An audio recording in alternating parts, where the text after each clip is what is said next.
Obunu gini kama chozunu Imana chukwa kosi womo Onyele miu Nyelu yumi What am I looking for? See my God, he don't bless me, yo. He give you me, give me you. Obuni kife la chasha so, obuni kife me chasha me. My baby, you know say you go love for me. Hey, yeah. I do go, I could go. When I call your name, Shakara for me. Oh, Roma, I will be your Romeo. You go be my Julie. Roma, I will be your Romeo. You go be my Julia. Oh, give me your love and I'll go run away. Show me your love and I'll go use you play. Carry me, go me, I go follow you away. Follow you, they go. Maka Munagi, me and you. Okwa Munagi, my baby, and me and you. Me and you. Okwa Munagi, my baby, oh. Obuzi kife la chasha so, obuni kife la chasha me oh. My baby, you know say you go love me.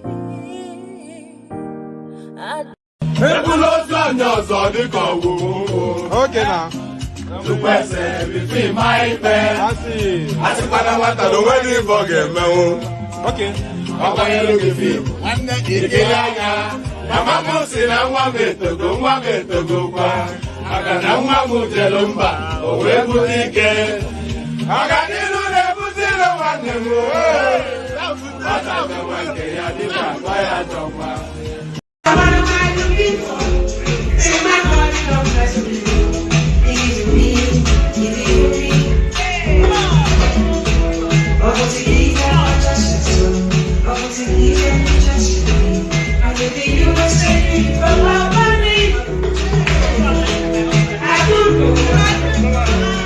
Ẹ̀jẹ̀ mi ni ẹ kí n gbọ́, àkọ́bí ewé ayò, ewé tún méje, ìtún ló ní ọ̀tún ẹ̀ ṣe, ìfà ló ní kan fà ẹ̀ mọ́ra, àìbínú gbogbo àtàrẹ, gbogbo méjì ọkà bàbà, gbogbo mẹ́ta ọkà wáṣẹ́, orí ló túmọ̀ ẹ̀dùn, gbogbo ọ̀nà ní túmọ̀ ẹsẹ̀.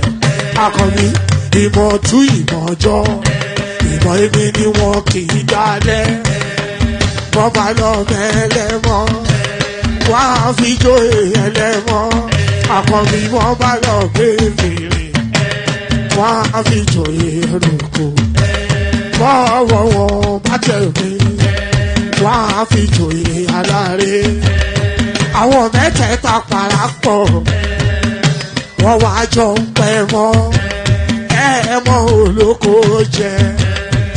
Wọ́n pa Akíntọ́lá ọmọ Ògún. Wọ́n pàdé Ìyọ̀dà ọmọ Àtàràbọ̀bà. Àkọ́bí wọ́n pàdé Ṣàtàdàdẹ ọmọ ọba Ìjẹ̀bú Mèrè. Aṣíwájú odò gbólùkẹrẹ, ajagun lólòdì ọ̀run. Tó o bá ṣe pé tìyẹ, tó o bá ṣe pé tìyẹ, náà bá ń darí jọ wí.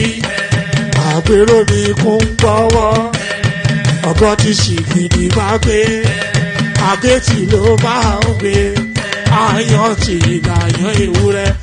Ọlọ́run dákun má padà lẹ́yìn ẹ, kó má gbàgbé ọ̀rọ̀ tẹ́. Aṣíwájú Ọlọ́run dákun má padà lẹ́yìn ẹ. Àkọ́bí Ọlọ́run dákun má padà lẹ́yìn ẹ̀.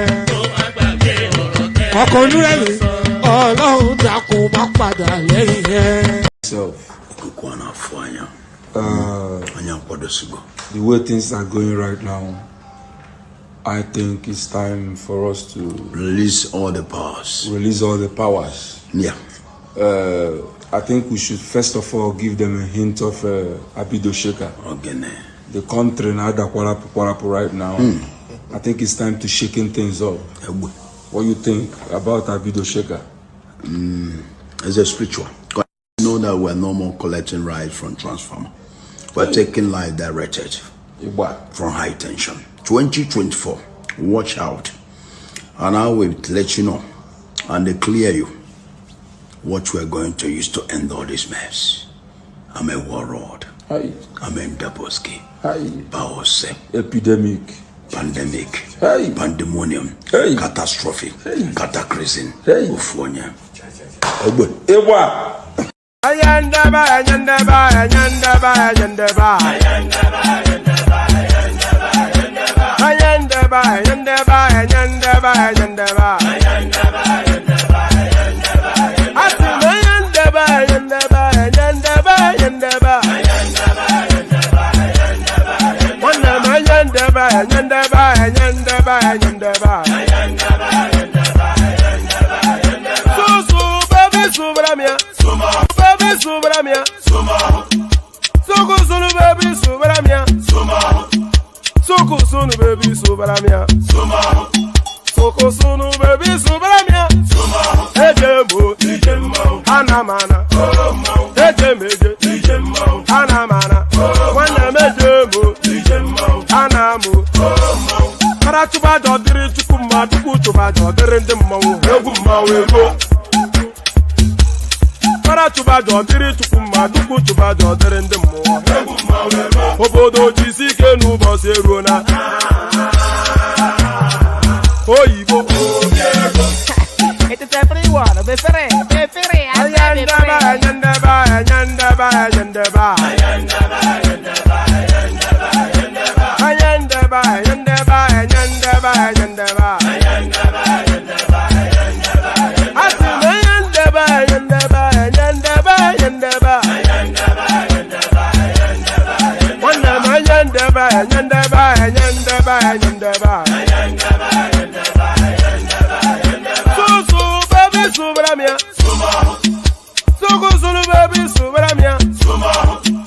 Soko sunu baby subramia.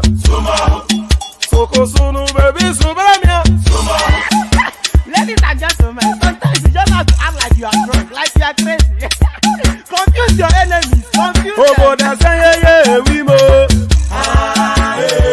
Yeah we mo. Oboda say yeah we mo. No basa ye ga ponto mo iye de gugeme. Okwitara kara mi nguru ma mi ga kwuru mu gwo ya baby mo. Abe Maria. Why feeling? Ayandaba, ayandaba, ayandaba, ayandaba. Ayandaba, ayandaba, ayandaba, ayandaba. Asim ayandaba, ayandaba, ayandaba, ayandaba. Wanda ayandaba, ayandaba, ayandaba, ayandaba. So baby subramia. Soko sunu baby subramia. Soko sunu baby subramia. Soko sunu baby subramia. Ask what they for your brand yourself when I knew since I was born, but now I am getting youth. I gonna bottom wakuna koga. And there it is. So here we are. Apologies for the. I think this is the most late, or the. I'm not going to say the latest because that's a different connotation. Apologies for. Hold on.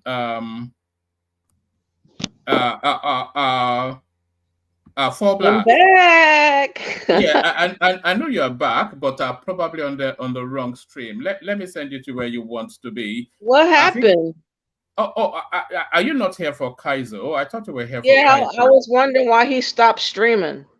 No, the session ended. I think it's been going for hours on end. So you're welcome. Oh no, he hasn't actually stopped. So you stay there. Let me just let me send you. Let me. What you about to talk about? Matters Nigerian, maybe not anything you'd be able to take on. That's what I respected about you, because you talked about Nigeria a lot, and most of the Nigerians don't talk about Nigeria. I thought it was very interesting that you had a channel that was specialized on talking about Nigeria No, versus. it's a niche space. If you go into that portal, you'll probably find that there are countless platforms like mine talks nothing but Nigerian matters. But yes. So give us a flavor of what you think about Nigeria and Nigerians, and then I'll send you in the direction of Kaiser. So I What do know I think about them? I don't know any Nigerian except for one friend that's half Nigerian. Her father's Nigerian, but she didn't know him, so I there guess is that no doesn't such really thing count. as a half Nigerian. You know the Jim Crow law. Do you know Jim? Yeah. Yes, if you have one drop of Nigerian in you, then you are Nigerian. We don't do half measures. If you have even the scintilla, even if you've smelt a Nigerian before, you are probably Nigerian yourself. I suspect you Nah, have a bit of a. I'm not Nigerian at all. If I have Nigerian in me, it's because my mom's side is wicked, maybe. Have you dated a Nigerian before? Is that where? No, but I have had bad experiences with Nigerians before, working with them before. Why they stitched you up? No, they just were, what do you call it, snitches, and they were always up to no good. Just they were just a nightmare 10 years ago. It was about 10 years ago. And you've carried that ever since. No, not really. I would just say that people on YouTube make me feel a certain kind of way because of their obsession of talking about Black You, Americans you, all the you, time. you know what I think? I think you have a secret lost thing after Nigerians. Nah, I I think wouldn't call it, you I want wouldn't to be call it a dated by a lesson. Nigerian. I doubt You it want very seriously if you you could to be categorize dated. that as a lust. No, I think you want to be dated by a Nigerian. You can approach one. No, The no, I would only run the circles only around anybody that would potentially try to date me, because I would never get serious. So I would never want to get involved. Anyways, if Kanzari Empire is still on, I wanted to ask him about this Wodi Maya exit Yeah, to. no, he is still on. So if you go out and then you see him just there are two streams going on So how did I simultaneously. get linked up to you? Because we'll multi-stream on each other's platform, so that's probably so I'm streaming, he's streaming, but I think Oh, you want more that battle than matters, because we're going to talk Nigerian politics, which I'm sure will bore you to death. all So right. I'll see you later then. Bye. all right, take care, and yes, all right. So there it is. That's one of Kaizo's rowdy mob, some American lady that really, I don't know quite why the Black Americans detest us so much, but then they have to join the very long queue, because I'm not sure that there's a nation state. I'm not quite sure that there are citizens of any country more hated than, I think we're even more hated than Americans, which is quite a spectacular thing. But there it is. That is a Nigerian hating Black American that's just popped through to say hello. So there it is. So we start all over again. So we reset. I was going to say tomorrow's Sunday sermon. Unfortunately, we have to cancel it because the hostess, she's having a bit of a temper tantrum, I suspect, and she says she's no longer available. So unfortunately, we have to suspend tomorrow's Sunday sermon for reasons of the hostess having a bit of a hissy fit. So we'll see how that goes. So that's that. So we suspend that. But I noticed that over the last few weeks, we've not had a Sunday sermon for reasons of Doopsy not being available and then not being able to find. We thought we'd had a suitable substitute, but she's no longer available as well. So we will have to reflect on that Sunday sermon, because I want it happening consistently, because I want to build it as something as a different space outside of politics. So where we can all so all that heavy going back and forth is not there, because we can just coalesce on that neutral topic. So that's what that space is meant to be. But I want it to have I want it to have its momentum. So maybe I need to build a stable of hostesses around that space. We have Doopsy, but then she has work and she has a family to run. So we need maybe 2-3 more people so we can rotate that, so to speak. So I'll keep you informed, but unfortunately, tomorrow's Sunday's now today's Sunday sermon has been suspended. So that's that. So the usual protocol: click on the like button just as soon as you're coming in. Subscribe if you haven't done that already. Hyperlink that says StreamYard invites you into the studio. All the funky stuff. So click on like, click on subscribe, click on the hyperlink that says StreamYard to come and join in the conversation, and use the $ to super chat in the direction of the platform, as Olatubosun just did. Even before the session started, Bosun had already sent good shares. So send your good shares. We have the anticipation of a minimum of 5 super chats every single session. So a minimum of 5 super chats, which is a fairly easy reach. That's no stretch of anything. Often instances, Ayo even does that all by himself. But we don't want the traditional names. We want to be mentioning other names when we mention that super chat. So other funky nice stuff. So now I'm doing this session really just to fulfill all righteousness, and I'm hoping, pardon me, and I'm hoping that, hold on.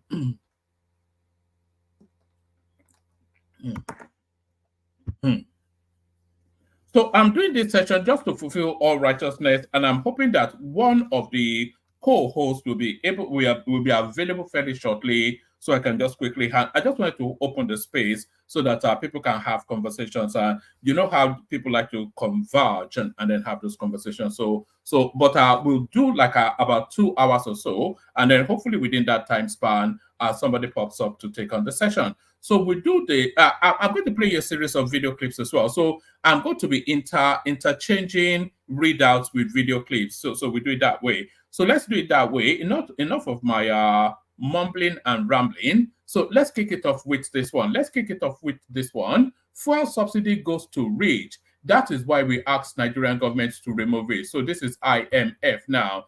So a lot of people have been saying, pardon me, a lot of people have been saying that the international space orchestrates the Nigerian government, and this now pronouncement by the IMF, by the IMF lends credence to that. Fuel subsidy goes to the rich. That is why we asked Nigerian government to remove it. So this is the IMF now, the real governance of Nigeria. The International Monetary Fund has said that the organization advised the Nigerian government to remove fuel subsidies to benefit the poor masses living in the country. Abebe Salisi, the director of the IMF African Department, presented insights on the organization's position at the ongoing IMF and World Bank Spring meeting in Washington, D.C. According to him, the IMF had supplied strong information on how the poor may benefit from the policy in terms of social safety nets. He said, subsidies are about resource allocation internally within Nigeria. So Nigerians, the people of Nigeria, pay for the subsidies.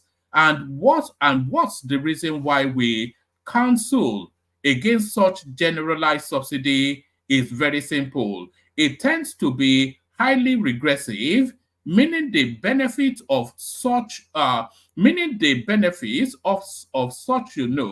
don't know what this means. Fuel subsidy tends to accrue to the rich and segments to reach out to people and the poor. So I'm not quite sure how that reads, but that's the thrust of where that is. So I'll leave that there because it's not well written. So I'll leave that there because it's not well written. But the headline itself tells you everything you need to know. Fuel subsidy goes to the rich. That is why we asked the Nigerian government to remove it. IMF, the real government of the Nigerian state. So the real government of the Nigerian state is either IMF or this guy now, Aliko Dangote. Dangote Refinery gives data to begin sale of fuel as more crude arrives from US for production. So it looks as though now the NMPC, even though Nigeria is the top 5-7,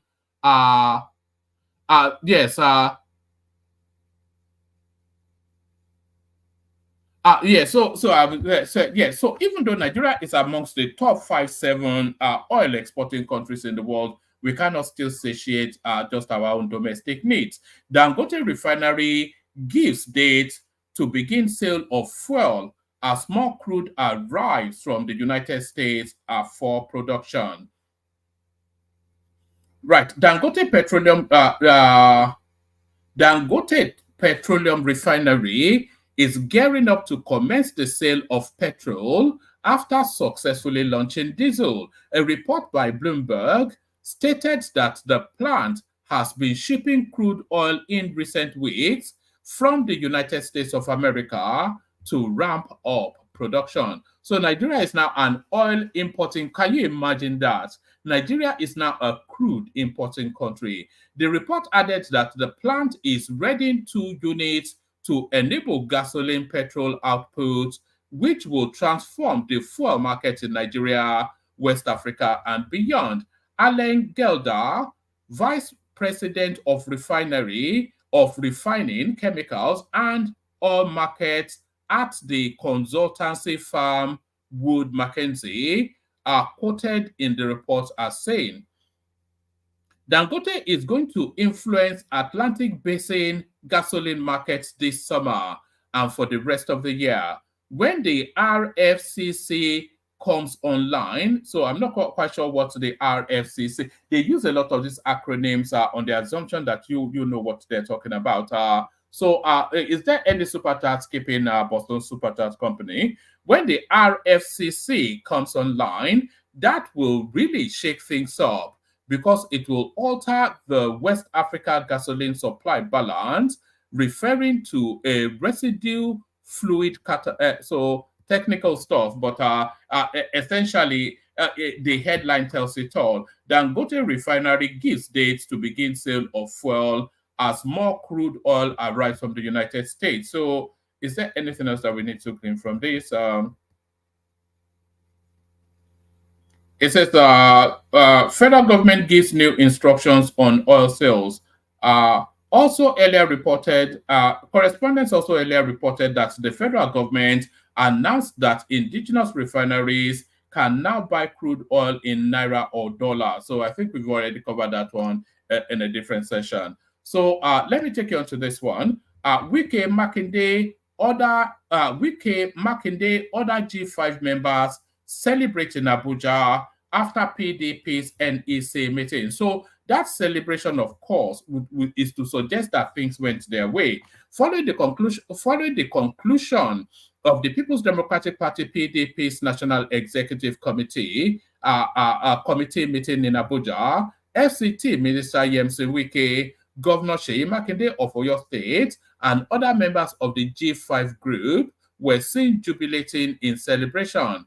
The other members are former Governor Samuel Otom, etc., etc. The NEC meeting held at the PDP national headquarters in Abuja marked a significant moment for the party with key stakeholders in attendance. One of the notable highlights of the meeting was the affirmation of confidence in Umar Ilaya Damagum as the acting national chairman of the PDP by the National Working Committee. Damagum is widely known to favor Wike's camp, hence the celebration amongst the J5. So the key thing is that he's in an acting capacity. So you will still see movement closer to the elections, but round one to Wike.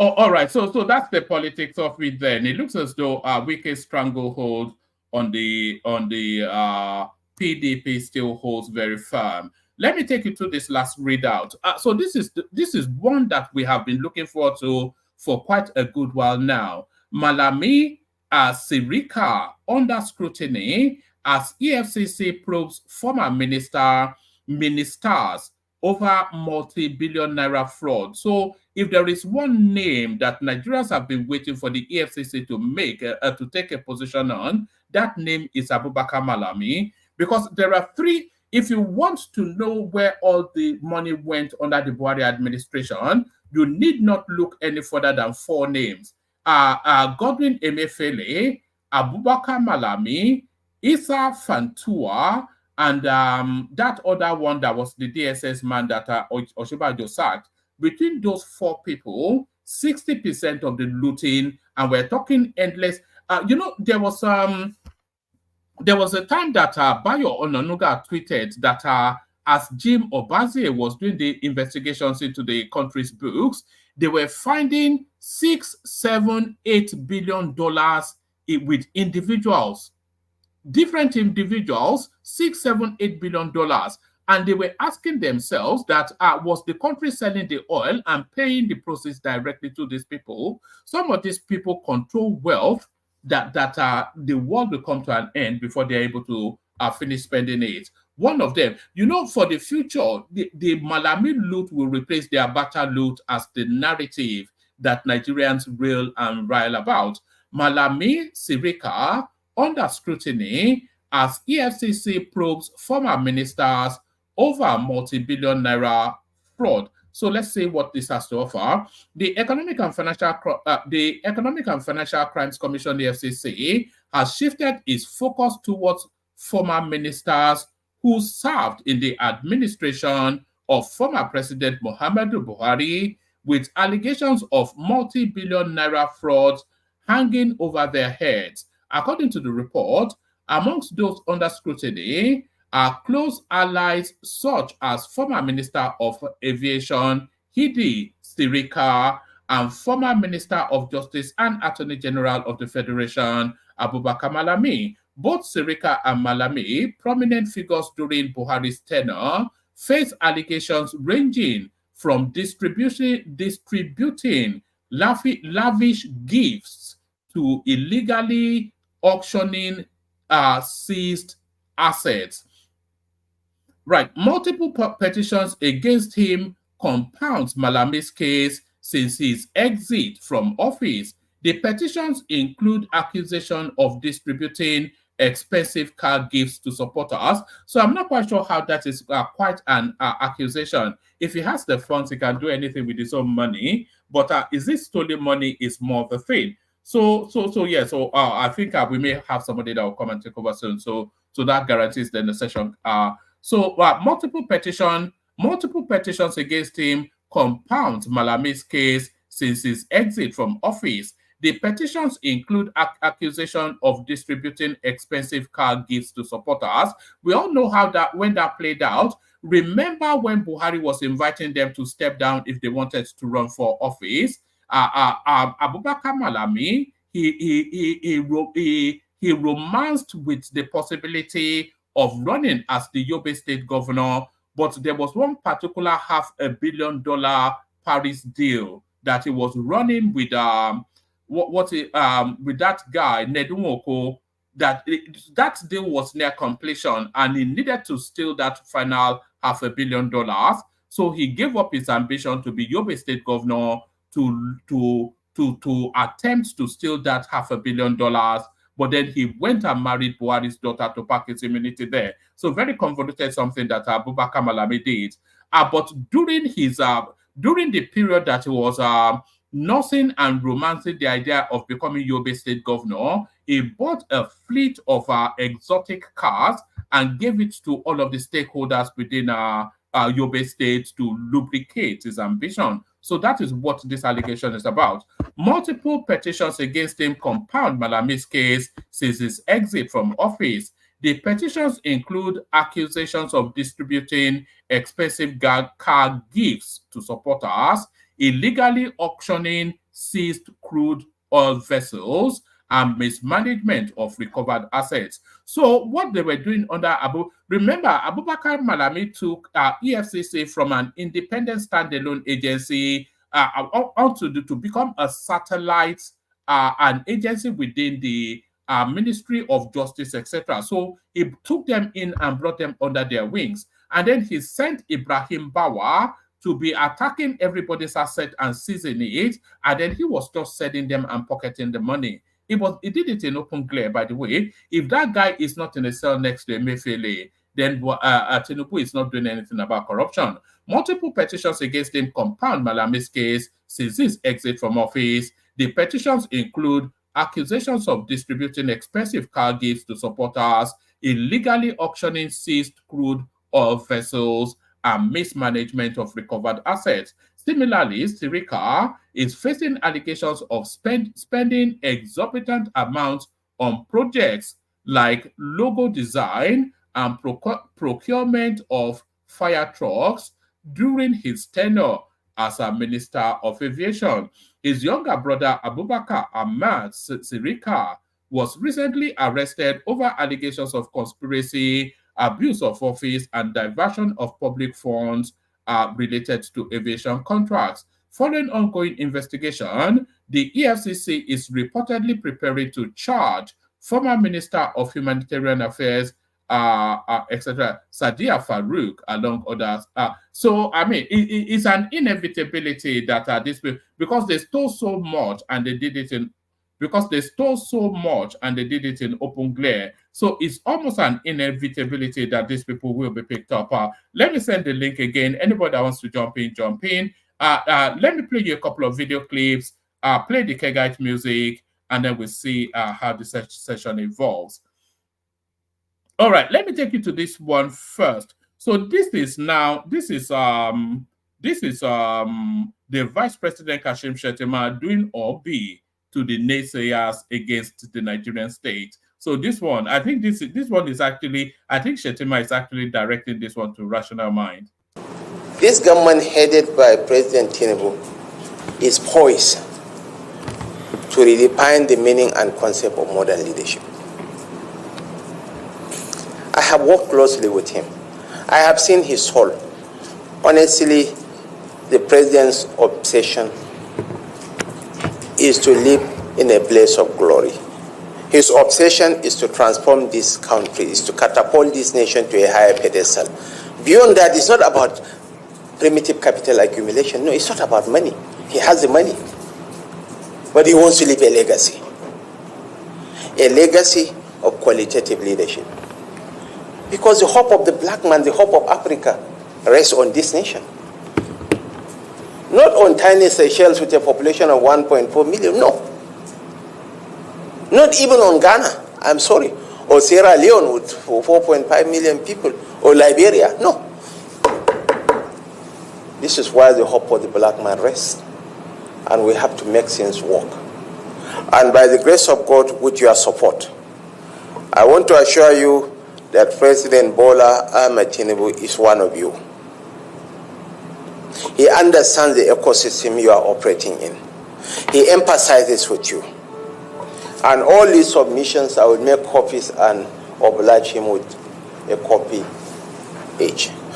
Our purpose with a large delegation of leaders from various sectors in the economy was to engage with the Vice President on key national policy and regulatory issues, which we believe will fast-track the various programs that the government has put together since it came into being. The fundamental changes that have come with the removal of subsidy, the unification of the currency, has opened up a lot of opportunities, which we believe that the government can fast-track with a couple of policies and measures that we have discussed with the Vice President, and we have profiled some solutions which can be implemented. And we have been assured by the Vice President that a couple of these are practical, they are doable, and he intends to consult with the President and work with us to chart the pace of implementation. The Vice President has assured us that we will continue this conversation on how best to implement these policies across various sectors of the economy: agriculture, oil and gas, manufacturing, and then the very important information and communication technology industry, which is creating a lot of jobs for young people. The Vice President is anxious to see that these policies, with the support of the private sector that we lead, are empowered by our contribution, our ideas, and our support for implementation, because the government creates the policies, but it's we in the private sector that implements the policies. And he has said to us that whenever we have more ideas, we should come. But today we have laid down a couple of ideas that are practical, that are doable, and we expect that in the coming weeks, some of this policy implementation, in accordance with the advice we have given, will see the light of day. Thank you very much.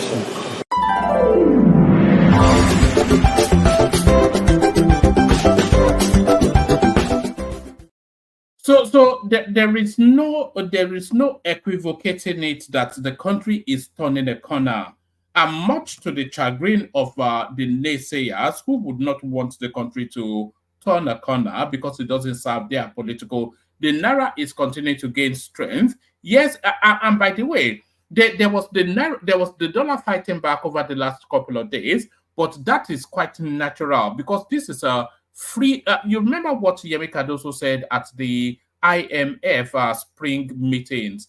He said the naira is being placed in a willing buyer, willing seller situation and a price discovery journey, and that is the nature of that journey. So you will see ebbs and flows in the value of the naira. So it will gain strength against the dollar. The dollar will fight back a little bit, but ultimately the trajectory is heading towards a 3-digit naira value to the dollar, and we can all see that.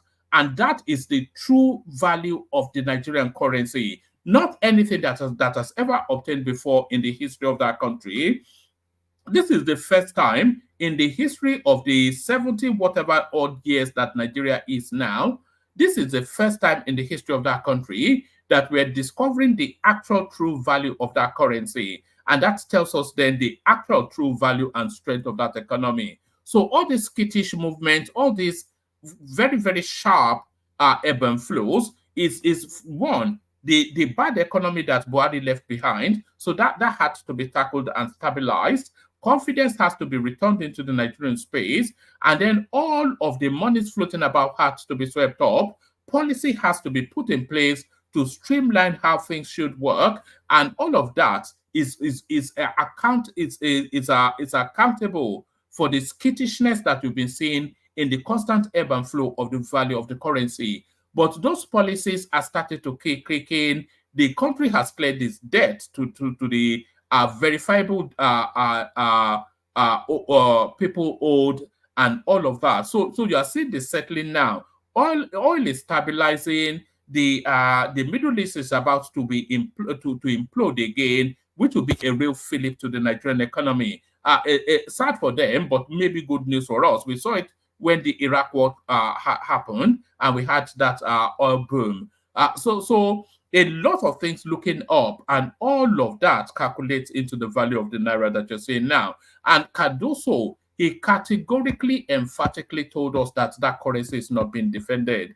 And he said it is counterintuitive, counter-narrative of how he wants the trajectory, is counter-narrative to the willing buyer, willing seller ideology for the naira to be defended artificially. So what we're seeing now is a price discovery for the naira, and the naira ultimately will settle around about the 3 digits to the dollar mark.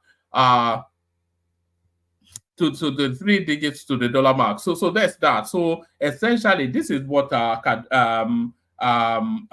what is it called? Shetima. This is what it's doing to the naysayers. Obi, do you remember Obi? Is doing that, Obi. That's what it's doing. We told you so, is what it said. So that's the Obi from the Mala from Borno. So Obi from the Mala from Borno. Now, this next one is the white, this next clip is the white flag of surrender from the senior from the east. So Obi from the Mala from the north, the white flag of surrender from a senior from the east. Watch this. This is the second day. We reported this the first day. Another one has happened today. Look at the main road. No, actually, that wasn't the one I was going to play you. Watch this. Wow. This is Third Mainland Bridge in Lagos, Nigeria. Oh. So life can be this good on Third Mainland Bridge, because they kept on shutting down this bridge every 4 months, and it was not the kind of rehabilitation that was expected. But guys, this is good. Congrats, President Ahmed Tinubu. This is beautiful. Third Mainland Bridge. You know, this bridge has been shut down every 3 months, 6 months, causing a lot of inconvenience to Lagosians and those who do businesses here. But this is beautiful. I hope this continues. Mainland Bridge. Kudos, Mr. President. Nigeria can be better. God bless you.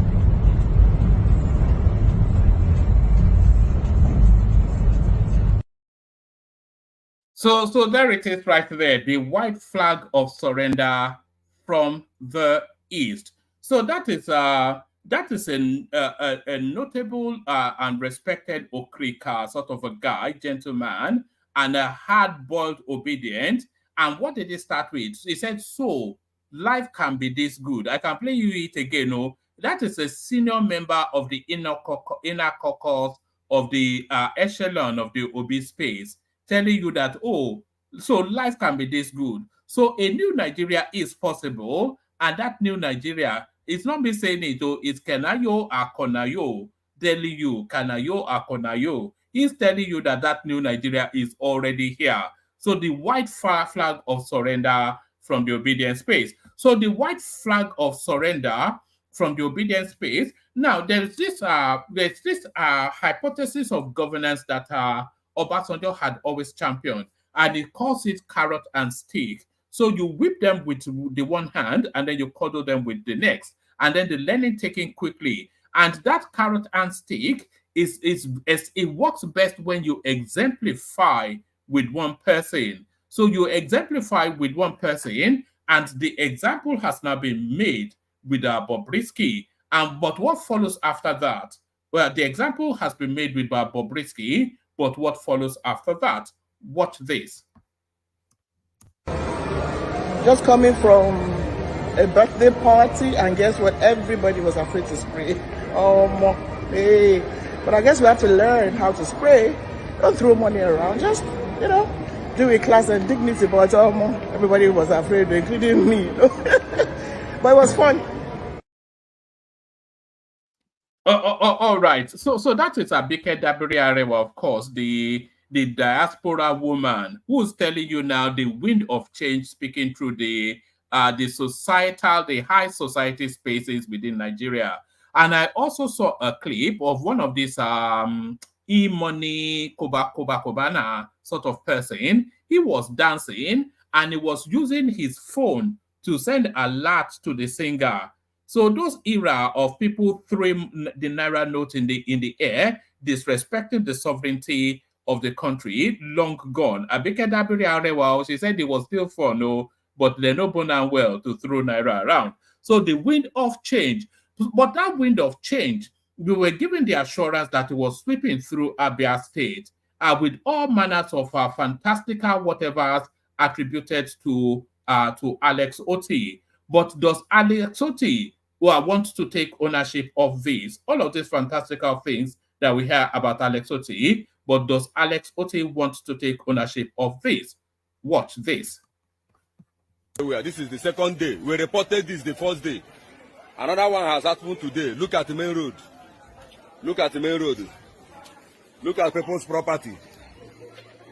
The water entered inside this place, inside this shop now. Look at it. Look at it. Even this yard, that's where people are coming inside. Look at it. Anya report wala. Look at it. Look at it. Ihe abu mmiri patara na yard ndị mmadụ. ihe a mmiri gbukasịcha ụlọ ndị mmadụ. Anya repọtụọla ihe a. Ọ bụrụ na e nwere ụzọ eji mere anyị ihe a People's Road, ndị mmadụ gatara ozi mmiri ka anyị ga ebe a. Biko, look at it. Look at it. Look at it. Look at it. Na ihe mmiri mebisiri property ndị mmadụ and their building. Nke a mmiri zoro na the second day after nke yesterday. Na ebe dị mmiri shi. Ihe a mmiri zoro today. Nke a mmiri zoro today. Look at the road. Na ebe dị mmiri shi. Look at where the rain is coming from. Look at it. Look at the new gutter. Look at it. Look at it. There is problem. There is problem. Here is the new road. There is problem. This is People's Road. There is problem. There is problem, Governor. There is problem, Minister of Health, Minister of Works. There is problem, Minister of Works. There is problem. Look at electric pole here about to fall. There is problem, one after the other. It's bending down. Electric pole is coming down. Look at where the problem is. They ignore it. So there it is right there. So that is Alex Otte at work. We were assured that it was we were assured that it was building Dubai in Abia State, but they did not tell us that it was an Abakaliki made sort of Dubai that is building in Abia State.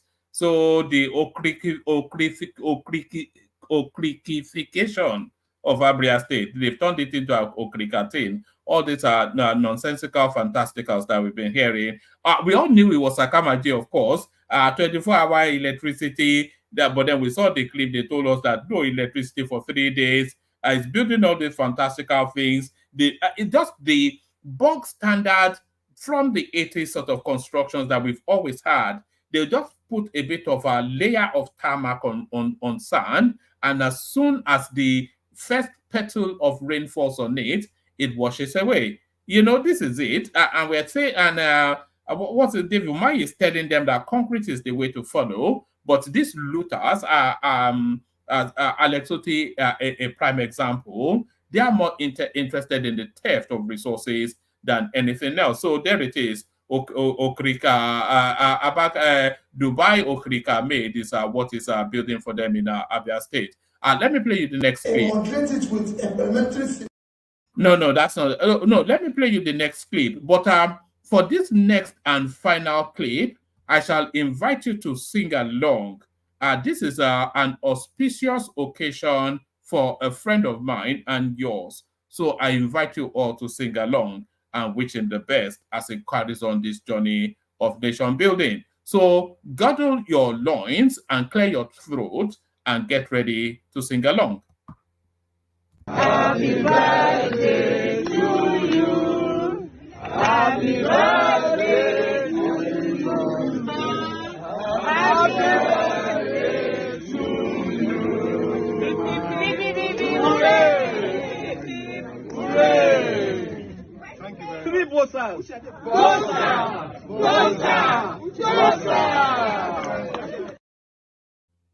Look at that. It always amuses me when these overprivileged Ajebota, privately educated people try to be like one of the people, 3 Gosas. When did people like that even start to say 3 Gosa? 3 Gosa, you know, let no more mommy. Look at that. So 3 Gosas from the Omo mummies. So I think that's sufficient enough for us to wrap conversations round. Let's play the Kegite music. Bring the people assembled so far on, kick on the conversation as we wait in anticipation of that 5 supercharts that we've set as a benchmark. Before the music stops, take us to 5. Water, only water, only water, where they see ma. Water,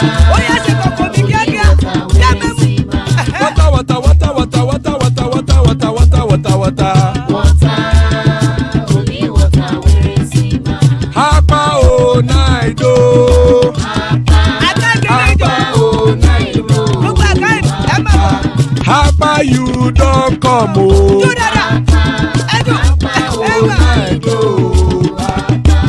Hapa o naido.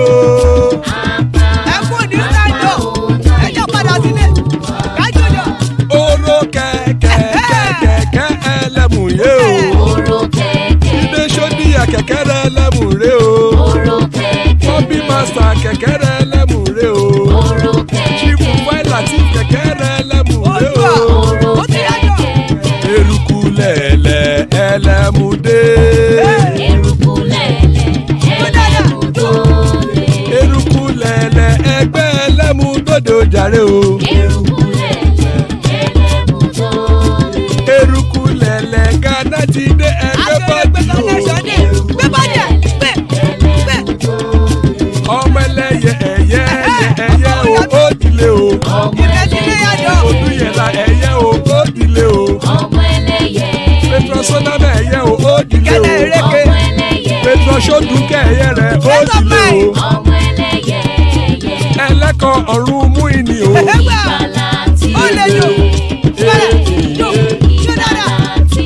Àkùkọ ọ̀run méjìkọ.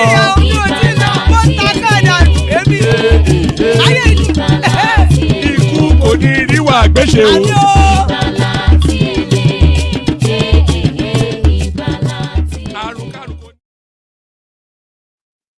And there it is right there. Akoko Onumeiko, the cockroach of the heavens don't crow yet. Iku Koniriwagbeche may death have nothing to do with us. So amen to that on behalf of myself and you, my friend. So amen to that on behalf of myself and you, my friend. Like I said, today's Sunday sermon has been cancelled for reasons of the hostess no longer being available. So we shall keep you posted on just the future directions of that particular slot on the platform. But joining us for conversations today, Father of the Bride, Ajanle Koko, always an excellent session whenever Ajanle Koko turns up to provide balance. There's rational mind right there. One of your favorite voices and mine. Man of prestige. No doubt fresh out of the gym. He's keeping up the healthy living thing, much to the shame of the rest of us. And Richard joins us. He has a day off today, I suspect. So good to have you, gentlemen. Always a delight in your company. Still plenty of spaces. Anybody that wants to hop on. But let's kick the conversation off. Let's start it off. We go Rational Mind, Ajanle Koko, Richard Prestige. So let's do it in that order as the room continues to populate. Rational Mind, Alpha. Yeah, woman, I'm here. Well, I was thinking you're going to play that music I sent to you, the Ologundudu music I sent to you, but it's okay. I understand for copyright matter. Yes. The copy. I'll check it out and then see. Yeah, but carry on. Yeah, I just want to say hi to everybody, our listeners across the world, wherever on the continent or this planet you live. I want to say hi to everybody, and then please, as usual, would like to remind you guys to always share and of course like, and if you're yet to subscribe, please do, as that helps the platform to grow. And as much as you like the every session, it helps to propel the YouTube algorithm to recommend this session or other sessions to other listeners or other people that might be on YouTube at that time. So yeah, well, you can feed me as you have them. All right, maybe kick it off with the headline on the screen. I think a lot of us have been waiting in anticipation until when the spotlight focuses on Abubakar Malami, who alongside Godwin Emefiele was the lead looter of the 8 years of the Buhari administration. So it looks as though the EFCC now paying him attention. Malami Sirika under scrutiny as EFCC probe former ministers over multi-billion naira fraud. So about time too, what says you? Yeah, well, man, you see, we're all here when Malami was the Attorney General of that country called Nigeria. during Bubu's time. But first of all, I want to ask you, where is this news coming from? Is it from Sahara Reporters? Woman, are you there? No, sorry, I muted myself. It's from a platform called Politics Nigeria. Oh, okay. All right. I just want to say, I think I noticed you in recent days, a lot of news coming from Sahara Reporters. I think we are now out of the whole circulation. Yeah, those are my two go-tos, actually. I check Sahara Reporters, I check People's Gazette, and then I check some platform that streams minute by minute news. Yeah. Yeah. I just want to say, Yele, I think that's what Yele should be doing. He should concentrate more on his journalistic work. I think when it's not in Nigeria, I think Sahara Reporters don't do better. Their base is here. I think he does his own little thing from behind, pulling the strings and getting some kind of verifiable stories that I think himself does some personal efforts that he puts into them. So I think that's what you should be doing, because I see recently I've been seeing Sahara Reporters has been improving more on their reportage and all of that. Yeah. Do you think the reportage, as you put it, of Sahara Reporters, do you think is a little bit too led by Yele's agenda? Well, like if you remember what he said when he said how he started, he said the old notion behind Sahara Reporters is just like that. He said he started as with one laptop or whatever laptop he said he had. He was isolated himself, and just like if you ever been to Sahara, you understand what he's trying to say. If you are isolated by yourself in the middle of nowhere, doing your whole thing and trying to bring out, that's what I think the whole notion of the name Sahara Reporters. So, yeah. Anyway, for me, I think you can say he has a little bit of coloring of his views are also can be found in some of the reportings that Sahara Reporters does. Well, that's the thing about when one man, as in one person, runs a platform like his, which I think in recent times he has also been spreading. He has been allowing other people to contribute to his platforms. His platform rather. So I would say it's just what Sahara Reporter stands for. Just to report things and people that they found to be corrupt. But Yele's stance on corruption is always what it is. So you might say from that point of view, you might say he's reporting, his reportage is colored with some of his views as to how he sees those people that he views as corrupt. So you might say that, but then the question is, how verifiable are some of his things, some of his reporting, which I think to a large extent, more than 60% of the time, if not 70% of the time, is reporting on his platforms are true. One of them is this guy called Malami. During that time lockdown, we saw so many the things that this guy did coming from some of the do you remember that expose that they showed us buildings? Exactly. We're building hotels, complexes, mansions, all over. Children that have no known source of income, multi-million-dollar complexes all over Yobe State. Yeah.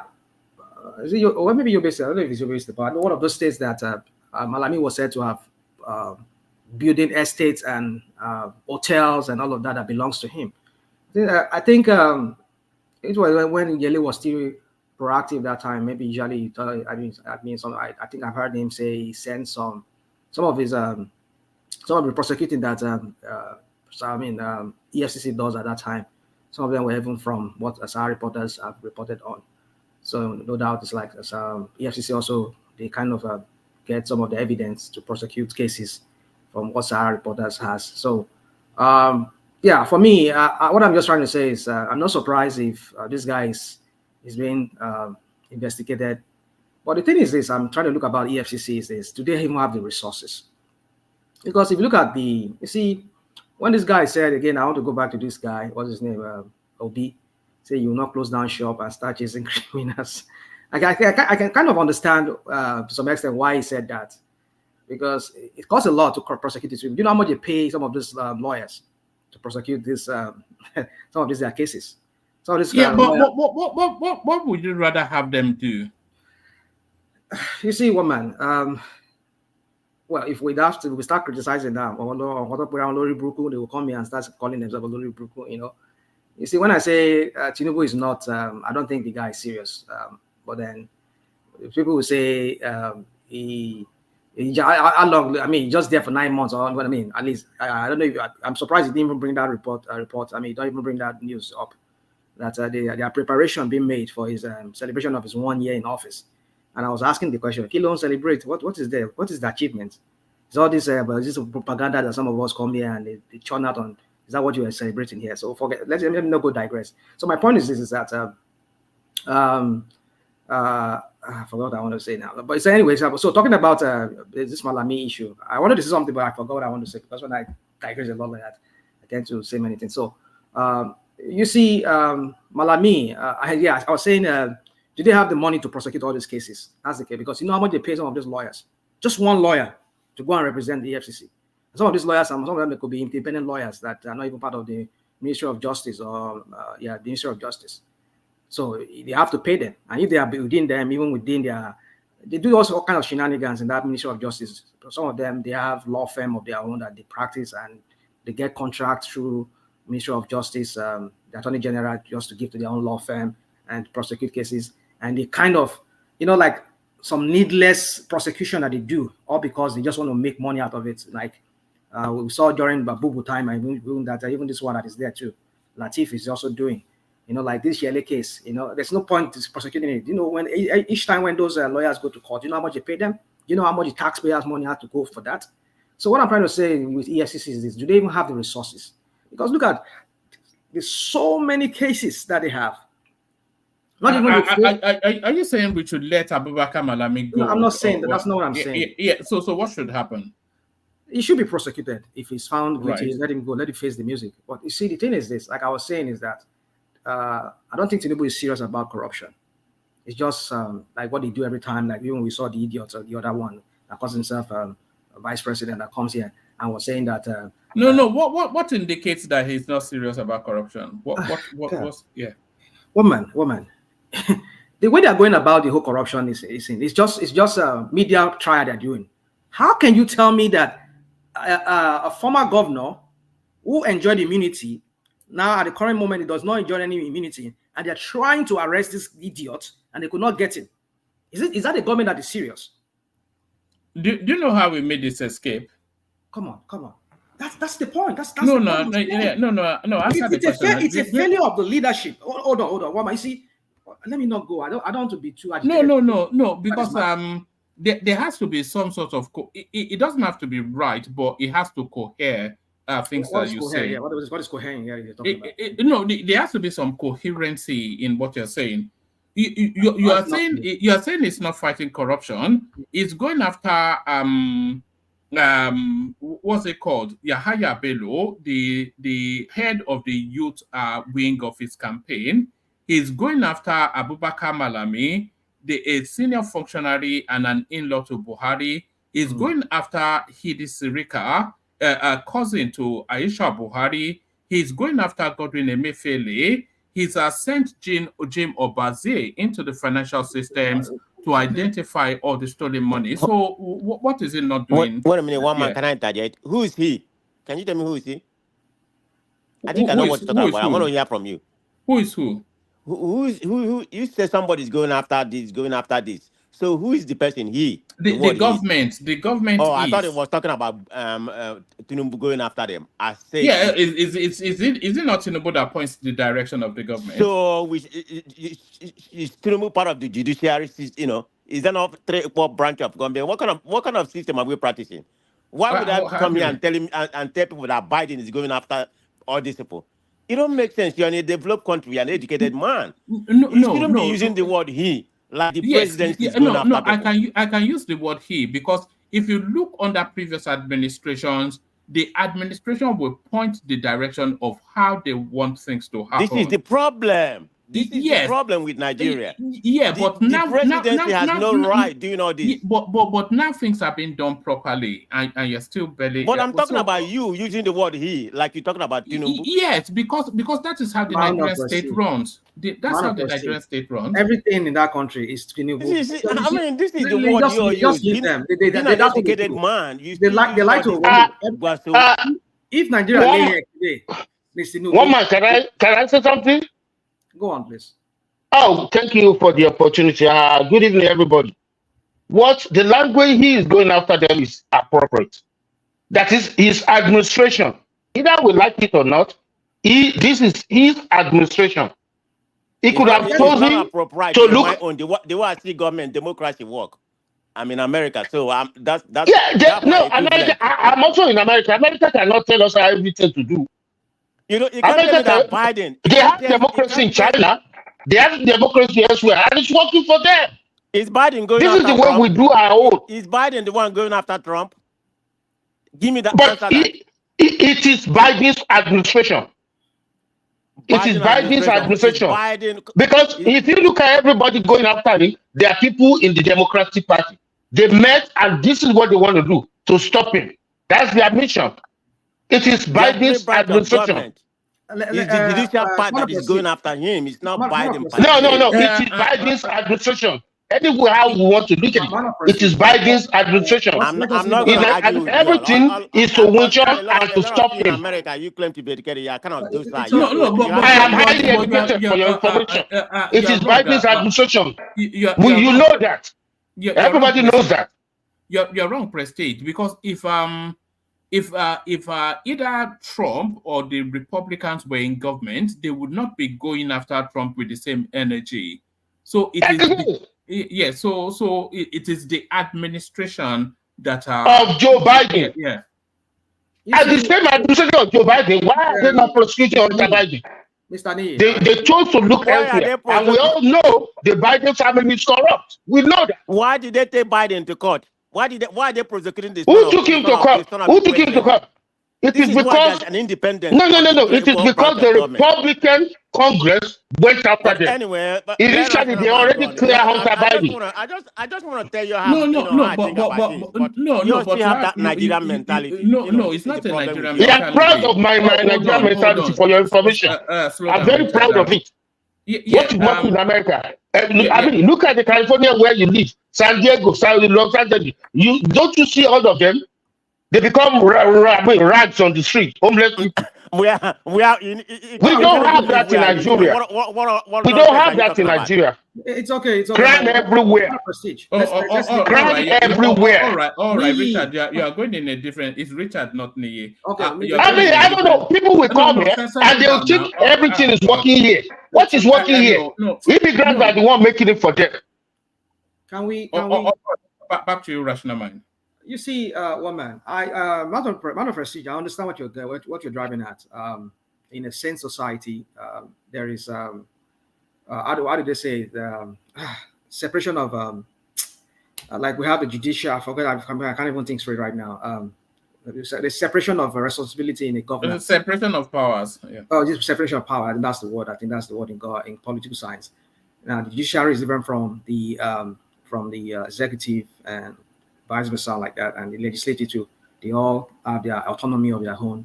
They do not depend on the other person to tell them what to do before they do what they're supposed to do. But then, I don't know, on one breath too, I can understand what the other people who argue for the power who say that it's Tinubu's administration. If the Attorney General is the one prosecuting, or any of the law enforcement agencies under during his administration, it means that he is the one. He takes the credit. And if it's the fall, it takes the fall too. I can understand that too. But the point I'm trying to make here is that, yeah, I agree with you, man.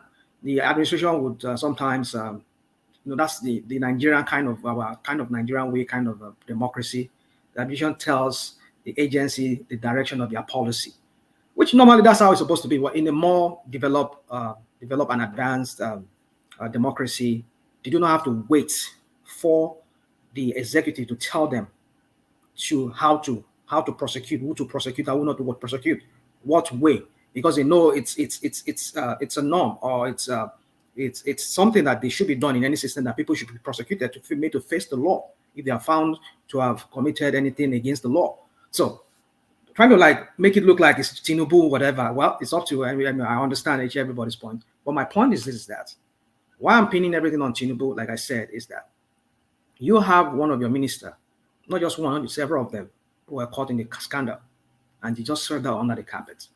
We've not heard anything about that, but they said maybe yes. Well, we shall see how that plays. Which one? What was said? Come on, let me not do this. No. When I say they are ministers, you know the person I'm talking about. I mean, are you talking about Better Edu? Better Edu, yeah. I'm talking about Better Edu. Yeah, she was suspended and being investigated. So is that all? Is that all? Is that supposed to face prosecution for that?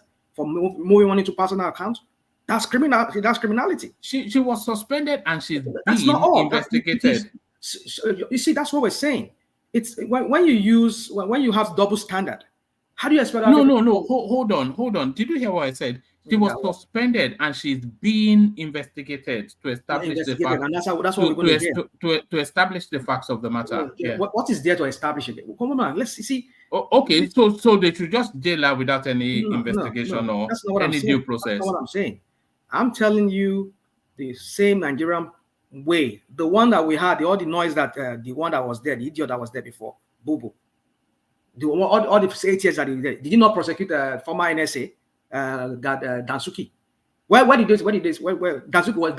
No, but that was more of a political thing. But what we're seeing with Tinubu is how often have we seen that a sitting administration suspends a senior functionary of that administration we've seen it now. And hand them over to the police. This you're always wanting to look for praise for Tinubu. It's so sickening. I don't even get it anymore. I don't even understand it anymore. But what are you faulting though? I'm saying you are the one saying it. Accused, they suspend her immediately and they hand her over to the police, which is good. I'm not saying it's. But then what are we going to see after that?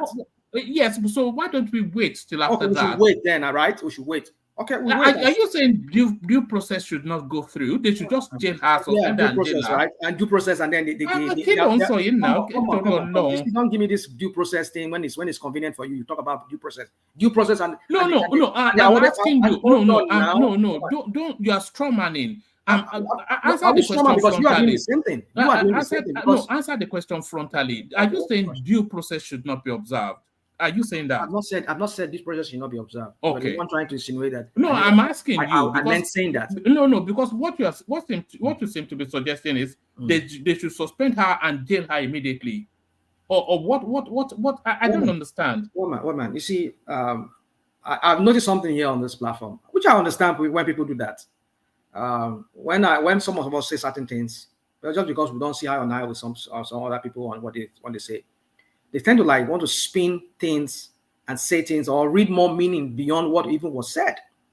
I see somebody, a lot of us do that. I had that encounter here with one that called himself Oloyi Bruku here yesterday. I was referring to his father as an Oloyi Bruku. So, and then he was spinning what I never said in the past. And you see, let me not go there because I just don't want to sound like somebody who's just still reading from what happened yesterday.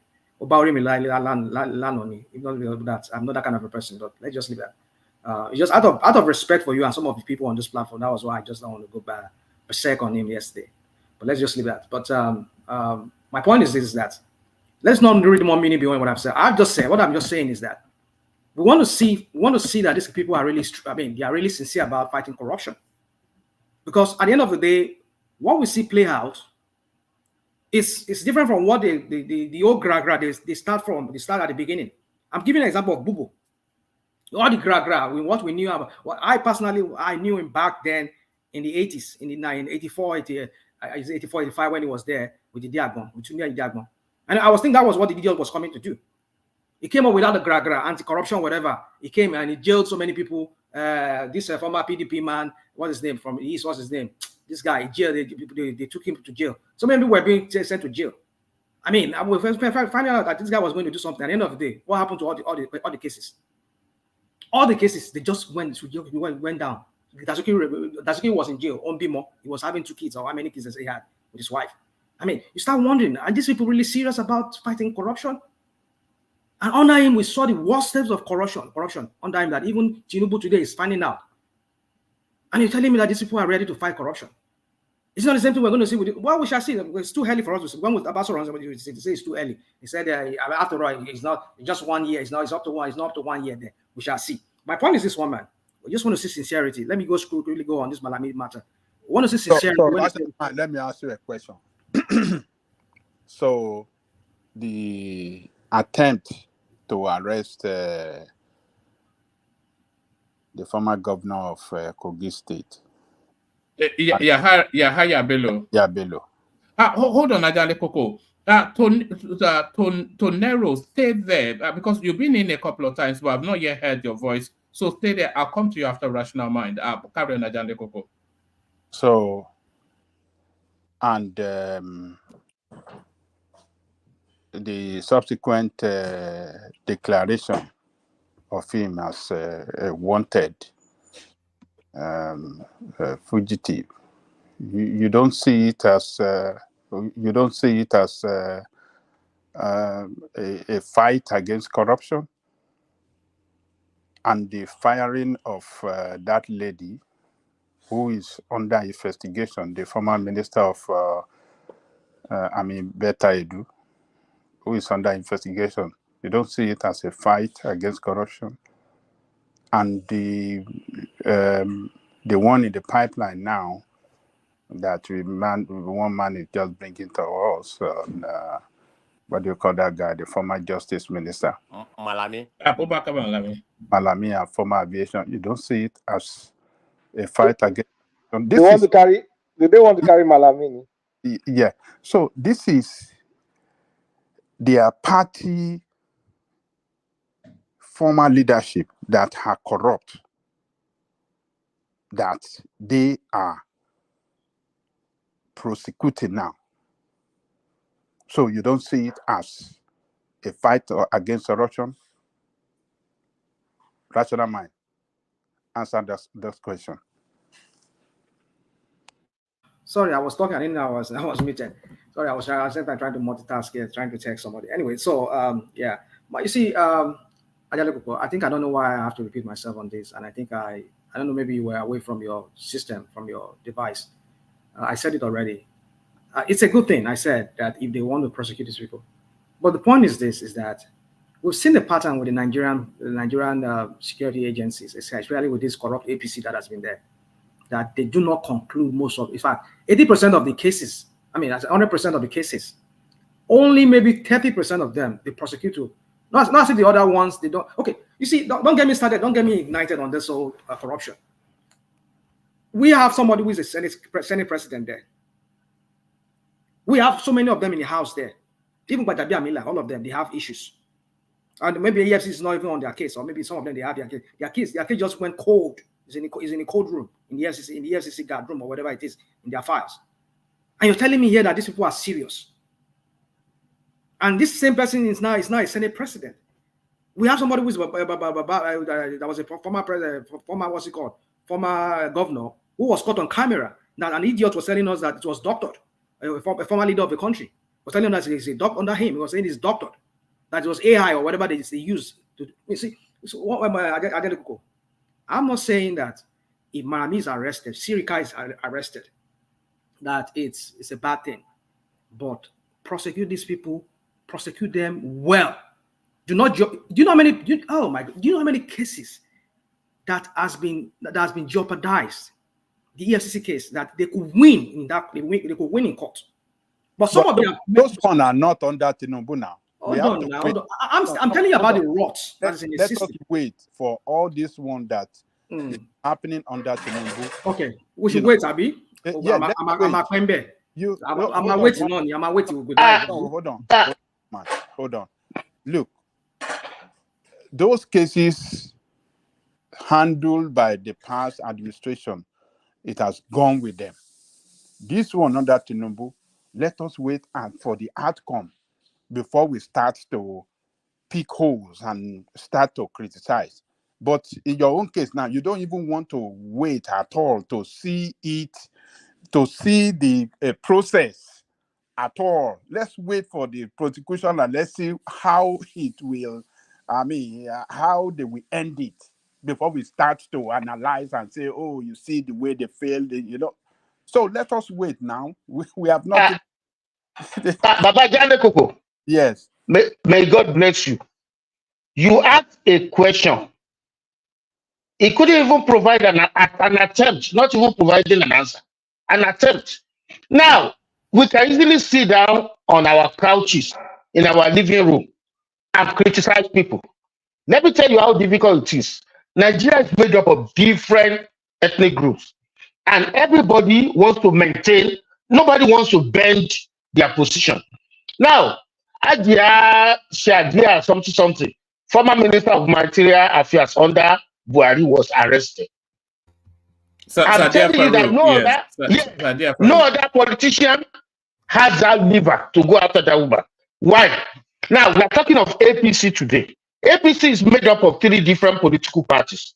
One of them is, I forgot, the party founded by Buhari. Ajia Shadia was the treasurer of that party. For Tinubu, from CPC, you're referring to CPC. Yeah, thank you very much, CPC. Ajia Shadia was the treasurer of that party. For Tinubu to have arrested her, and now EFCC said they have collected 40 or 30 billion naira from her. I'm telling you that, but now look at those who contested the last election. Obi doesn't have the liver. Obi is too light, he's a light heavyweight. He doesn't have the liver to go after anybody. Ordinary Abure, that tiny Abure, he can't even go after Abure. You see that Obi don't get the liver to go after anybody. He can't command the Nigerian army, for your information. It's a lightweight. All right, thank you, Richard. Back to Rational Mind. In fact, Obi even told us that he wasn't able to attempt it anyway. But back to Rational. Excuse me, Rational Mind. Just a minute. Okay. Let me buttress what Rational Mind is saying. Look at my angle. But before I begin, this is not about Obi. This topic is not about Obi. So let's focus on what we are talking about, please. Having said that, I think what we are having right now is kind of half-baked. Why am I saying this? Everybody that this government is prosecuting from APC is the one that he has fallen out of favor. This Kogi State governor, wasn't he the only one that I've seen from voting for Tinubu? He's the one that I'm gonna bought in to contest for the election. Wasn't he the only governor that didn't support Tinubu? He supported Tinubu. He was the lead person for the youth wing of Tinubu's campaign. That's not what I'm saying. That's not what I'm talking about. So he supported him. Or you are saying he didn't support him. You are saying he's going after people that didn't support him. Yeah, but that was one of the people that brought him that's into the people he's going after. It's very selective. It's just a propaganda just to make it seem like they are doing something. What about El Rufai? Why is it turned because against he has El fallen Rufai? out of favor with El Rufai too. Right, and then Yahya Bello, who was the leader of this. Out with Yahya Bello. We know what transpired. When Tinubu was trying to run for what transpired? What transpired? Tell us. Yeah, did Yahya Bello support him? Wasn't he one of those people? Now, Yahya Bello was the head of the youth wing of his campaign. That was after. I'm talking about initially. What do you mean initially? He did not support. Apparently, one wasn't following. Wasn't following what happened at the beginning. No, I followed it. Was he following what happened at the beginning? No, I followed it. Yahya Bello. Okay, what did Yahya Bello did? Yahya Bello was a contender in that election. Richard, just stay muted, please.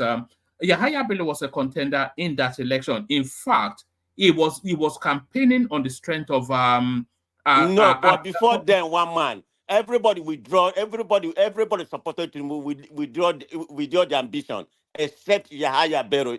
He's the only one that didn't do it. And after Yemi Osinbajo did not. Yemi Osinbajo did not. Apart from Osinbajo, which was the vice president at that time. So my point I'm trying to make right now, they're just doing it like he's doing something. And what's going to be the outcome? Oh no, who told you that Yahya Bello did not surrender? Is this Pastor Bakari? And Yemi Osinbajo. And go back before Tinubu won. Before Tinubu won what do you mean by Yahya Bello did not surrender?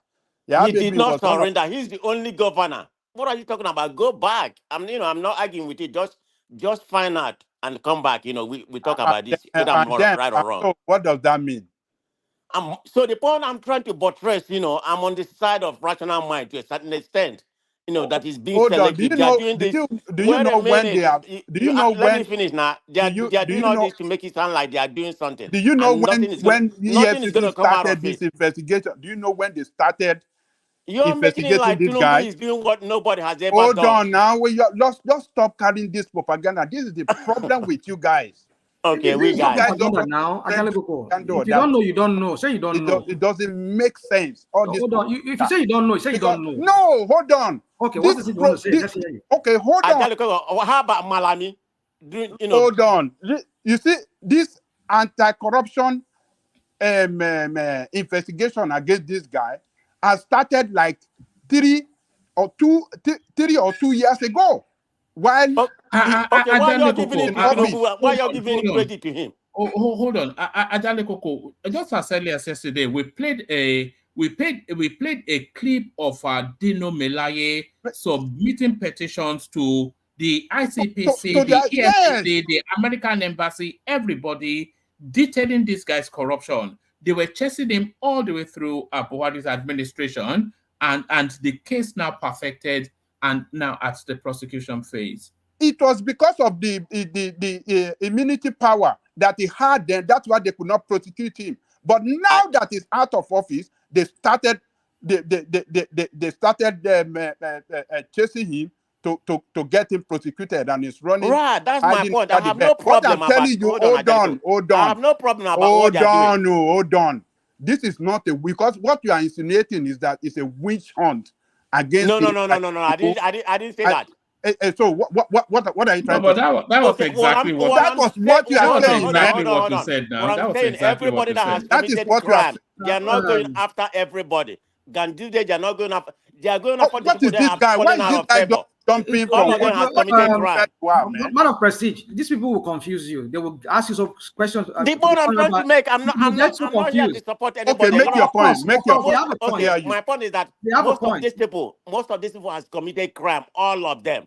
But it's been very selective, the ones that are out of favor. So they are using it as a propaganda to show us like they are doing something. Of course, they are doing something. But they're not doing something to the people. The people they are in favor of. Gambia is one. Better is one. Can I keep on naming? No. Hold on. Man of prestige. That's your. Hold on. That's your interpretation, but it does not rhyme with rhythm. There's no rhyme to the rhythm. Reason on you or me? No, there's no rhyme to the rhythm. Yahaya Bello, as I said, was the lead person for his youth wing in his campaign. So he has more reasons to protect him than not. So that's one. Abeta Edu is an appointee of his administration. He has reasons to protect him than not. So that's two. Somebody like El Rufai.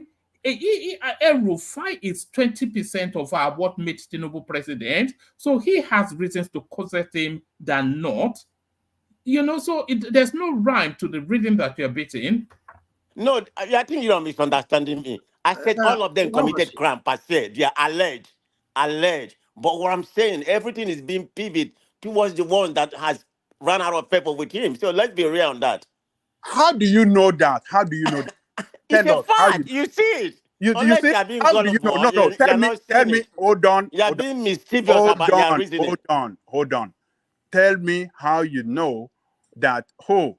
These are the people that fell out with him and is using his winch hunting them with this. Okay. Can I use a better word? People who he doesn't care for. They are not. They don't have anything. Why are you flip flopping? It's the same thing. I'm trying to use a more measured word. Man of prestige. Yeah, flip flopper, man. That is not flip flop. Do you know the meaning of flip flop? If I have changed, you don't. I say people. Ajale Coca. Come on now. Sometimes you need to reason, Ajale Coca. Man of prestige. You are obedient. What has that got to do with obedience? Why are we talking about obedience? Obedience is not in power. Nothing good at all. Everything. It's okay. I mean, let me so that one man can go ahead. I'll be quiet. EFCC is a government agency. They are doing their job, and you guys are saying that, oh, Tinubu is using EFCC to winch out those that he has fell out with. It is wrong. These are corrupt people that you guys know. So the fact that others that serve or just ended their terms of office, other governors, the fact that they have not been arrested, how does that speak to Tinubu favoring some and is witch hunting others? I mean, you guys should just keep it cool. Just be patient.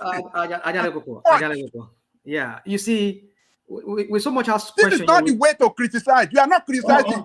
All right, Ajale Koko, let's get back to Rational Mind, but let me play this clip in answer to Man of Prestige, and then Rational Mind pick it up from there. So this is Yahaya Bello donating his campaign office to Tinubu. So that you drive into the car, and there it goes.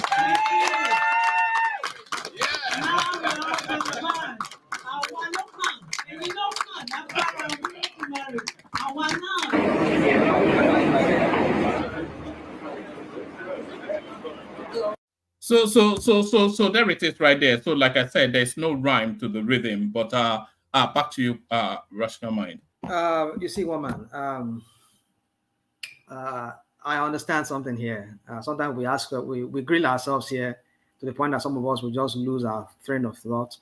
I think, Man of Prestige, from what you've said so far, what anybody here would deduce from that is that, oh, you're saying there's a witch hunt here. Well, that's what anybody would deduce from what you said. And I would say, yes, Ajale Koko and other people are right to come to that conclusion on that.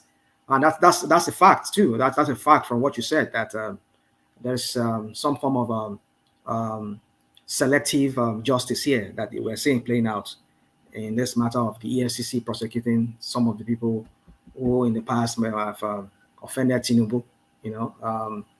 I know the Agbado people will go to any length to defend it with whatever thing, but we're all here. We saw what happened during the election and before the primaries, when Yabelo was going about and he was against Tinubu in some ways, saying that we don't need old people, we don't need people that are old, we need young people like myself.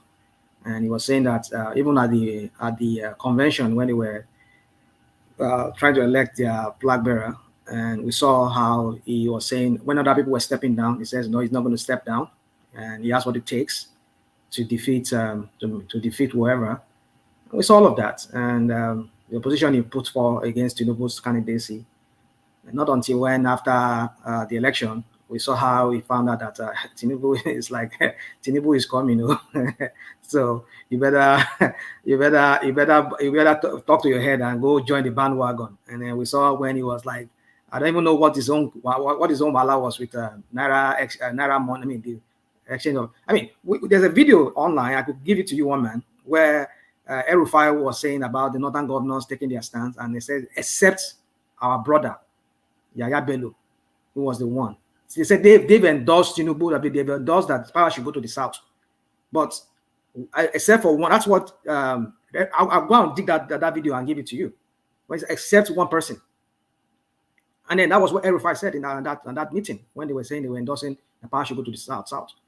So the point is this: we can play all this what about and all those kind of things and try to like rewrite history, and that's what the APC and Tinubu propaganda machine does a lot. And I've seen they've really captured the psyche of the Nigerian people that some of them. But, sorry, Raja, didn't you just contradicted yourself? How so? Yes, because you said El-Rufai that was supporting Tinubu now is in the doghouse, and Yahaya Bello is in the doghouse.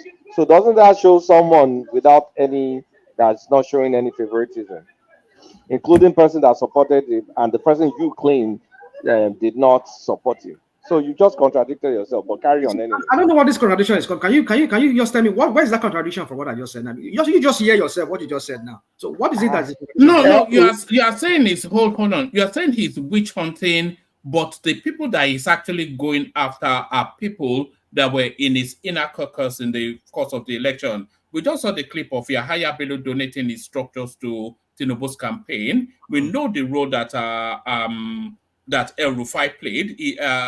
Better Edu is his appointee. So the logic leans more to him protecting this sort of people than not. So what you are saying does not blend with what is known. I don't know how we listen here. I mean, my focus from what I said was Yahaya Bello, and I'm trying to say what El-Rufai said, that we all support that power should go to the south, except for one of our person from the north, which is Yahaya Bello, did not step down. That's what I've said there. I don't know what you're talking about. And so, by extending your logic, anybody that supported Tinubu wholeheartedly should not be in the doghouse. So, explain Better Edu and explain El-Rufai. Come on. The logic doesn't add up. Sorry. I don't know what you're talking about. This I mean, you're not pouring Dumbo. I mean, come on. I mean, no insult. I mean, rational mind. I don't. Rational mind. Rodele. Oh, because you are so eager. Hold on. You are so eager to kind of like name Tinubu as someone trying to like punish people that were not fully behind him, and then we are telling you that. I mean, hold on now. So we are telling you of the multiple exceptions. At least we can't call it a paradox. I mean, it's not one person. There are many people that were fully behind him that are currently in the doghouse. So how does that explain that? That just shows he's running a government that are all about fairness according to what they can prove. No, it's not exactly what you're saying. Listen. It's exactly what I'm saying. Otherwise, your point doesn't make sense. If you want me to talk about El-Rufai, I'll talk about El-Rufai. El-Rufai too has fallen out. No, you're not getting it. We're not picking individuals here. We're looking about, okay, who are the people in the doghouse? And when you look at the people in the doghouse, there are people that supported him and people that were tepid with him. So you can't say, oh, he's kind of like witch hunting people that were tepid, because what about the people that supported him? Okay. I'm still trying. That's the case. Anyway, moving on, Sha. Okay. I'm trying to understand this whole this pushback. But then let me go straight to it. You see, talking about this whole thing. If you're fighting corruption, do not be selective. That's what I want to say. Do not give a facade of justice or prosecution here. And that's what I've seen with APC and with Tinubu administration. But going forward, from how we go from here forward, we shall see if this whole thing will ever come to anything. Because I know EFCC, all their cases, 100% of the cases they have, only 30% of them they win, or they were able to successfully prosecute.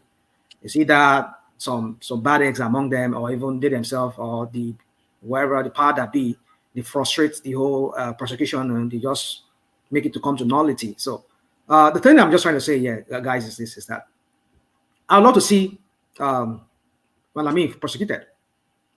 But am I expecting anything to come out of it? Oh, I wish something would come out of it. But what do I? But let's see. Time will tell. Like all of you said that you only spend 1 year, Abby. Let us see if he's going to successfully prosecute anybody prosecute anybody and be successful with that. We shall see, one man. All right. Let me take you to a different topic. Rational mind. Wike Makinde, other G5 members celebrating Abuja after PDP's NEC meeting. So the cause of their celebration is the retention of Damagum as the acting chairman of that party. Damagum, of course, in Wike's camp. So what are you then making of the politics that Wike is playing both sides against the other? You see, this Wike matter, or Wike Malayin, it's going to, you see that Tinubu throws him under the bus, or PDP at the end of the day. I was seeing, I saw a clip on, while we were listening to your readout, the readout you were making. I saw something on Symphony where they were talking about there's another new development in the PDP now. But I just saw it. I've not watched that video clip. I think some rep members or some people that was elected on that PDP, I think they were kicking against this weekend seeming victory in this last NEC meeting they had. So we shall see how that plays out, because I know this is not the last is not the last has not been heard yet of that thing that happened, because I think Wike should be punished, should be disciplined or punished for that. I don't know, but we shall see. But the demagogue, whatever, we know what is playing now. You know, I've said it, one man, at the very beginning. Immediately Tinubu won that election, I said, oh, you people can kiss opposition goodbye in Nigeria. Because I know Tinubu, I say he's a slayer, he's a killer, he's an assassin of opposition in any space where he reigns supreme, especially like in Lagos. He will silence opposition. He will create a facade of an opposition that he controls. And that is what he's doing. That's what's going to happen. Because I don't know why Wike is allowed to remain in PDP, because PDP is not playing to 2027. I mean, Wike is not playing to 2027. He's playing to after Tinubu is gone. Probably after 2031. I mean, what was that counting that we did about? Well, I don't keep track of this. The next election. I just know 2027 is the next one, and people talk about it a lot. But I know Wike is not playing for 2027. So why would you be in the opposition party and you work for the same party that you should be opposing, and then you want to remain in that party that has, no doubt, they also want to stand in an election for 2027. So I don't make it make sense to me. You people that come here and talk about making sense, make it make sense to me. How does that even make sense that somebody who works for a current party in power and he wants to remain in the opposition, and we know his politics that he's not playing to 2027. Can I come in? Please do. And please. Thank you for the opportunity. You see, Wike, see all those people coming out to criticize him. You see that they are new in PDP. This man single-handedly funded that party for more than a year. Majority of those people who are in the houses or Senate, he bought the ticket for them. He paid for their campaign, including the man in Kogi, Dino Milai. So most of them he has helped them in one way or the other. So if you constitute a committee to discipline him, you will see that they will neutralize it. That's number one. Number two, today Wike is the FCT minister. Tell me how any one of those guys who doesn't need land in the best part of Abuja. I mean, we are human beings. All these people need land. They need new houses. Most of them will come out to criticize Wike, but in the secrecy, they will go out kick Richard, I don't know if you understand what I was saying. We get all this thing you were saying. We get all of that. Okay. The point is, make it make sense why Wike should remain in PDP. If not because it's trying to serve, hold on. It's trying to serve Tinubu's agenda of kill the opposition, silence them until when I'm there. Maybe after I'm gone, you people can start having your voice. But as long as I'm there, silence them so that I will make my 8 years. Because I know what Wike is. I mean, you can't tell me. Hold on, you can't tell me Wike wants to run against Tinubu in 2027. If Tinubu ever he will never do that. He won't run. Why remain then?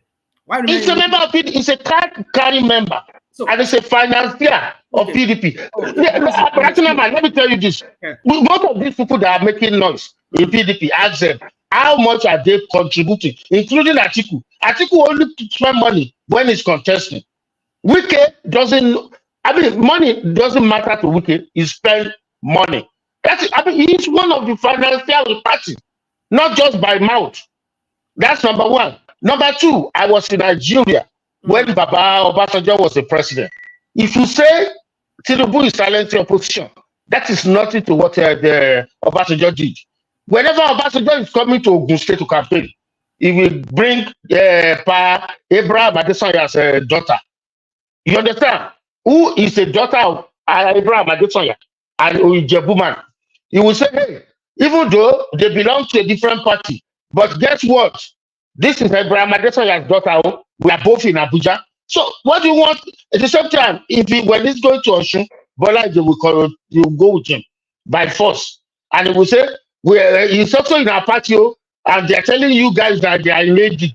So that is silencing opposition.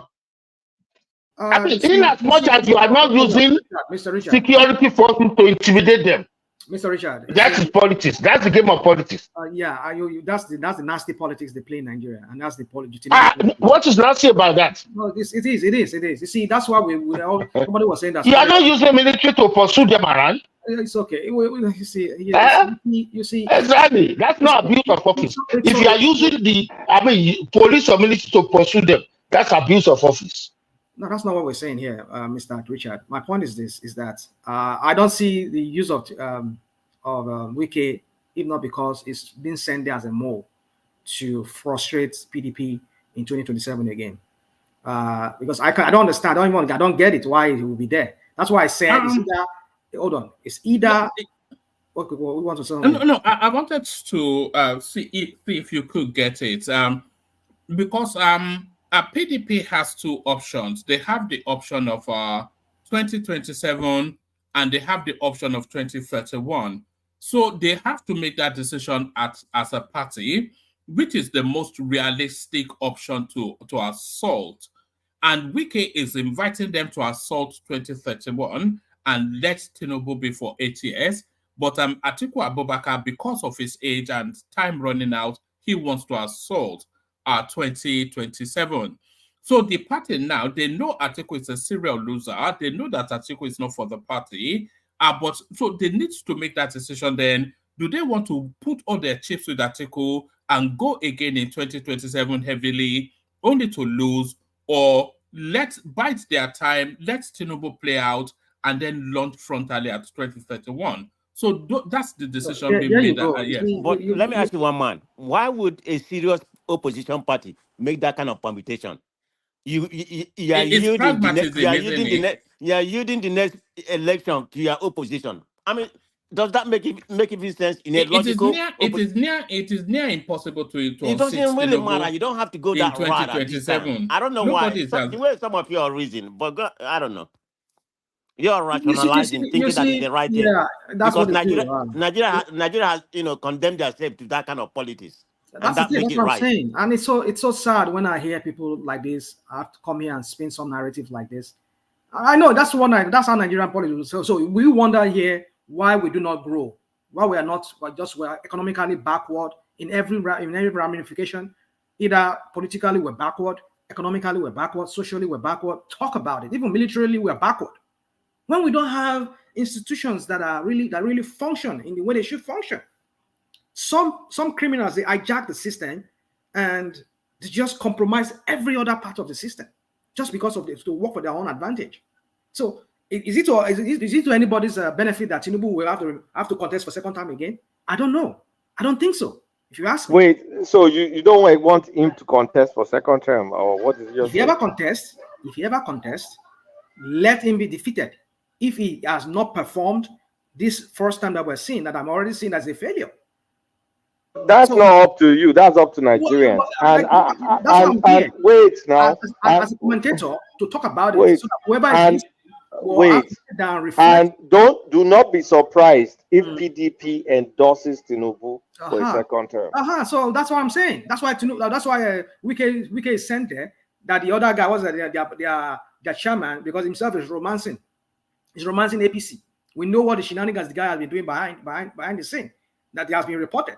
They've seen him with. You're not looking at it from a rational standpoint. What about everybody? What's rational about what you're talking about? That opposition should be on the same platform. Wait, what about if everybody sees for the benefit of the country? Let this man implement his reforms. Let this man implement his reforms. An opposition party, you yielding for benefit of the country or benefit of the other party. Why did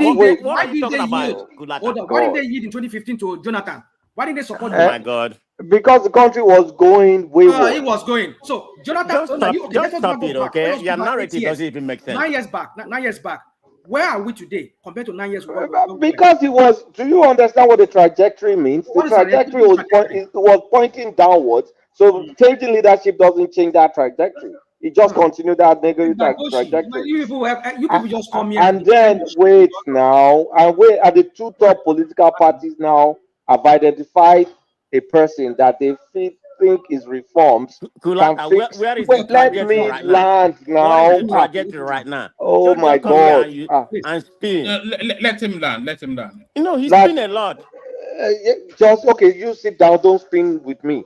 So they've seen a person that the world has acknowledged, World Bank, IMF. Everybody's saying, Oh okay, my God. for the first time, Nigeria is actually taking bold, decisive steps that, I can't listen to this guy. if followed through, will make us prosperous on the long run. That's why they're making us the seventh biggest economy by 2075.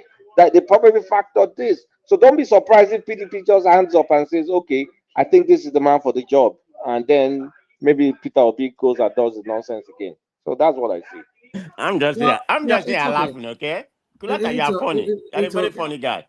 Well, they're always funny with their ridiculous. All right, bring that space home. I'll take you to one more space, and then I'll move on to the next question. So you see, man of prestige. You see, at some point I've been asking myself some questions. Is it even worth this coming on platform every time to talk about it, about this whole thing? Because I think some people have their mind made up. I'm not saying we should all think alike, but I look at even the educated ones like Kulata, and when they talk the way he talks, I tend to ask myself that question. What I mean? I just some few days ago, was it yesterday? A few days ago, I had somebody here come here and attack me just because I insulted his father, which I did not really insulted his father. But when I say I insulted his father, I'm saying about is Tinubu now his own father. If I insult Tinubu, I insult all those leaders in Nigeria. I call them the names I call them, and that's tantamount to insulting his own father, and he's coming here and insulting me. I mean, you just wonder to what low, the kind of low people can go, just to silence people who don't see eye on eye with them. I don't come here, I don't insult people. I might banter, I might do whatever, but I just look at it that you can't help people. You just can't help it. Because if people can be coming like this, okay, fine. If you push back on me, we talk about issues and we push back on each other on our issues, that's fine. But people will go low. There's one other idiot that comes here that calls himself Omo Ali. You just call somebody idiot. You don't have no right. Everything that comes from your mouth is negative. Everything that comes from your mouth is always insulting. No. Settle down. Mr. I will not call you idiots. I will not call you. No, please do. Let's go one on one. I will give you what you want. Please do. If you can do it, let's go. Hold on. I want this to be a mellow session. I don't want us to. Yeah. What I'm trying to make it. You see what I'm trying to say here. I've not even spoken to you. I'm not even talking to you, Mr. Richard. If you have feet, can that line. Can you see? Don't think I'm scared of not calling you one. If I want to call you names, I'm not scared of that. No name. I'm not what man. Yeah. See, that's what I'm saying. I'm not going to do it. But look at how it came. Because I call somebody who has insulted me an idiot. Because I will not cross the line. If you have not insulted me, I would not insult you as a person. So I don't know what Richard is trying to do here now. I'm talking about somebody. I'm not talking to you, and you're talking about if I cross you. I mean, what the hell? What the crap are you talking about? I mean, what's going on? What's going on with what's going on with Nigerians? We're all here to talk about issues. Let us talk about issues. And if I insult the leaders, these are the leaders I insult. They're not your father. They're not your mother. So why listen, let me tell you this. If you are a Edo man, if you are a Benin man, if somebody talks to the Omonaba, you insulted them. Richard, I've muted you. If you talk to the guy, no. I don't want a rowdy session today. Okay, well, let me just go to conclusion. Sorry. I beg you for that. I'm just trying to make a point here. Carry on. I'm not saying we cannot help some of ourselves. I think at this point, I just think maybe there's no point having to talk more on this politics anyway. I just have to wait and see how Tinubu plays out his 4 years. All right. Let me take you to an inoffensive topic. I don't know if you've been following this guy, Nigerian chess champion and child education advocate Tunde Onokoya has broken the record for the longest chess marathon after playing an extraordinary 60 hours non-stop under the bright lights of New York's Times Square. Davido actually paid him a surprise visit. This has been trending all over social media. What are you making then? But this seems to be something now that Nigerians, the Nigerian image is somewhat being rebranded, We are now they're now attacking the Guinness Book of Record, and we are hearing our names in good light. Yeah, Oman, before I go to that, what happened? Because I'm reading what Choma is saying here. I know you said Choma will not be here tomorrow for the session that you advertised earlier. Um, and he's saying that he has been suspended. Did you suspend him because he didn't show up? Is that what it is? I didn't suspend her. So I only told her to slow down with the bullying them of bullying, and then she's throwing tantrums of the back of that. Choma, And they our said, sister, please, okay, and then I'm not going to host again because you are not letting me bully them. Choma, don't do that. We like you as a moderator. One man, I thought she's a people on the comment section. Yeah, she still is. She's still the lead moderator there. So I don't know what she's saying. Well, Choma, please, we still need you to bring some decorum into the chat. Don't take it personal if you're already doing that. Anyway, so you see that tells for rational man, you're funny. So because I'm not following your stance or we don't think alike, then you now started thinking about insults and all these things that Nigerians are this, Nigerians are that. Do you people understand what I said? I mean, no, you jumped, and I was actually trying to understand what you're trying to say because I just said something. I gave a scenario that's a likely scenario, and that was it. And then then you were exasperated, like, why would Nigerian think this way? But it's a possibility. Yeah. But it's a possibility. So you need to be able to accommodate the possibility. Other opinions. And I respect your opinion, Akulata. I'm not going to do anything about your opinion. I can't do anything about it. It's your opinion.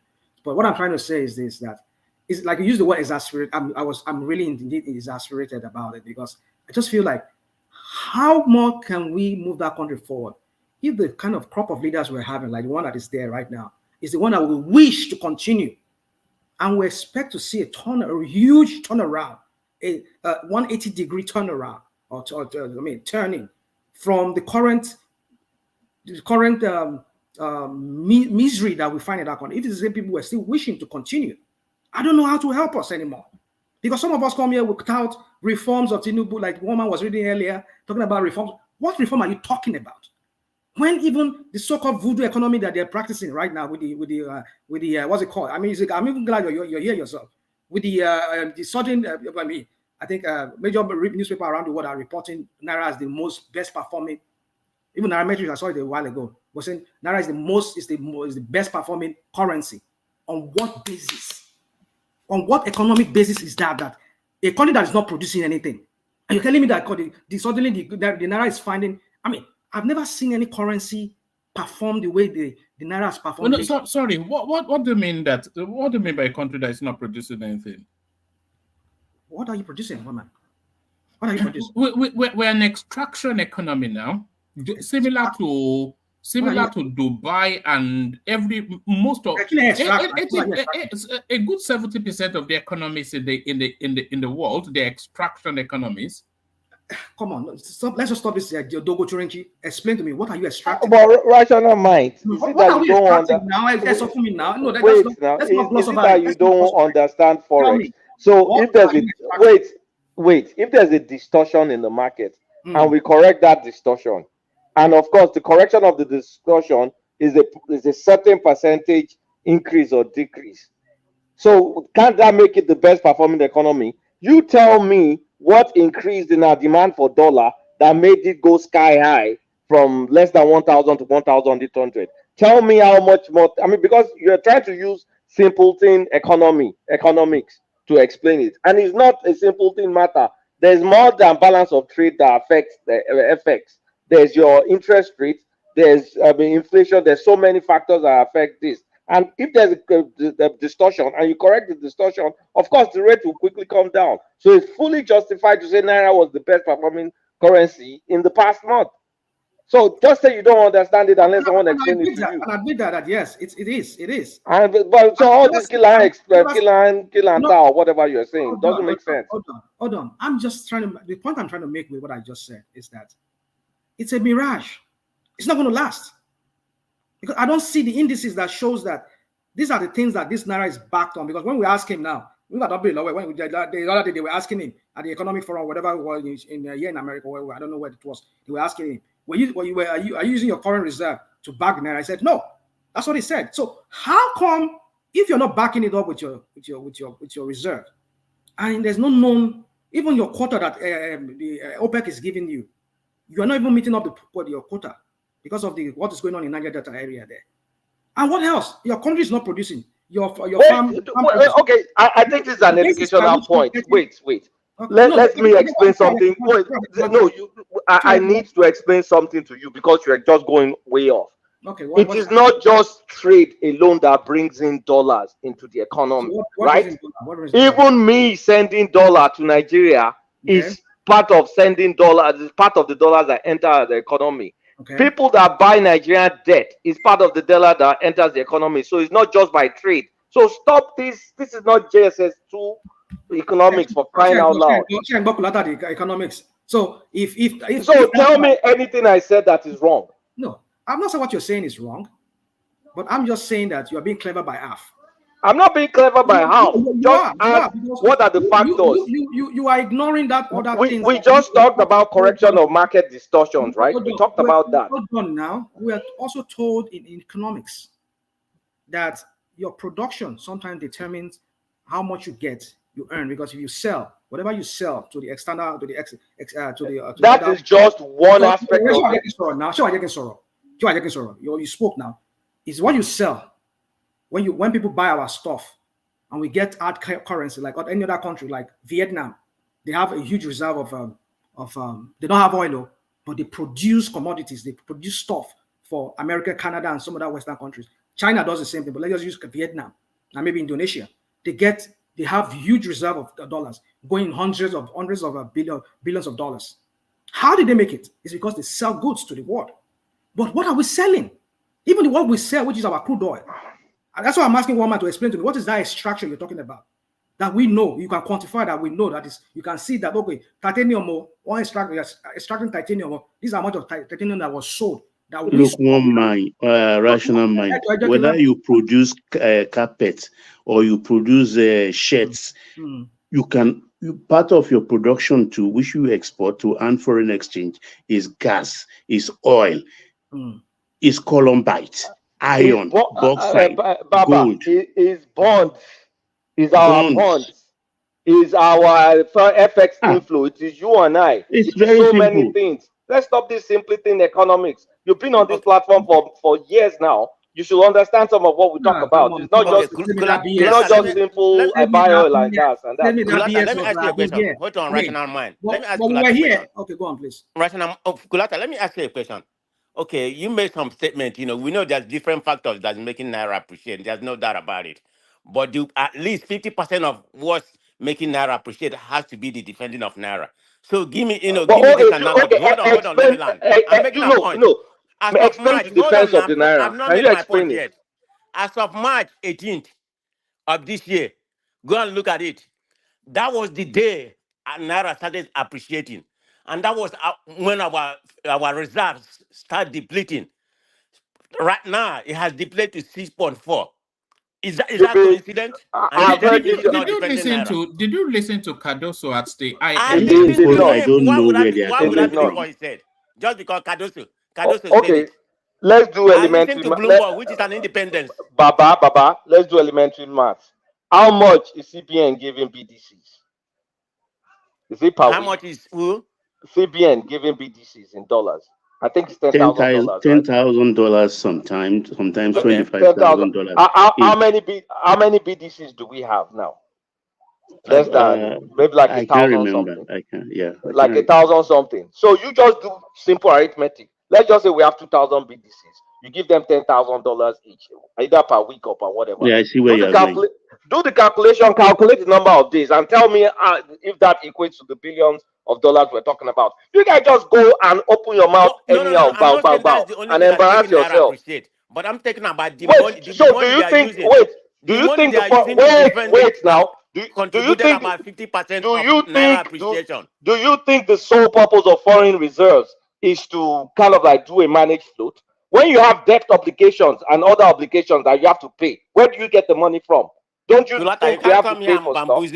I'm not bamboozling you. I'm explaining to economic analysis. Rational mind, Prestige Raja, you have to listen to. You have to go learn. Hold on. It's a teachable moment. Don't tell me that. I know what I know. Well, yeah, you know what you know, but you may not know what is going on or what you need to know. So Well, maybe Kulata narrative is always half big. So no, why it's would I not. want It's to not believe it? just Kulata. You heard it from the horse's mouth itself. Wale Edun, You Yemi expect me to Cardoso. believe Wale do?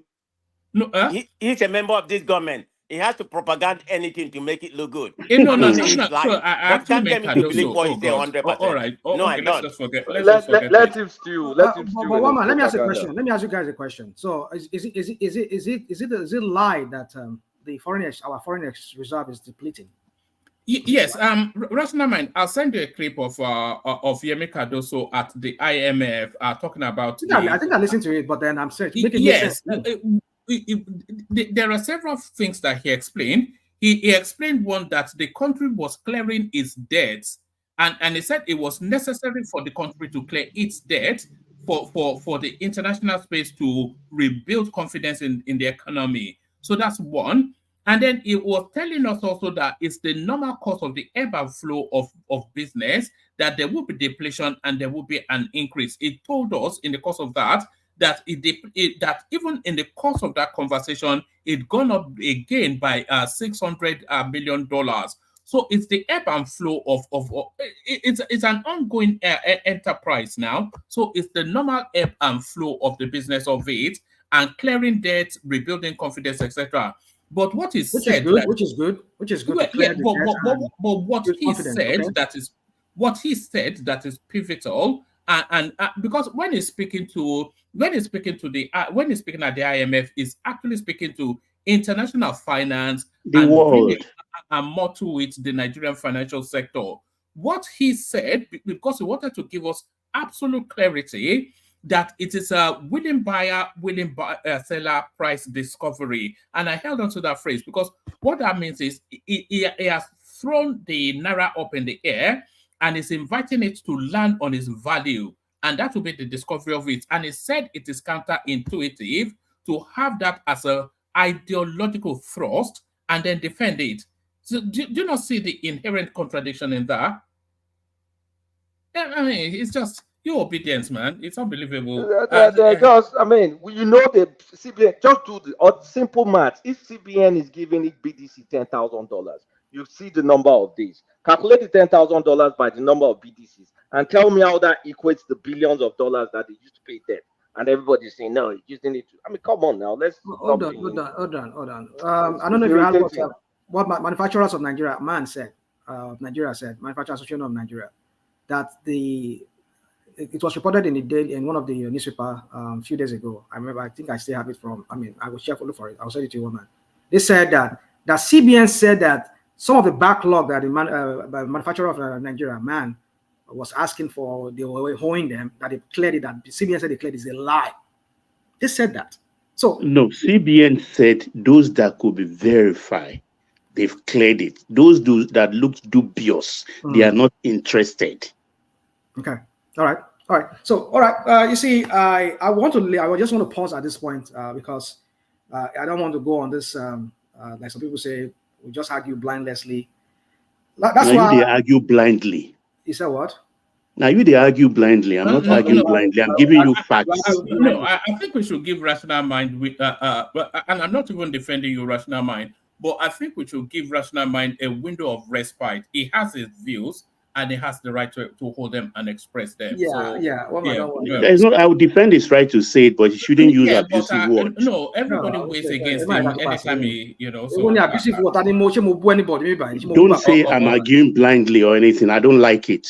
Any resemblance of abuse, I detest it. I abhor it. I didn't say Mr. Baba. I didn't say you. I said there's no point. I don't argue. There's no point arguing. There's no point arguing blind. I'm talking about myself. So you see, we need to chill out here and try to listen to ourselves. I wasn't referring to you, Mr. Baba. I was saying I was saying to myself that there's no point trying to argue blindly about you. I think I was even thinking maybe you're even correcting me about the use of my blindlessly or blind. I don't know how I said it, but I'm just saying there's no point arguing with you guys, being just arguing for just wanting to argue. I just have to wait and see how this whole thing plays out. This Tinubu magic economic that suddenly we saw dollar dropping down. This is the same Kulata that was here that was talking about production at some point. Now he's changing mouth. That's, I mean, yeah, it makes sense for what he said, that if suddenly we're seeing that they're only giving them, they're handing out $10,000 every month to them. I mean, every day, $10,000, 1,580. And we're not seeing this dollar being mopped up like the way it was being mopped up. And we're not seeing the huge pressure on the naira like what you said. There's something going on then. There's something going on. Yes, because they've cut out illicit demand. They've worked on all these different memos they're doing are making banks not do long trades, making people not use dollars collateral. There's so many things. You guys are just not following.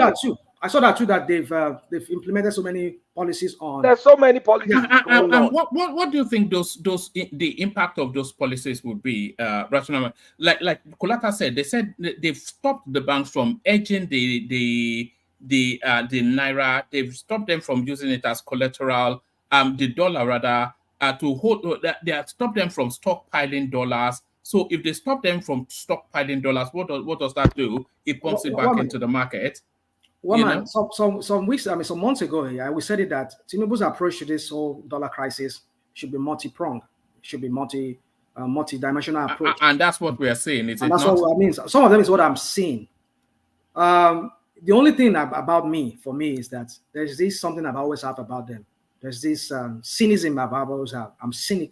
I'm cynic when it comes to these guys.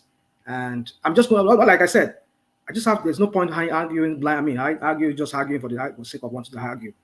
I just have to wait out and see how their policy flesh out. But I don't want you people saying that we are people who just hate, who doesn't want them to succeed. We want Nigeria to succeed. But when people want to succeed, we want to prove that. Yes, say I. There are people. When I say we, let me use my word we. I know we are. The obedient is referring to them. There are a lot of people that don't want Nigeria to succeed. The obedience don't want Nigeria to succeed. The last time I checked, hold on now. The last time I checked, Tinubu had 8 million, over 8.something million. Atiku had 6. Obi had 6. Fapaso had 1 million. So the majority of Nigeria did not vote for Tinubu. So are you going to classify almost like almost 13 million or 14 million people? Are you going to call them obedient? It's up to you. If you that tells you that yes, obedient people are 14 million. Then see, don't come here and always use this obedient thing. Many Nigerians that do not even vote for Obi, who even voted for Tinubu. Some of them are saying the same thing we're saying. So please, you're fine. You can go on and say obedient. It's up to you. But I'm just saying that let's just correct that notion that not only obedient that are yearning to see. That are expressing cynicism about what Tinubu and his people are doing. There are people who are not. No, I'm not talking about cynicism. I'm talking about people actively that do not want they don't want the country to succeed under Tinubu. Do you know they put it out there that Dangote's diesel is adulterated? Can you believe that? That's the thing. The obedience are out to sabotage the country off the back of. So it's only obedient that are saying all these things. So it's okay if you call them obedient, no problem. If he behaved like Erisco now, they will say he's behaving like Erisco. All right. So one might quickly, it tells us this guy's being a watchers champ. I think that tells us that Nigerians we are very we are gifted people. Whatever we set our mind to, we can achieve it. The only thing that just baffles me is that why can't we get that country to work? Why do we have to always have the wrong people to lead us? Over time, we've always had the wrong people. We don't have the real people that have good ideas to get in there and change things around. It's always criminals of some ways who has had some criminal records. Rational mind and one man. It's not just the marathon.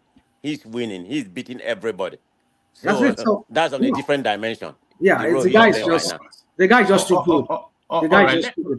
Rational mind. Yeah, let him round up and then we're going. Yeah. So the guy is just too good. So one man, in conclusion, I just want to say something here, please. I'll just beg you to give me just 1 minute. I just want all of us to understand something here, that I have respect for everybody here, and there's certain I don't. One man can attest to it. Maybe Ajale people wants to do that too. And some people who have been here for so long. There's something I don't do. I might push back, I might talk in a way, but I will never use insultive language on individuals here. I'll never do that. I can call Tinubu thief. Yeah, I can vouch for that. I can do whatever. Yeah. But that I will insult people, no, I will never do that. Maybe the highest I can call me, I could say, dude, or I'll just call you some kind of name. Like maybe say, you were a lady, or this kind of a thing. That's it. I mean, I don't think that's an insult if you understand what that means, a lady or you, or that kind of a thing. But that I will call you names like Oloy Bruku, as some people was calling themselves Oloy Bruku yesterday, their father. I mean, I'll never do that. So, and please let us always try and listen to ourselves. I was not referring to you, Baba. I wasn't, I mean, Agbalagba ni mo le ma. No, I get it. No problem. No, So no. when I said No hard blindlessly, feelings. I was referring to myself that there's no point me arguing. No hard feelings. No. Arguing blindless. So please let us always have patience. Àgbàlagbà ni mí náà, rational mind, ó yẹ kó respect me. Ulata is claiming his title. Àgbàlagbà ń bo ní yàgbà. Àgbàyà burúkú ò ní ẹ. Dọ̀bálẹ̀. Àgbàlagbà tó ń wọ Lamborghini àgbàlagbà. One man, I leave it at that. Please move on, please. Thanks. All right, really. So that's and that's the excellent rational mind. So thank you, rational mind. And I concur with not his politics, but his sentiments.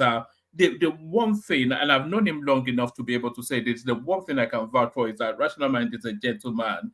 I've never really heard him using that against politicians. He'll go hell for leather, but I've never really seen him being not even the hint of inappropriate language towards just his fellow panelist or even commentator. So I can vouch for that. So gentlemen, with your permission, let me go to Tonero, who I think is joining us for the first time. Tonero. One man, how you doing, sir? Adeo. Correct. And at last, I've seen you pop through a couple of times, but I don't think we've yet heard your voice. Have you spoken yet? Yes, I have spoken in the past. Yeah, I'm always on every day, every single day. You know, I'm always on, like, tuning in and all that. Maybe when driving, walking, whatever. But I'm one of your disciples. Let me put it that way. All right, brilliant. Hopefully, we don't lead each other astray. But good to hear you.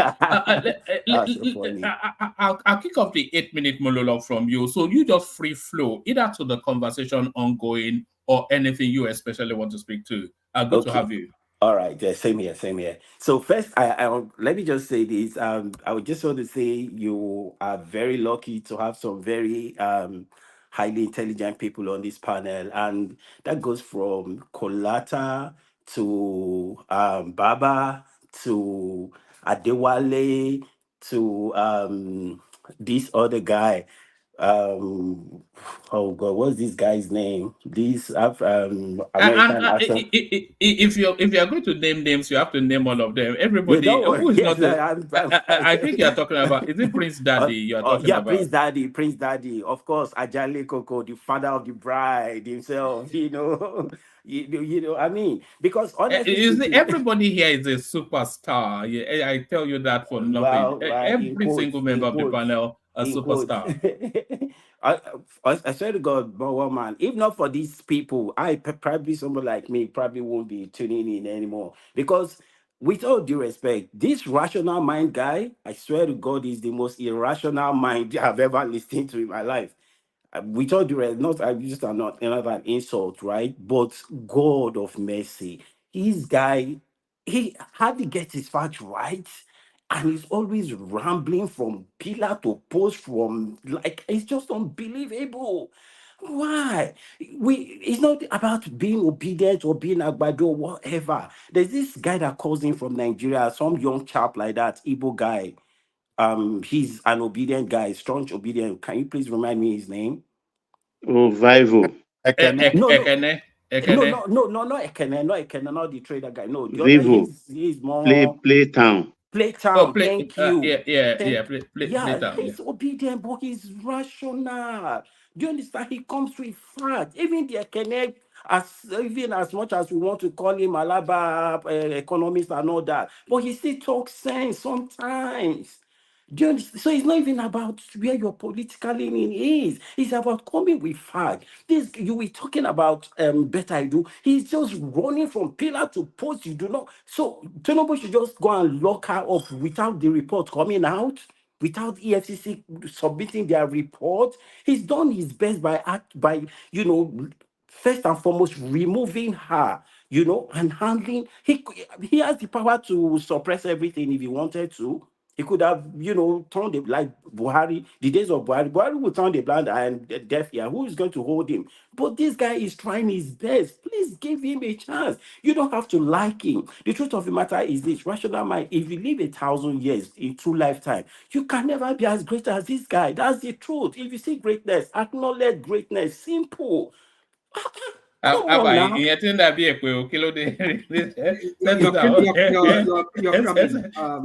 the criminals that you have there is the greatness you call it. It is what is criminal. Are you yourself? Is it because he did not allow you to get a shop in Yaba or wherever? Listen, dude. Listen, we all have our own greatness in our own little way. If his own greatness is to be a politician and he has been there through crooked things or whatever, that's his him. You don't compare me to me. I'm not here to compare anybody. I'm not here to compare. I don't compare myself to any man. If he has achieved whatever he has achieved in whatever way, I'm speaking to that because he has put himself there as a public servant. You see, one thing here, we come here. We want to criticize people that criticize the criminals rationally with facts. You don't criticize me. Don't put me through your prison, your own high of whatever. Your own. It is not my even Kolata has to be correcting you. Like even separation of powers. Hold on a second. It was one man that was actually trying to explain separation of powers to you. The judiciary, the legislative, and the executive. You don't even know. It's telling me what I don't know what separation of power is. Were you taking notes when I was explaining it? I tell you, I listen to every bloody day. All right, Tonero, take us to the politics. Sometimes I tune off because of this guy. Sometimes I just he came here because of me, and I appreciate you coming on here because of me. Because that's why we must never lose rational mind, though. He provides this what you provide is unique. Rational mind is the engine oil of the platform. Indeed, I cannot stand people who are just who come here and sing Kumbaya of Kolata. Is Kolata there? Kolata, let me quickly speak to Kolata, please. Is he there? Yeah, I'm here. Kolata, how you doing, my brother? I'm good. Now, you know this street parlance, that they said English now your mate. You've heard that parlance, right? I've heard it. Okay, thank you. So when you start using words like dog out, my brother, those are heavy words for somebody like rational mind. How do you expect him to understand what you're saying? English not be your mate. So he couldn't even understand what rational mind used to teach languages. Please, guys. Did you just come here just to, I was coming to you. Why are you talking rational mind? Man was question that was coming to you as well. You can talk to me. I don't have no problem. Because you two, you do not know anything, my brother. That is good. You don't know everything. Nada. I don't really care. I don't know you. So it don't matter. I don't know nothing. I'm an illiterate. You see when okay. I'm an illiterate. When people don't have arguments, they only call me an attack personality. It's not one man. You see the reason why I come to this platform. I come to this platform because we have different opinions. I don't want to go to a platform. I go to Dr. Damage. A lot of people will sing Kumbaya there. I come here to challenge some people here, whether you like it or not. You can call me any name you want. It doesn't matter to me. All right, gentlemen. Let me just tell you, I enjoy it. You don't know me. All right, Tony. And you will never know me. Thank you, sir. All right. All right. Now that you have appraised the panel, appraised the politics, take us to the politics of it. Yes. Yeah. So I didn't really join on time, but please let me know what's on ground. Let me see if I can speak to them. We were talking about Wike Makinde and the G5 members celebrating in Abuja, and then we were talking about the EFCC spreading their dragnet to ensnare Malami and Sirika, and we were saying that's long overdue. And then we played a couple of clips as well. So we were just generally having chats about the state of the nation. Okay. So for Wike and his G5 gang, retaining. Can I interject? Who is speaking? My name is Tony. My name is Olufemi Anthony. Oh, okay. Baba Jale Koko. Kemi Olagun. Agùnpẹ̀ o ṣeun gan tó tẹ̀ wá bá wa na rational mind lẹ́gbàá díẹ̀. Ọlọ́run máa yan rational rárá. No, eré mọ̀ ń ṣe, eré mọ̀ ń ṣe. You know. Rational mind ò mọ̀ wípé àwọn kan wà ń tà tán pé wọ́n ní ẹgbàá lọ́wọ́ wà nà lẹ́gbàá díẹ̀. But o ṣe díẹ̀ máa sọ̀rọ̀ politics lọ. Let's Okay, sir. You know, so what's it called? Retaining my Damagun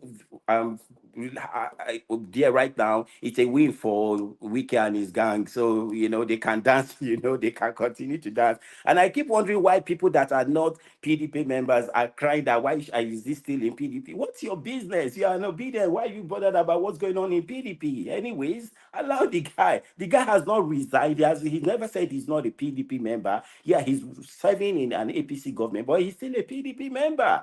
So, you know, leave PDP to do their thing. Why are you drinking Panadol for somebody else's headache? And so, which other one? This Erika and Co. Like you said, is long overdue. The Tinubu people don't seem to understand that this guy, you know why the Yoruba say Ologbo to sun bi ole, you know, something of that nature. You think the guy is stupid or he's daft or dumb or something. This guy, he's going to change Nigeria by the special grace of God. By the end of his 4 years, people will be marveled at what this guy will be able to do in Nigeria. So yes, it's high time, you know, he started dealing with all these criminals from that Buhari's government, you know, one by one. Just you can't take everybody out. Like somebody said, there was a guy on the panel. I think he's a medical doctor here in the US. I can't remember his name now. He's on the panel, right? Babati. Yeah. No, not Babati. Like tonight, I was hearing his voice. He was also going at rational mind at some point. You had to stop him. I don't know. No one was Richard. Thank you, Richard. Richard. Richard.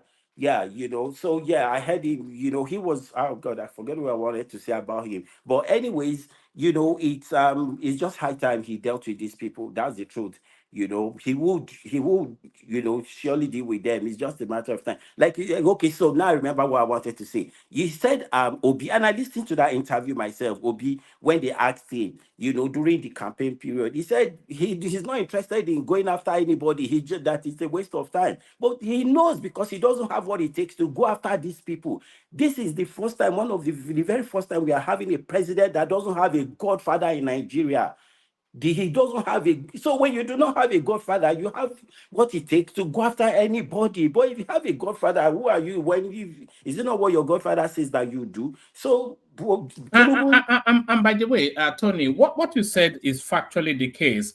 The godfather for Obasanjo was Babangida and Abdul Salami. Right. The godfather for Yar'Adua. Where are you getting that? Where are you getting that? What are you saying? Who brought him into government? Who brought Obasanjo into government? Was it not about Babangida and Abdul Salami? What are you saying? Okay, so who is the godfather of Buhari that was there that was a failure? It was Tinubu. Tinubu is his godfather. Is Tinubu not his godfather? Who brought him into government? Why are you people taking this so ridiculous? You don't speak to fact. That's the problem.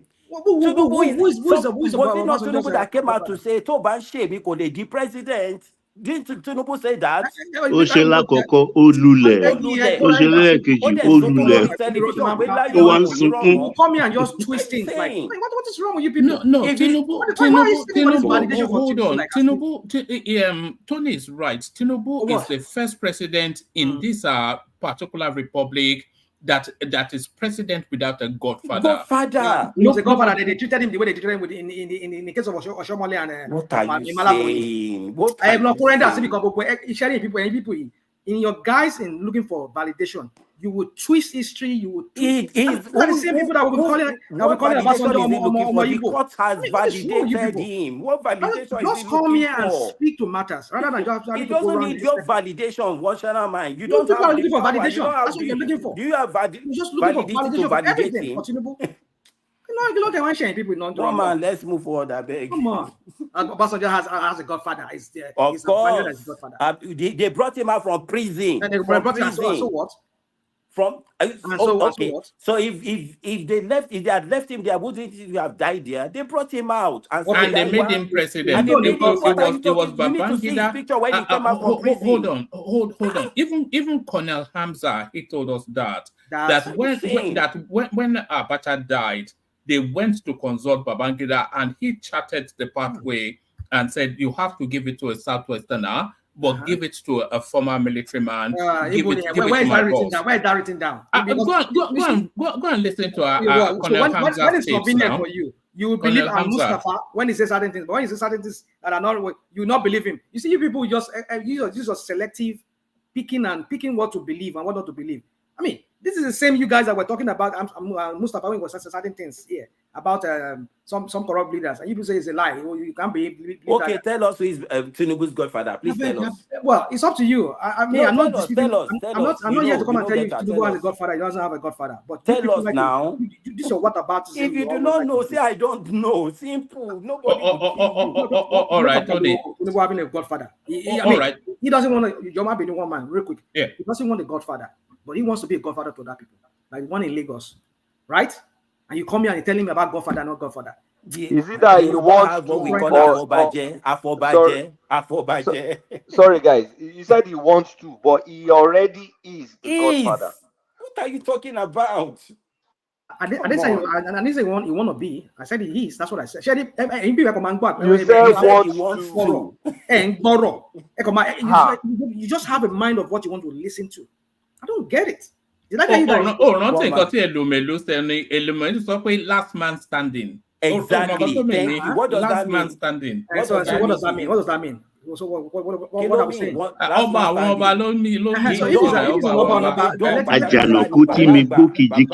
him perform now. He doesn't have godfather, right? Let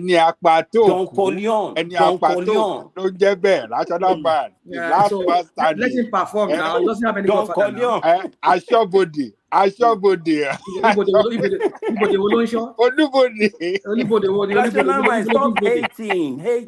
hating.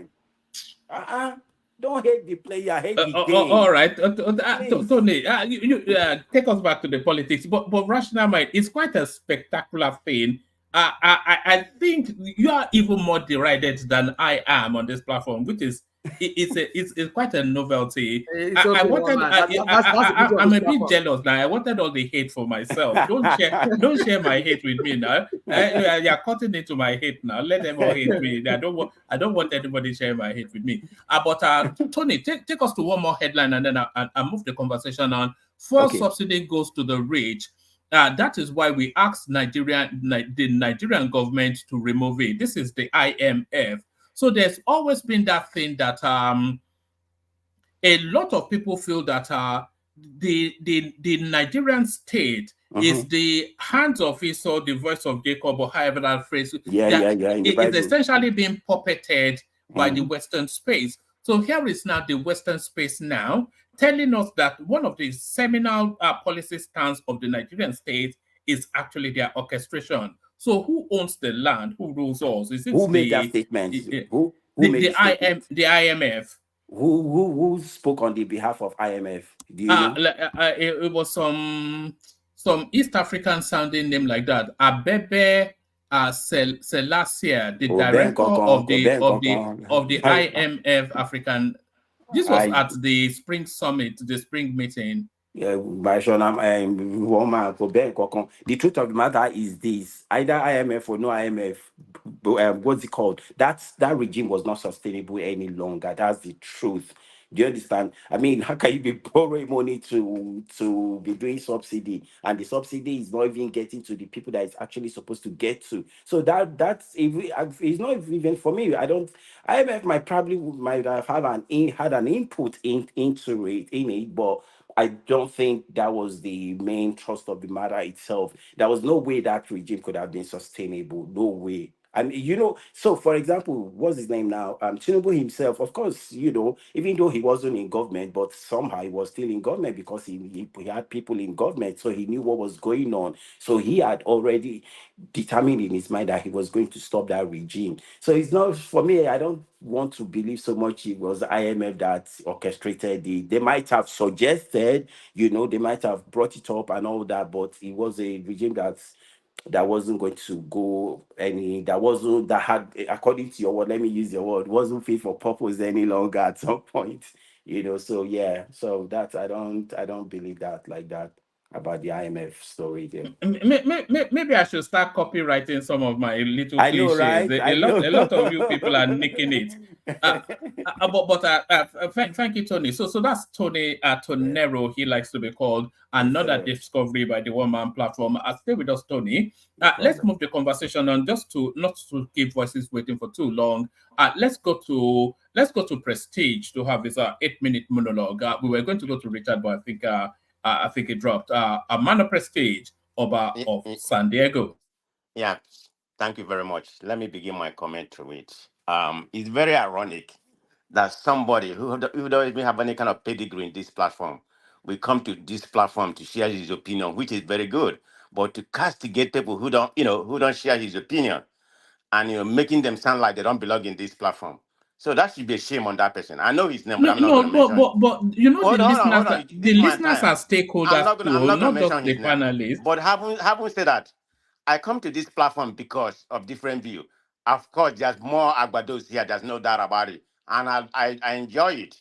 I like to counterize with them. Whether you like my opinion, or you don't like my opinion. That's what makes this platform, more fun. There's not that platform that I go. Of course, I go to Dr. Damage, so I will just make it here. There's more people that sing more of obedience there. I mean, I make a statement, but I enjoy this platform because people have different view about me. So if you so eloquent about your knowledge and everything, go to a platform where people disagree with you. Just don't come to a platform where there's everybody sing kumbaya and you're supposed to be like, you want to make yourself the governor of this platform. I will be on this platform and I will continue to come on this platform. Okay? One man is the owner of this platform. It's only one man that can tell me not to come. So nobody has a right to tell me what to say. You are one of the pillars. You are one of the pillars of this platform. Forget about all those nonsense. I will still be coming on this platform until one man say, stay. He know my name anyway, so I'm not going to. Excuse me, nobody said you should not come. We are saying talk sense. That's all we're saying. That's all. Nothing else. I'm not. Just be quiet, please. With due respect. Thank you, sir. So I will continue to come down this platform and share my own view. And that's the way it's supposed to be. I don't even like everybody. I don't like everyone here, to share my view. That is wrong. That's not why we are here. We're here to debate, come with different point of view, whether you like it or not. But the last thing, I may be very, boisterous in the way, I narrate my team. But the one thing I'm not going to do is to use a very inflammatory word against you. No, that's not my personality. But having said that, I just need to lay that out. You are who you are, and you can make your own statement. So I'm good with that. Thank you. So, but anyway, so where you want me to start, one man? Oh, kick it off wherever tickles your fancy. Launch at it from the. Actually, I want. Let me bring you in with this. So you have some explaining to do. Of course, one of your champions, he had this to say. Wow, this is Third Mainland Bridge in Lagos, Nigeria. Oh.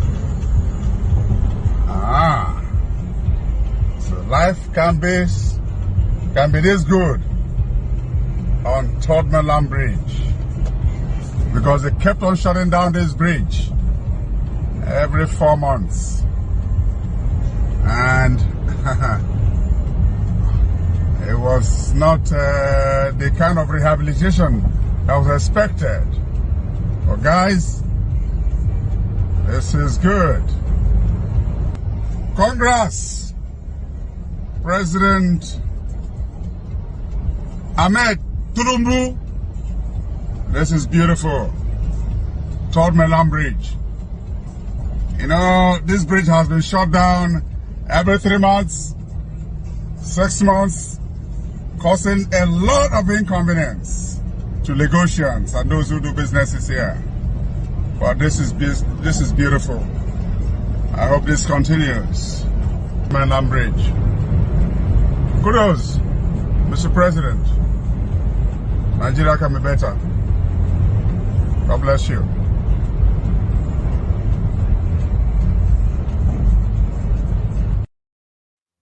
So, Prestige, what are you making then? Okay, thank you very much. He's from one of Mbise, the which biggest names. One of the yeah, biggest names in the obedient. Mbise, which is Owerri West, part of Yes, part of my Chioma is area. from Mbise But you as know well. who that is? Woman. That is Chioma uncle. Is it? Yeah, Oh, that's sir. Chioma uncle. They are from the same place. It's funny. That's Can I Chioma. just I interject just said 1 I just said second, please? Chioma uncle. But Hold on, Okay. Tony. Yeah. Okay. Yeah, Let I think Chioma is me listening. That's Chioma uncle. So yes, let me build it up for you.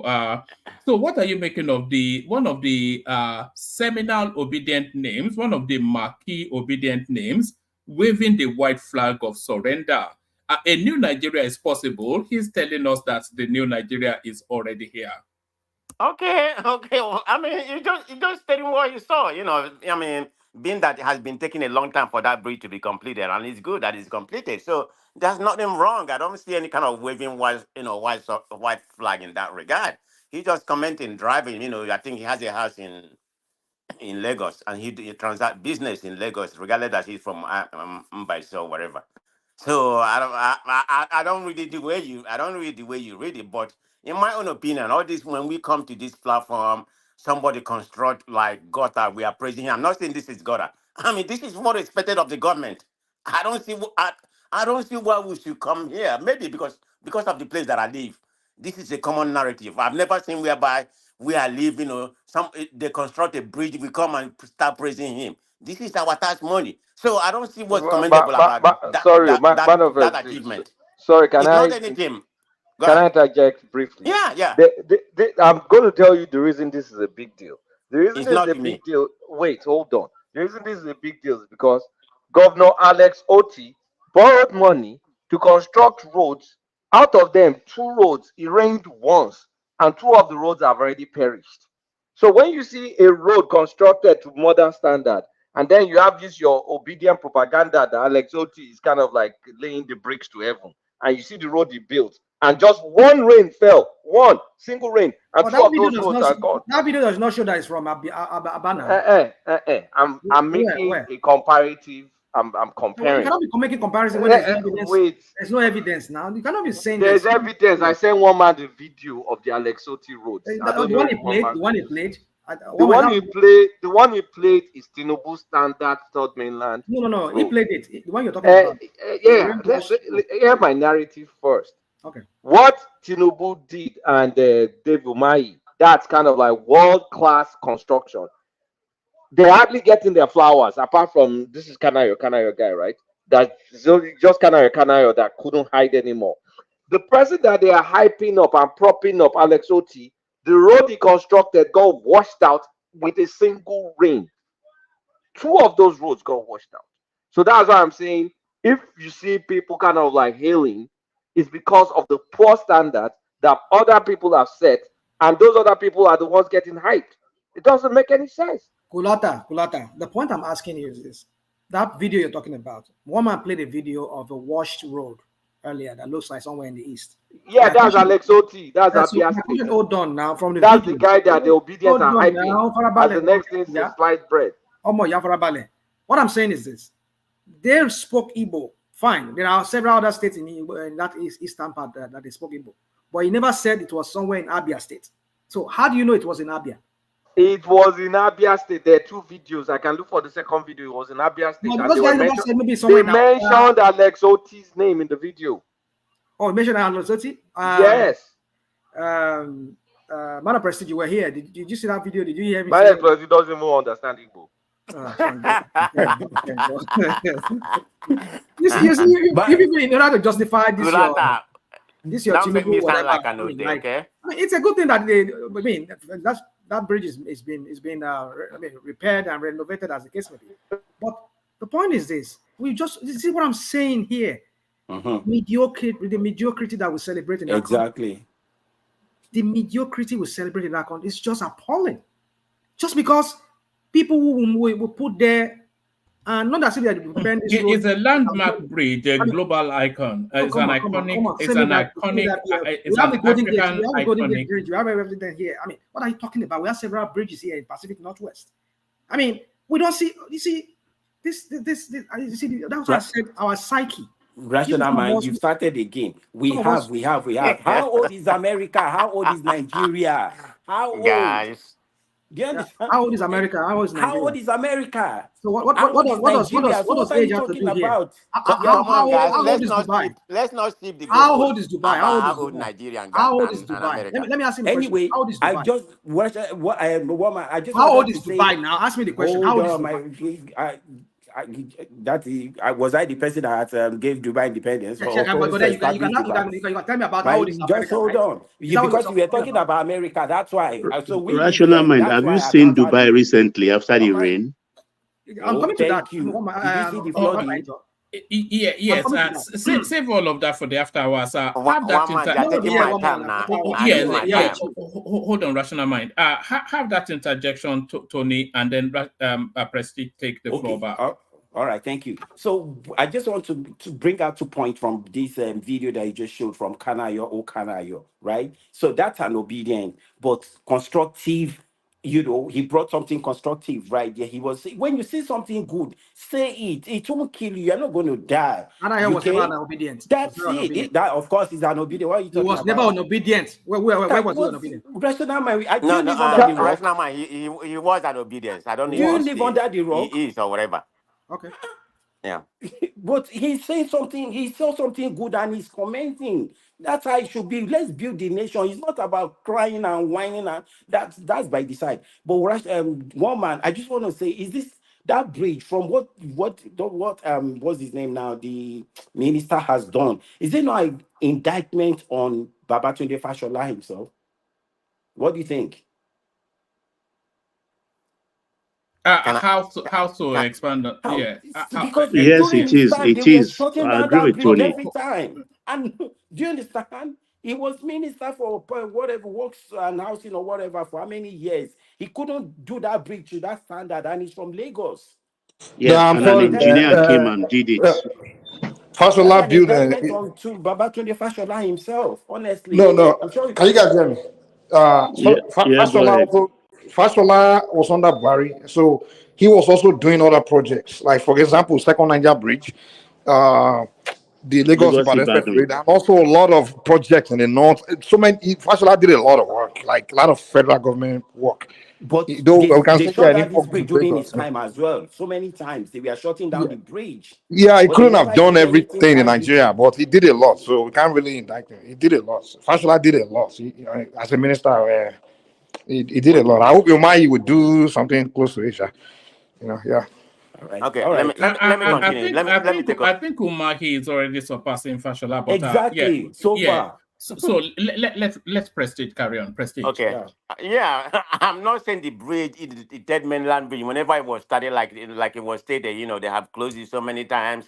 Stop it. I don't know how many years it's been going on, but it's been completed this time. Good. But I'm not here going to jubilating about they have done something great. No, this is the least expected of any governance in any country. I mean, who cares? I mean, who shout about people building bridge in a developed country where things work? Because that's nothing. That's the bare minimum you expect of your government. That is the taxpayer money they use. Yeah, but we're developing. But we are not developed country now. We are developing country. We're a developing country. That's not me. Okay, it's good. You can go. You can go have a beer. Enjoy. For that. That's not me. So I'm not in that. I'm not in that prism on that. It's all good. We need good things in Nigeria, but that's not validation everywhere. Now that's it. Right. So, but let me pivot to what. So, man of Prestige, are you at least happy that they did something? They did it. Rather than them not doing it at all. But you're not making it sound like they have. No, nobody's making it sound now. Achievement. Well, man, Reggie, the only reason we show it is because when people say it's not doing anything, then they show you what it did. It's not like you guys are not criticizing. We just decide to come to you and say, "Come on, look what they did." Well, it's because we still saying there's not doing anything. They are messing everything up. That's not an achievement to me. So I mean, it may be achievement to you. No, we don't. No one says it's achievement. All we are pointing out is, it's nothing to me. So I mean, that's the way I see. That's the way I see things, which is okay. I'm not. Mike, anybody here. I'm not quarreling about, whatever you want to say about whatever the achievement. It's all good. But I'm laying my own viewpoint. That's a Well, bare it's not like minimum. I'm What not I happy that he did it. no, it's not about who did it or who done All that. right, I don't live all in right. Nigeria. Prestige, carry on. Yeah. I don't live in Nigeria. I only visit Nigeria. So they can do whatever they want there, but it's still my country. I love it. I'm a one Nigerian person. So that's not, you can't take that away from me. But anyway, having said that, I think Kulata brought tried to make some analogy, trying to make some comparison about Ole Soti, about the bridge or whatever. I'm not here, to authenticate about that video, whether it's true or not. It may be true. There's no doubt about it. But in my own opinion, that's probably the infrastructure that he laying over there. Some of them, whether it's working or it's not working, but at least he's doing something. Before that man came to power, because you're talking about obedience, we are clamoring for him. He's probably the best performing governor. I can only speak about the Southeast. He's the best performing governor in the Southeast, whatever bare minimum he has achieved, because the other ones That's there. not true. Hold on, let me finish. The other ones there hasn't done anything. Okay, if I want to talk, can I talk about my Imo? Imo has the foundation already. So I can't be comparing Imo and Abia State. Imo is where, Imo is way advanced in terms of infrastructure and some other things when it comes to that. But Abia So State and Uzodinma did it, Abi. hold on. Abia State and Kogi State and some maybe one other state are probably, the least performing. Their previous governors, they are the least performing in the whole Nigeria. But when this man coming, at least he is doing something. Not just only that, some other things So that he Uzodinma has. did well in Imo State. Is that what you're saying? Huh? Uzodinma did well in Imo State. Is that what you're saying? Most of them didn't do that much, but Imo State had the foundation already. Go to Imo, go to where they see how a little bit more advanced than it is than Because of other states. Uzodinma now. Because of Most of them Uzodinma. are when he get out of office, we see what he does. Okay, Because what of he done right APC now in Uzodinma. Nasari. And then All APC right. has been doing good. I'm Yeah, from let's Owerri, let so I can Prestige tell you flow a about bit. So Owerri. yeah. Owerri is okay. Okay, so I'm not going to give Uzodinma, I give him a little bit of credit. That's me. But anyway, having said that, in reference to what Kulas has said, but at least the guy is doing something. That's why people are commenting on him. It's not just only that. Some of the paradigm shift, that he has initiated, that become a priority, like the forensic audit he has done for the workplace, the elimination of pension for the previous people in the government, and some other things in order to save money, salary and pension and some other things that he has initiated. So that's what people are commending. So at least he's doing something. I'm not saying he's performing magic. Of course, I've not been to that state, so I can't just stay here and just take everything people say. Some of them could be propaganda, but from what I heard, he's doing better than any other governor in the southeast. I can only comment about that. I'm not commenting about Nigeria. You say, oh, of course, Lagos State governor is the best in my own opinion. So, having said that, that's my opinion on that bridge or whatever. So, whatever you call it, it's Oh, okay, oh, but oh, it's not. oh, oh, oh, all right. Pardon me. Let me play you another clip, Prestige. So this is the offshoot of the arrest of Bobrisky, and this is how society is now reshaping our Prestige. Watch this. Okay. Just coming from a birthday party, and guess what? Everybody was afraid to spray. Hey. But I guess we have to learn how to spray. Don't throw money around. Just, do a class and dignity. But everybody was afraid, including me. But it was fun. So, Prestige, that was Abike Dabiri Arewa, the diaspora woman, telling us how high Arewa, society. not Arewa. Yes, it's telling us how high society is reshaping after the flogging from the EFCC. So, what are you then making then of our commentaries? No, it's a good development. That should have been done long time ago. I think, to my own recollection, maybe somebody correct me. The law was constituted, I think, 1980, 2007 or whatever. So people should have been arrested for mutilation of naira, because there's different form of mutilation. Even writing on the naira, bundle it and all that kind of things. It's disrespect to the nation. That's a mutilation. They should have been arrested. So in case of this Bobrisky something, yeah, people will be aware of what's going on right now, because I saw, what's her name? That big bottom lady from, what's his name? What's his name? It's Nollywood guy, from I think from Southeast or wherever. What's his name? The way the way she was giving out money instead of spraying on the floor. So people are being aware of right now. But I saw one of those e-money type people, Obi Kubana, those sort of people. It was at a party, and rather than spray the king, it was pointing his phone to his phone to show yes, they was sending alerts instead of no, you know. it's a Yeah. good team, right? They should, anybody that does it they should be arrested. But what Is I'm it like looking an at, I'm app? looking at Bobrisky one. Is I it like think an app? there has to be more into that because you can't tell me that Bobrisky doesn't have money. Not the way she used money or whatever. I think the lawyer, now that the lawyer did injustice to her, or it's a form of plea bargain. Maybe there's some other things that involved. That's why she pleaded guilty. She shouldn't have pleaded guilty. I'm not saying it shouldn't be it shouldn't be where she is right now, but she shouldn't have pleaded guilty. Look at Obi Kubana. You know, I mean not Obi Kubana, a chief priest. He didn't plead guilty, so that's a different outcome, and nothing is going to happen to him in that Nigerian state. Sorry, real quick. When we say this is a selective justice, that girl No, that I won't call it a select. hold on. There's something I want to say. Do you remember that girl that came out that drove all the way from the United Kingdom to Nigeria? You know, they threw a party for her, and she was caught on camera spraying money. How? Why did the EFCC not look at that and arrest her? What are we talking about? She was a camera. She's the darling of society Okay, now. Well, one right. man. You can look at if you want to look You at see it what that we're way. I talking guess about? Rational mind. I'm not really looking at. Hold on, Rational I'm mind. not looking at it that way. No, Tony, settle down for a moment. Yeah, I think they're trying Karen, to send a precedent from beginning from now. This is what's going to happen because if you begin to arrest everybody, look at what's his name? He's now pleading all over, pleading all over the country. So don't show my video. Don't show my video. The video, all of them spray money. I mean, Wizkid, all of look at what happened in Big Cubana. Bury her mom. Look at everybody spray money. So who they going to arrest? They have to throw everybody in prison, but you have to start from somewhere. I have no quarrel about that. You have to start from somewhere and make people are learning their lesson right now. Believe me, nobody's going to be doing that anymore. So I don't know. In my own opinion, this is just my own theory. I can't even like a lawyer ask her to plead guilty. There has to be more into that. Maybe they say because they floated something about money laundering. I don't know if that's true. Then they say no more money laundering. So maybe there's something behind that. Instead of saying, okay, let's just plea bargain. Just assume, just say you plead guilty on this. This is what I'm assuming. Because now there's no law in their rational mind we take their client to plead guilty for this.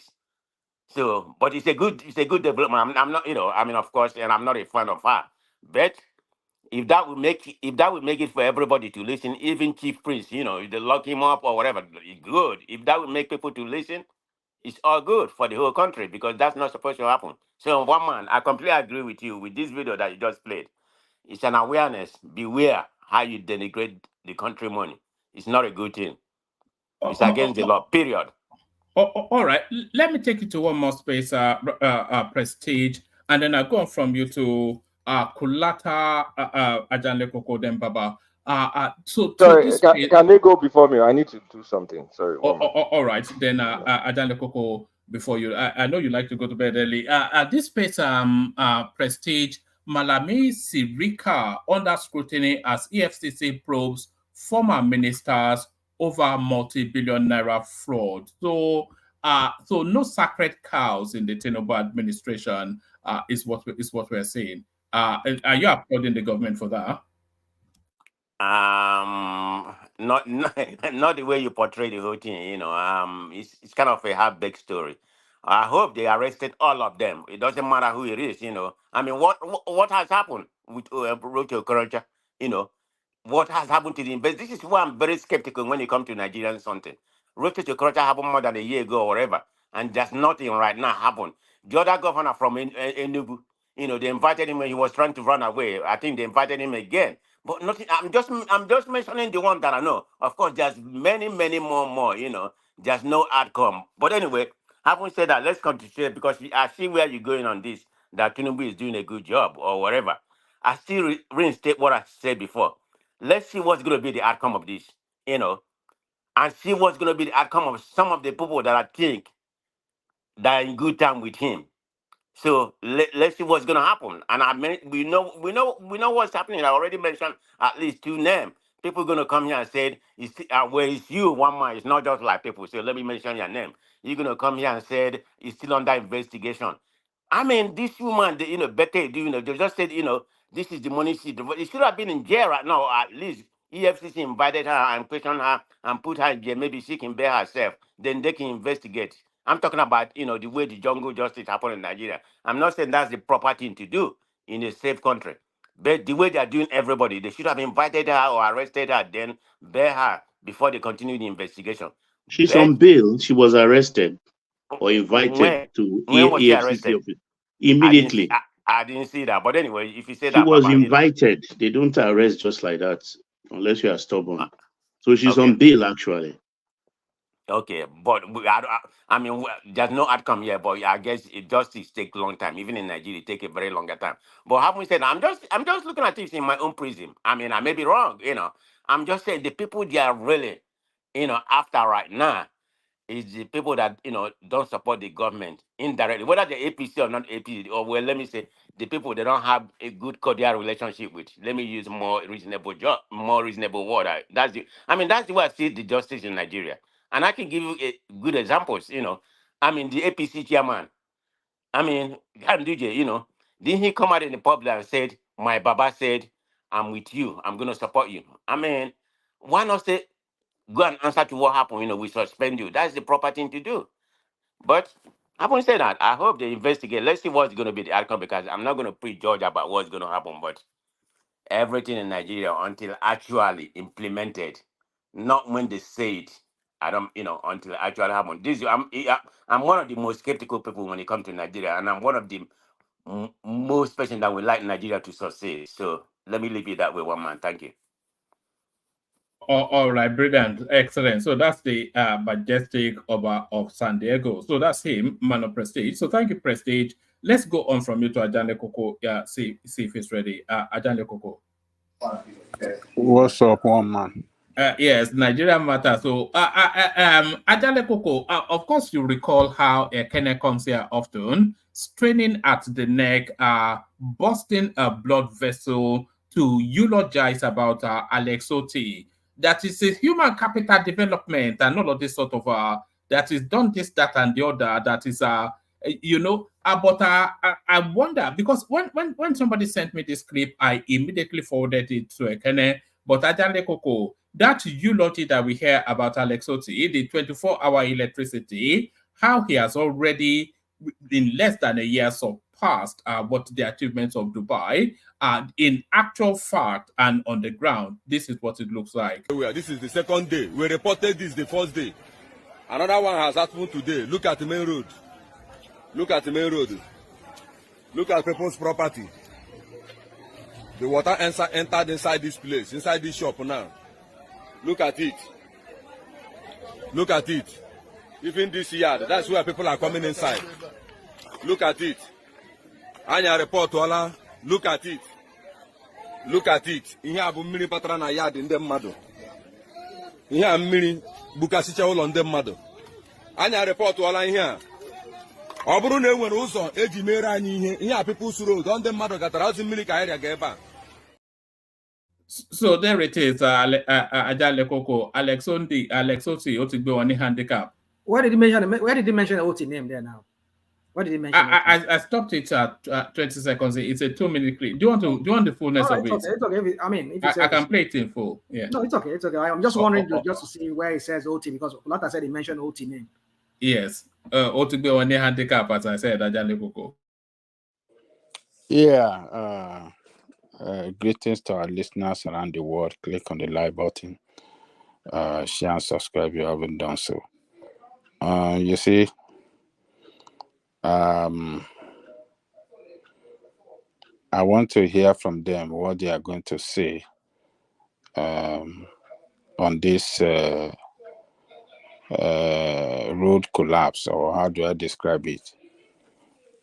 Because when a similar thing happened in Anambra State, all of these people, the obedient, All of them were jubilating and were using that video to campaign against Soludo. So similar thing has happened to Abia State Adesoji. I'm looking forward to what their reaction is going to be on this one. Ajalekoka is the soil on that area. That's what's happening. The soil in that area. What do you mean by Oh, this? don't blame that. Don't blame that on it. It's not. I'm just messing with Ajaliko because he come here with obedience. So I gotta. So yeah, it's strong obedience. So what are you people going to say on this now? You see, it's the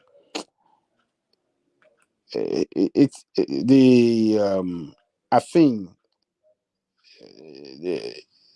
in the east the topography of their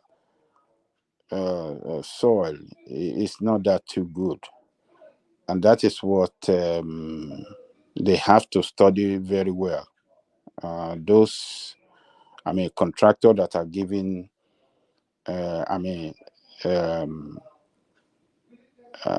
road construction to do, I think should be able to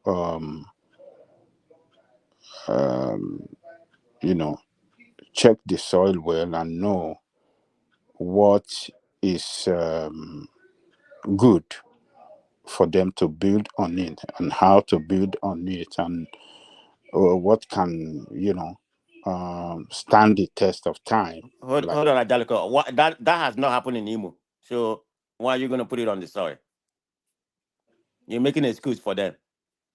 No. You don't understand what I'm saying. What I'm saying is that construction company, road construction company, before building roads, haven't known the condition of the soil, that when it rains, when it's flooded, something like this can happen. They should be able to know how they can build the road with quality material, and build it well in such a way it can stand the test of time. It can stand a situation when there is serious flooding. The road will still stand. So they should be able to study the soil very well and know quality job to do in terms of road construction that can last long. This kind of situation is very embarrassing. It is not good, and whether we like it or not, we have to blame the governor, because this is taxpayers' money that they expended on the construction of road that have not lasted a year. Just rainfall, and the road flooded, and the entire road is washed away. The drainage, so they should work more on the drainage system. They should work more on the drainage system, and that is the problem. Good morning. Yes. Okay, can I interject you? Yeah, go ahead.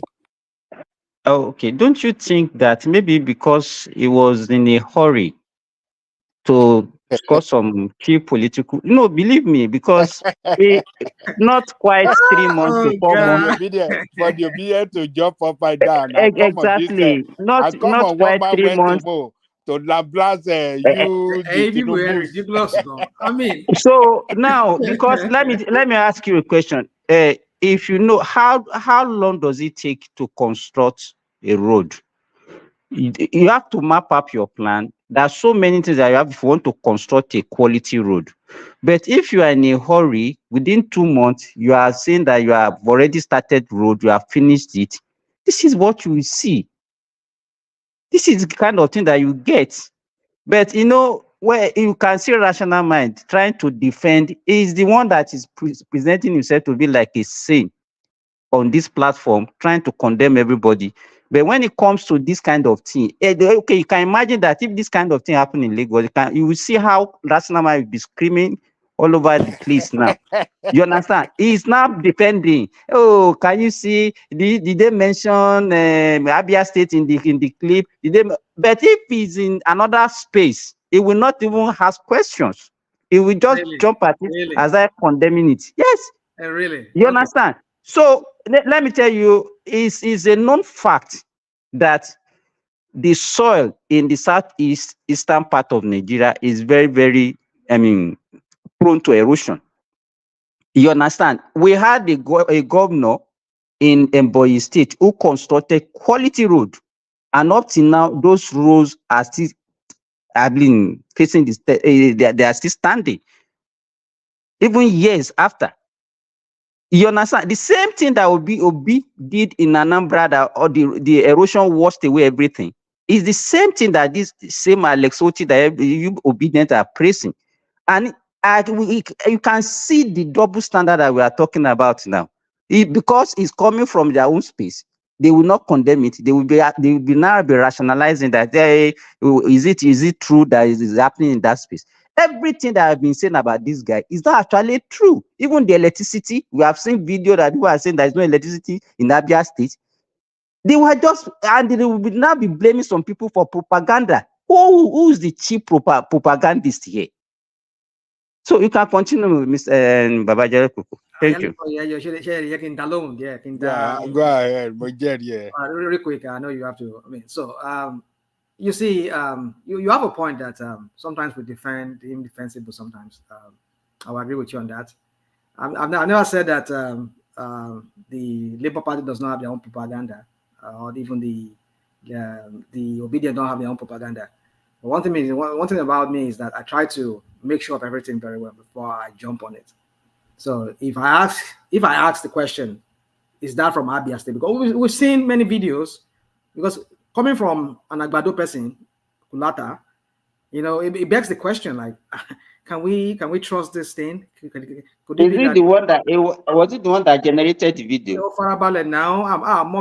He said it with his own mouth now. He said he was the one who sent the video to So he went to Abia State to do now. the video. You ask the question, alone now. So anything that comes from Agbado people like yourself and like Kulata, I will take with a pinch of salt. So I will start questioning it. It is when I've gotten the facts, that is when I was okay, you guys have a point.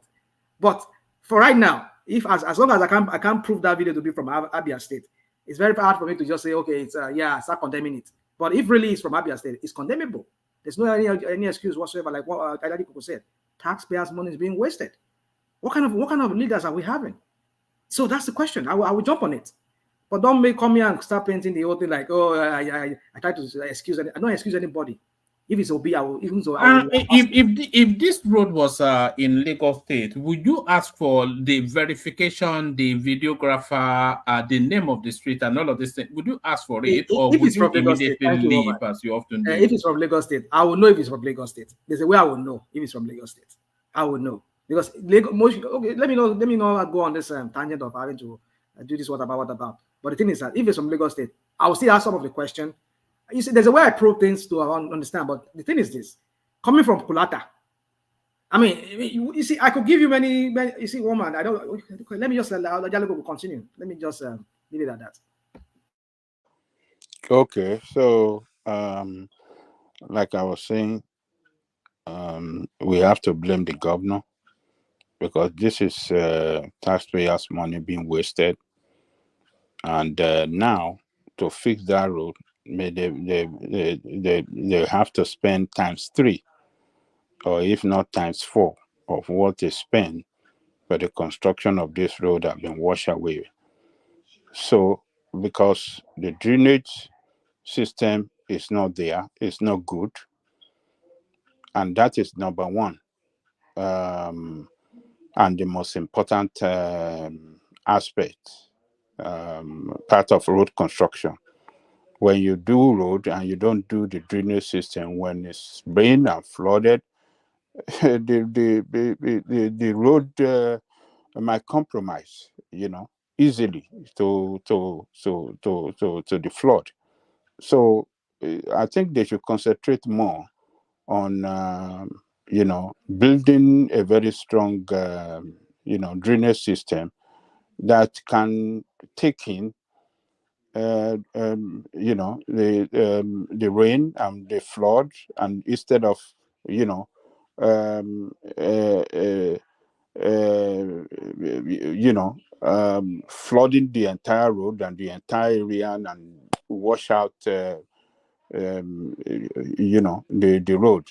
And like Simba said, the soil in the southeast are very prone to erosion, so, and they have to work on the erosion problem too. I don't know what is wrong with and this erosion is not a big deal to solve. It's easy.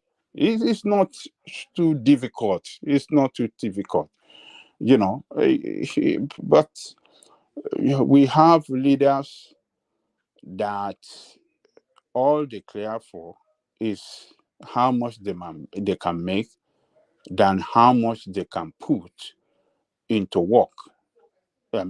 Put into use effectively, that will work well for the development of where they govern. So the governor have a blame, but on this road that is washed away, and I am looking for the obedient. I want them to speak on this in comparison to the similar one that happened in Soludo State, Anambra State, because they are all over the place. They were playing the video everywhere on this platform. They were Ekene, who is from Anambra State, just because this guy did not work for Obi. All these people, they are anti-Soludo. They hate him from heaven to hell. They hate that guy. There's nothing to them. That guy have not done anything. And that guy, according to independent report, is the most performing governor in the Southeast today. Is the most performing governor. But these people will rubbish him, and they were making mockery of him over this similar incident when it happened like 2 months ago or a month ago. So, one man, we have to blame the governor, and that's the way. Let me ask something like Jalikoka. Why would you say Soludo is the most performing governor in the Southeast? Under what prism are you using to judge him? Are you from Anambra? Have you been to Anambra? When was the last time you've been to Nigeria for you to make such a categorical statement? I've said an independent. What independence? Is it his propaganda? It's not propaganda. It's on your This is what I don't like. Don't make any. I'm not saying he's not or he's not, but you're making categories like you have the fact, you have the data to back what you're saying. Don't just read everything you see in Nigerian space. I mean, you know that Ajalekoga. So I think you're probably wiser than what you're saying. Okay. Okay, thank you for the pushback. I like the pushback. But let me tell you this. It's even an obedient that even said it on Dr. Damage's show. That this guy is a regularly feature on Dr. Damage's show. I think it's a doctor, maybe a medical doctor or so. He's a writer too. Like, I can't remember his name. He's a writer, he's a medical doctor. And he said, with some other people, they have an organization that, went to study, the performance performances of all the governors in Southeast. He's a Southeasterner. So he's an obedient. So, and that independent organization, they're from the United States. They went there and they used some parameters to, measure their performance. And Solido came on top as number one. I don't know. In my own opinion, there's no governor in the Southeast Hold apart on, from no, Olos listen. Oti. This is the problem We with still you have to wait people. for the result of Olos Oti. But other This, governors, none of them is doing jack. dude, this is the problem with you people. If that reporter said it's Alessoti, you will surely believe it. But because it doesn't favor that your obese governor or Labour Party governor, it's a problem. This guy is an obedient. He come even on that show very day when they are interviewing, or some of his regular the panelists on the show were throwing a very hard question. How can you say it's obedient? He said, look, it is not my own decision. It is the decision of the investigation, what they investigated and what they came out with that put him on top above others. He cannot change it. So he's an obedient guy. I watched it. I can't remember his name. So, but it's a regular distance. It comes on damages show regularly. I've not been seeing him sometimes now, but he used to come very, very regular during that time before the election and after the election. He was there regularly. Yeah, he may be obedient, but he may be obedient that is trying to benefit from It's not Soludo. benefiting. Look at you. Look at you. Look at what you are saying You now. know how Nigerian people are. What are you This talking is about? he lives in the United States. He lives here. He lives here. So even after he live here, he still want a piece of the pie. You know Okay. Nigerians. Oh, okay. Now he's a Nigerian. We want to hear from the pie. Okay. But, well, that is just what I want to say there, one man. So that's my take, one man. All right. Let me take you to the headline on the on the screen. Malami Sirika under scrutiny from EFCC. I had the hope that Malami would be the first name, even ahead of Emefiele. I wanted that guy looked at. What are you making of the headline, Adale Koko? Well, the world scrutiny is just showing that they are being investigated or they are still under investigation. They have not arrived at anything yet. Until when they arrive at a strong charges against them, and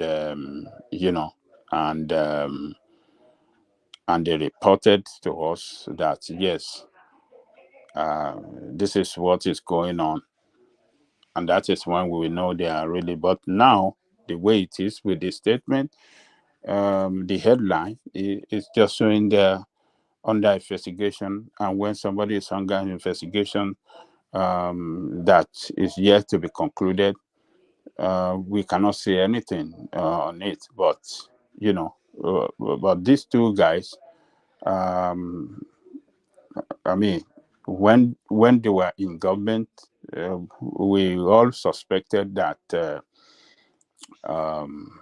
they were corrupt due to the way they run their offices. We saw it, and we hope that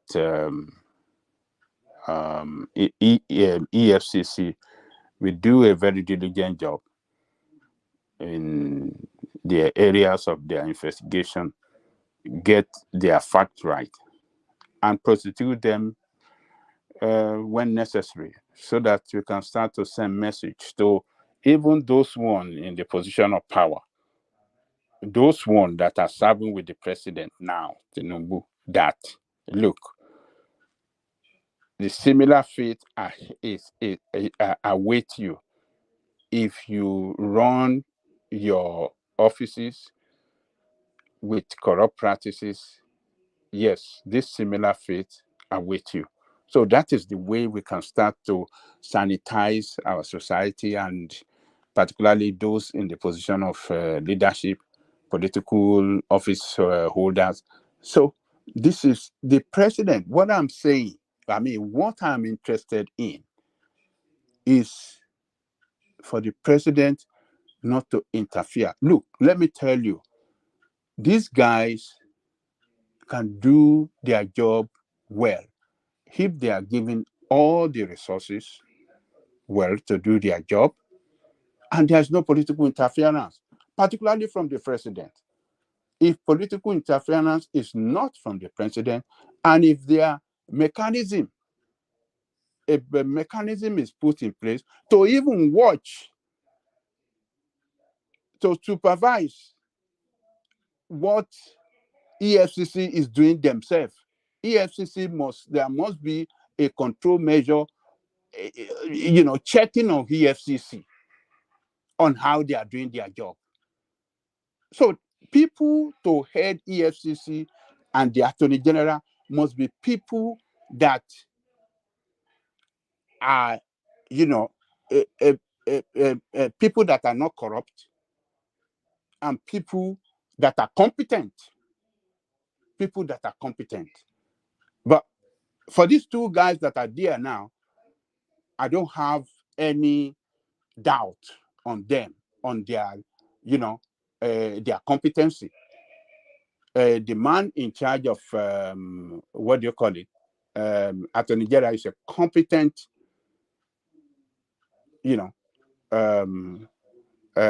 Attorney General, and the guy that is in EFCC is a competent guy too. It's a lawyer as well, and he has been with EFCC for a long time as the secretary. So he knows the in and out of EFCC, how it works, how it operates, the operational, everything. He knows it very well. So I have no doubt. So for these two competent guys that are managing these two places, the president should not interfere their job. In fact, the president should demand, should at all time push them to achieve results. He must push them to achieve results. And president must not have any sacred cow. But so far, for these people that have been investigated so far, or those under investigation, is showing that the president is not ready to protect anybody. Is not ready to have cover for anybody. The Kogi State governor, we saw what is happening with him. All these people being investigated, and Malami and these people, these are the people that they were leaders in their party and in the former In fact, Ajale Kuku, that was what I want to even draw your attention to. If you look at it, most of the people being probed now, they are members of his party. Before you don't see such things. It doesn't happen. We have not even seen any opposition, apart from maybe Emefiele, who is not even a politician, being investigated. All these people are members of his party. And you know what baffles me about Nigerians? Just members, they are leaders. They are leaders. I don't know what we actually wanted as people. Anytime anybody is being investigated, we will be the one also protecting the person. Yeah, they will say it's witch-hunt. It's witch-hunt. Because he's a Christian, he's a Muslim, he's an Igbo, he's a Yoruba, this is that. I don't know what we wanted. Sorry, sir. If the witch does not fly, how can it be haunted? The question we should be asking ourselves is that these people, did they really committed the offense? If the answer is yes, then let them face the music. That is the real issue. That's the real issue. So I think those guys are doing a good job. The president should give them free hand to do their job. It should not interfere. No political interference. No sacred cow. And that is how we fight corruption to the ground in that country. So, one man, I think I'm looking forward to when EFCC chairman will come and then report to us the charges, the strong charges they have against these two guys. Because this is what is most important is for him to speak on to Nigerians when he have Adale Koko, out of everybody from the Buhari administration, the one person that I've always wanted the authorities to get hold of is this Abubakar Malami. His arrogance is only surpassed. His arrogance was only surpassed by his incompetence. He's as useless as he was greedy, and he was just killing and stealing everything. Just gluttonous. Just useless. Attorney General Basan. So the chairman, or what do you call it? Yeah, the FCC chairman should address the nation sometimes on some of these charges against these people.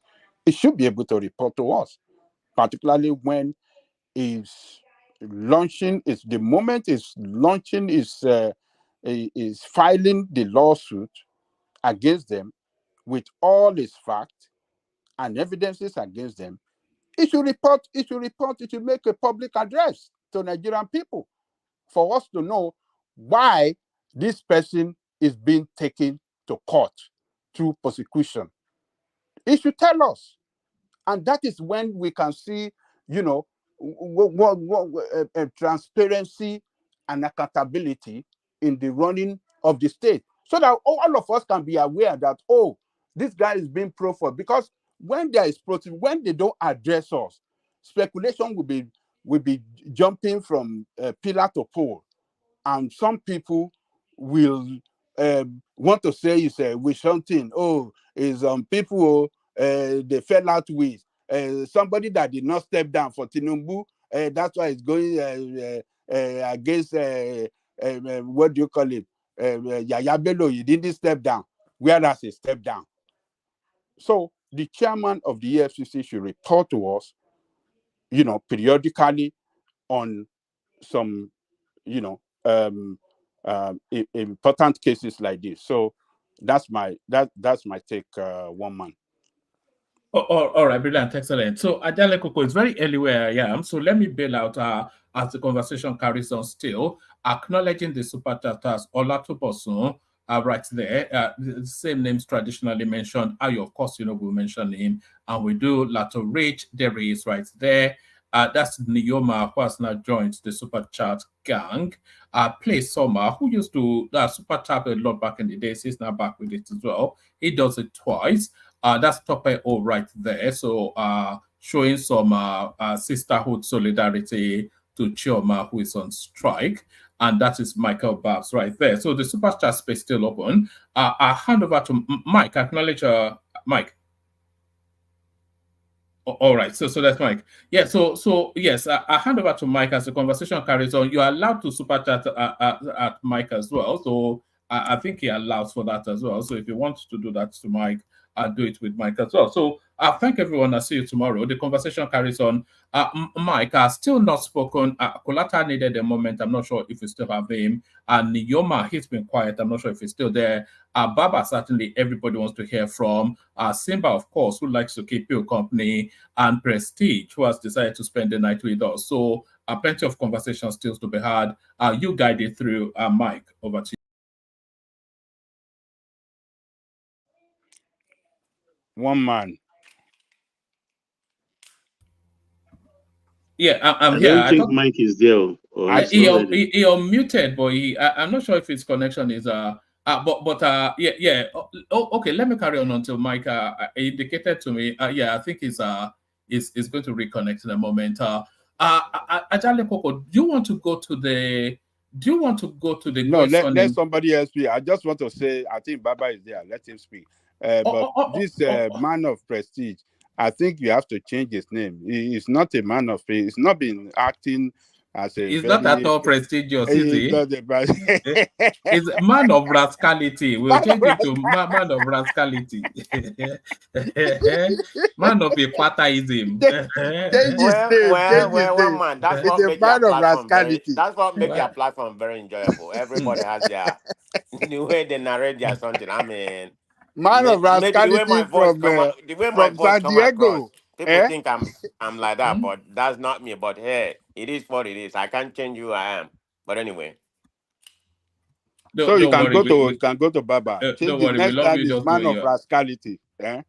Yes, a man of rascality. Don't worry. We love you the way you are. So Baba, you're up next. Do you want to pick Are it you up then from? forgetting Kulata? Check on him if he's ready. I'm not sure that he is. If he's ready, he would have Okay. unmuted. I think he might Then well let be me in the carry middle. on quickly. All protocols observed. I only came here. Oh dear. Can anyone hear me? No, carry on. We hear you perfectly. Okay. The principal thing why I came here was that message I sent to you. Even though a lot of people always disagree with Reno or Mokri, I think 90%. Mama, can you hear me now? I can hear you clearly, Mike. Oh, okay. My audio was gone earlier, I guess. I was talking, but I thought you was hearing me, but all right, go ahead. Okay, he's always very factual, whether we like it or not. So I sent you that message today because I was surprised when I read that his Twitter handle on X when it said that he's offering $10,000 to anybody that can point to one school in Anambra that will be conceptualized, he built and operated, and is still standing.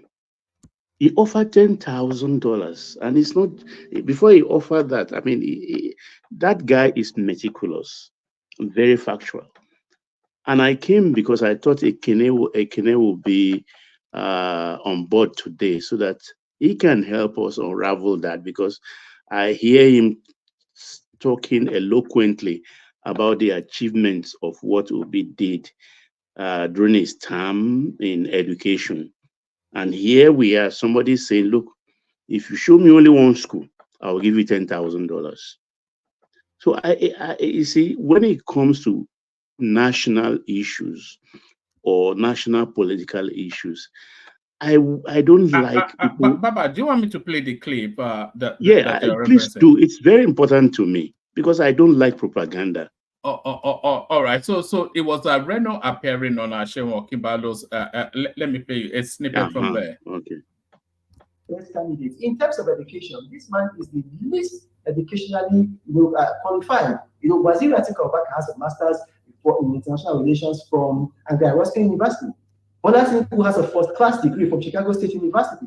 Rabi Musa Kwankwaso has a PhD in water engineering. This man has a third-class, or maybe second-class lower in, I think, in philosophy from the University of Nigeria. So in terms of education, he is not as qualified as the others. In terms of achievements while in office, it doesn't come close to any of them at all. So, but in their own mindset, there's a lot of emotional, there's a lot of sentiment, and it comes back to what happened, during the war. So I understand that. A lot of them are going to attack me. But look, at the end of the day, if you hold the election 10 times, Peter Obi is still not going to win. Peter Obi should go back and revisit what I told him. I told him that the best path to the presidency for him is to run as Waziri Atiku Abubakar's running mate, and then be loyal to him while he's in office. And then when Waziri Atiku Abubakar finishes his tenure, naturally the baton will change from the president to him. He didn't listen to me. Well, good luck to him.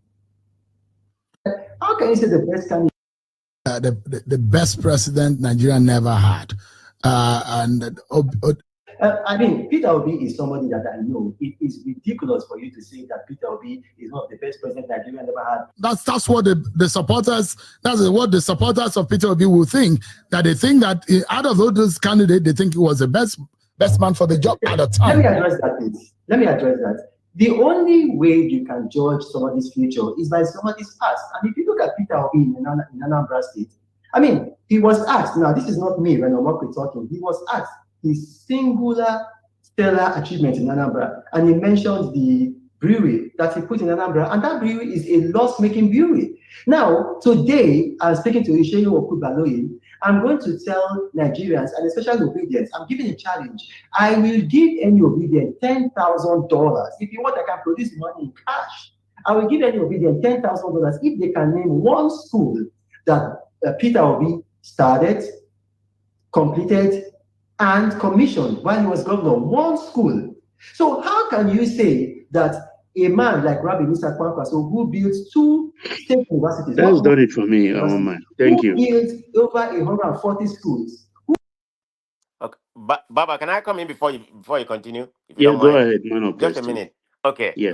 This guy, I don't even know what he is, Sorry, President. Before you come in, let me say my goodbye. I think we have Thomas now. Polly Okay. is in the background, so I'll leave so I can swap with Solly. Thank you, everyone. Even Mike See you is okay tomorrow. too. Okay, Okay. one man. Thank you. Just a minute, Baba. I mean, Yeah, this go guy ahead. that is talking, we don't even know where he stands. He's anti-obede, and everything. But when he say it's school, I'm not from Anambra, so I'm not here to challenge his narrative. So I can't really say when he say it's school, because I'm gonna ask people from Anambra, when I meet them. When he Yeah, say because it's there is school, that is even $10,000 to be primary won. school or anything. When this guy just come here and chase cloud, try to build his platform, and then people are just, I don't listen to that man anymore. A man of prestige. When a man comes down, put his money where his mouth is, and say this is $10,000 on international platform, and say only one. It's not saying 2 or 3 or group of schools. Say only one. If they can point to him that he built and commissioned, I will give that person. So I thought Ekene will be here so that he can challenge that and win the $10,000, and so that maybe we can enjoy $100 from it. Because one thing I observe is, look, it's not nice doing propaganda. Let's all state things as it is. You understand? East, I'm not from the East. East is not my space.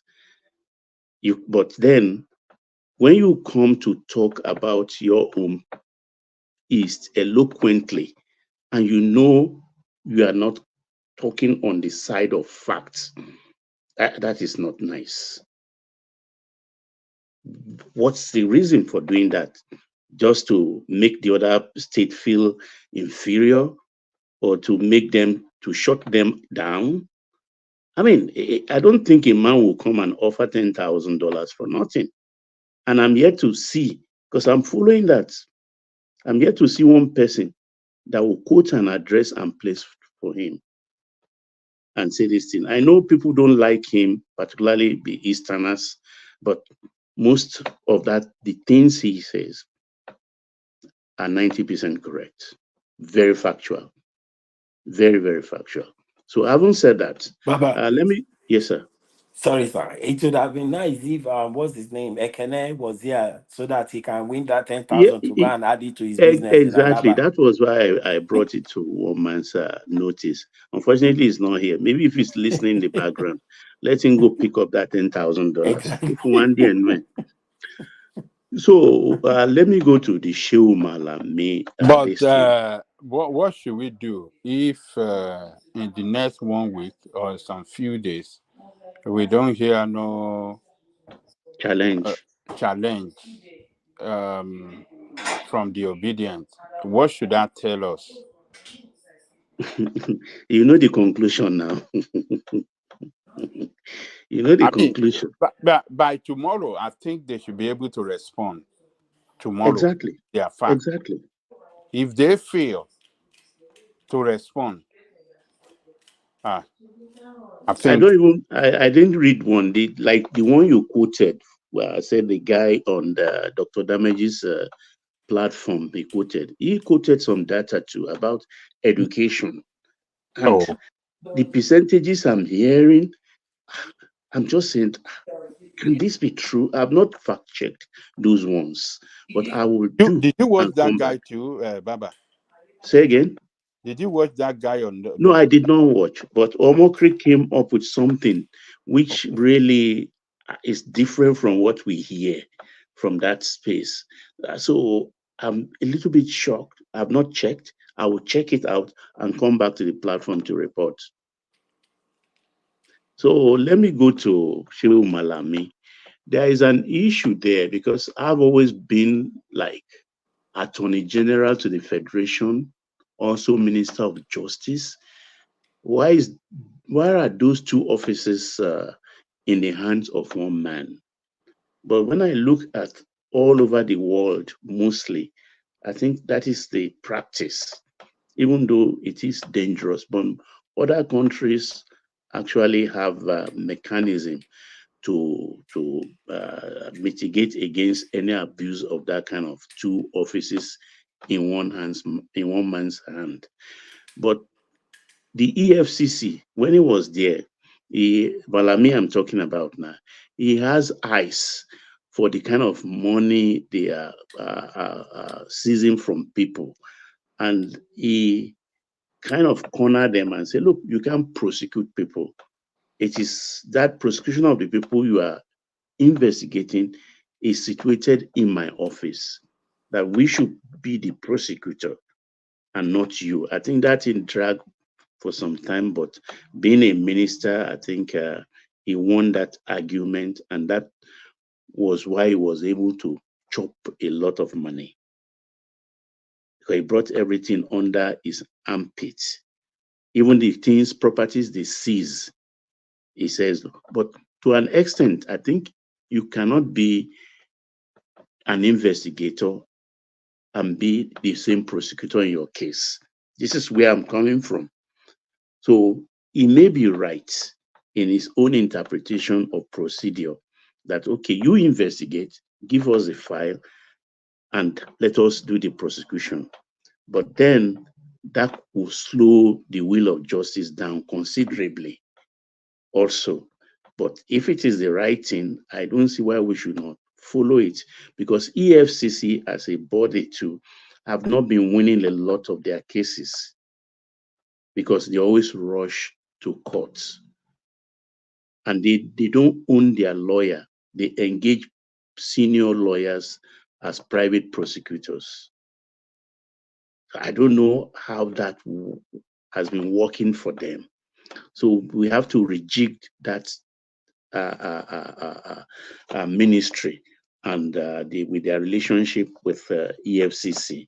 It's a thing we have to seriously look into, because I learned from good authority that even some of the properties they seized from people during Obasanjo's time that has not been disposed, they return them back to the owners after some things have changed hands. So, Baba. Yes, sir. Baba. Yeah, Yes, good sir. morning. Good morning, Simba. Yeah, sorry.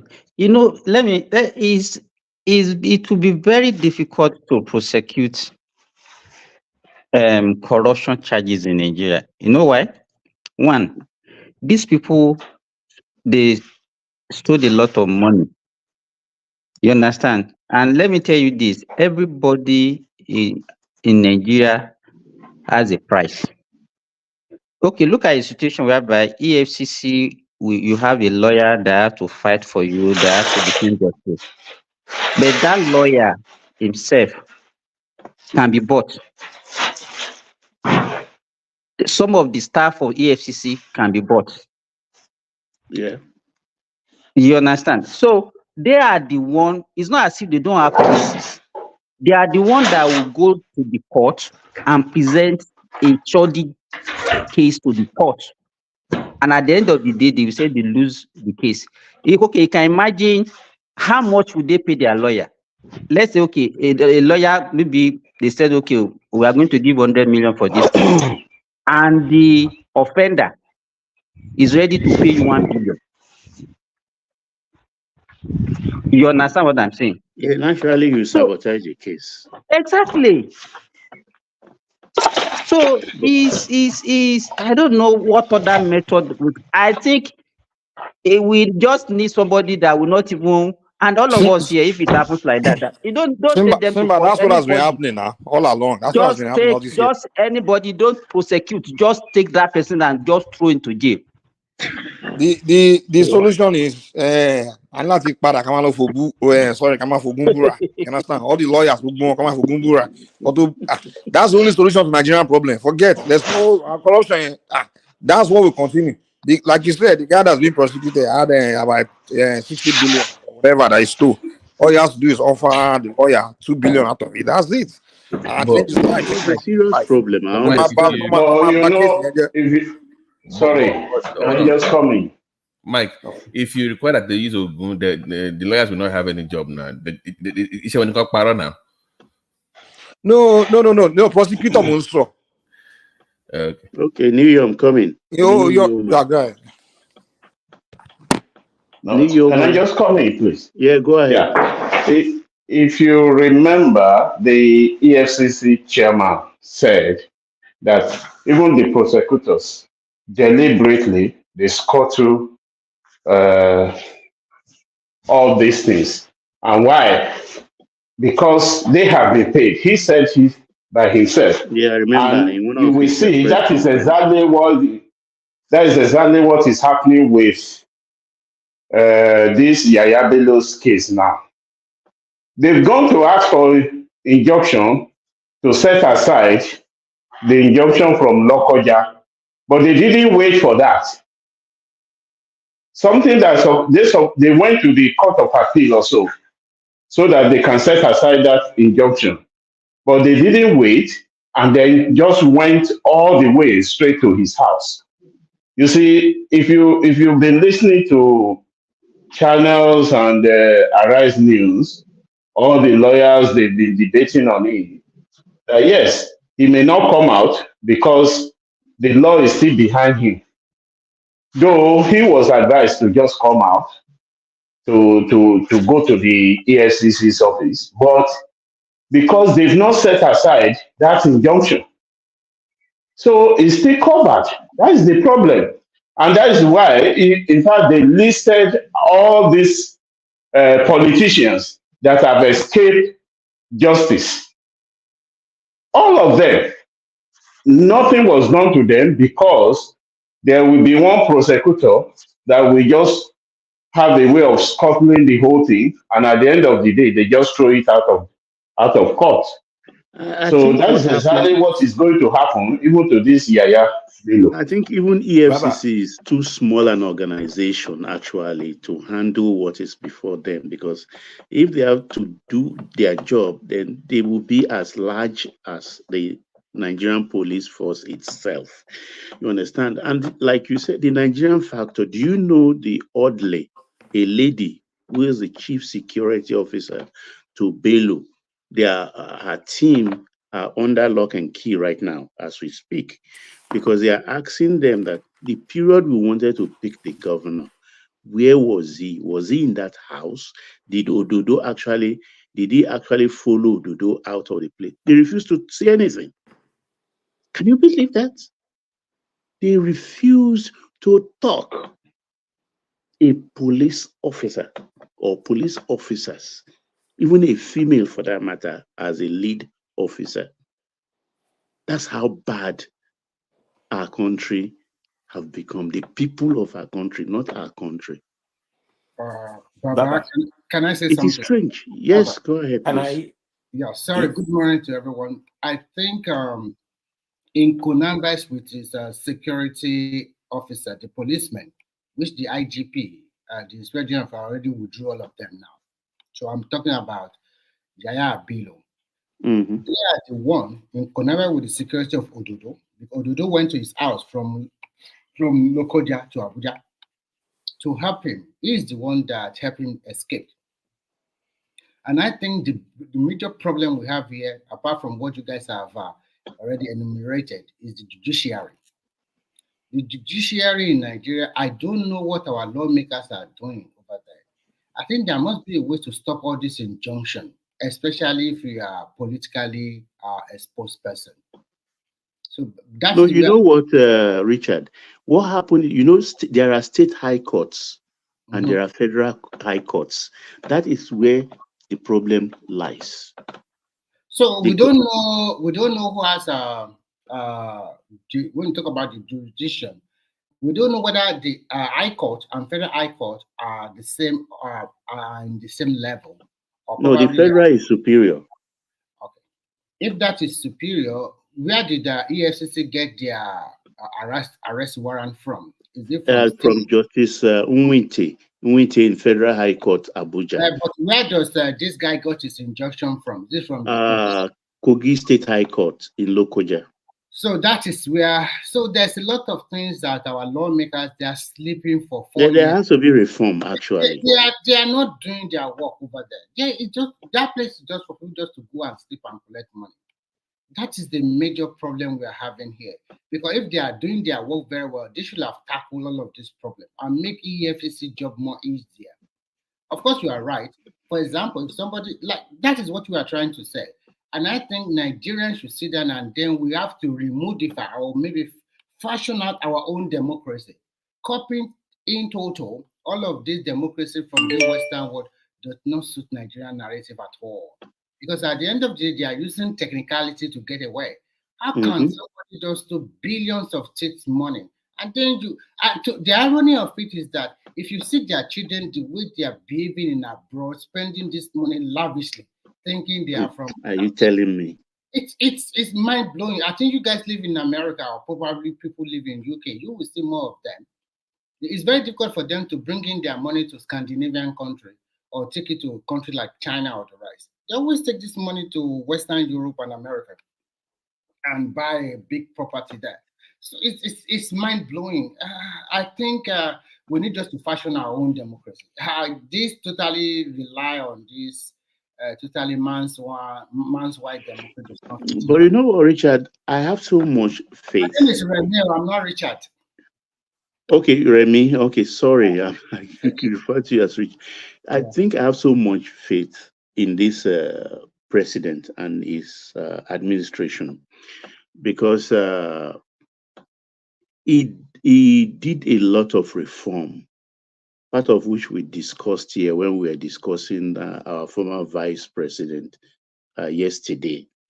Did a lot of reform in Lagos State judiciary, and I think as we should just be patient, they will get there. And I think Chief Fagbemi that is there today as the Attorney General is eminently qualified.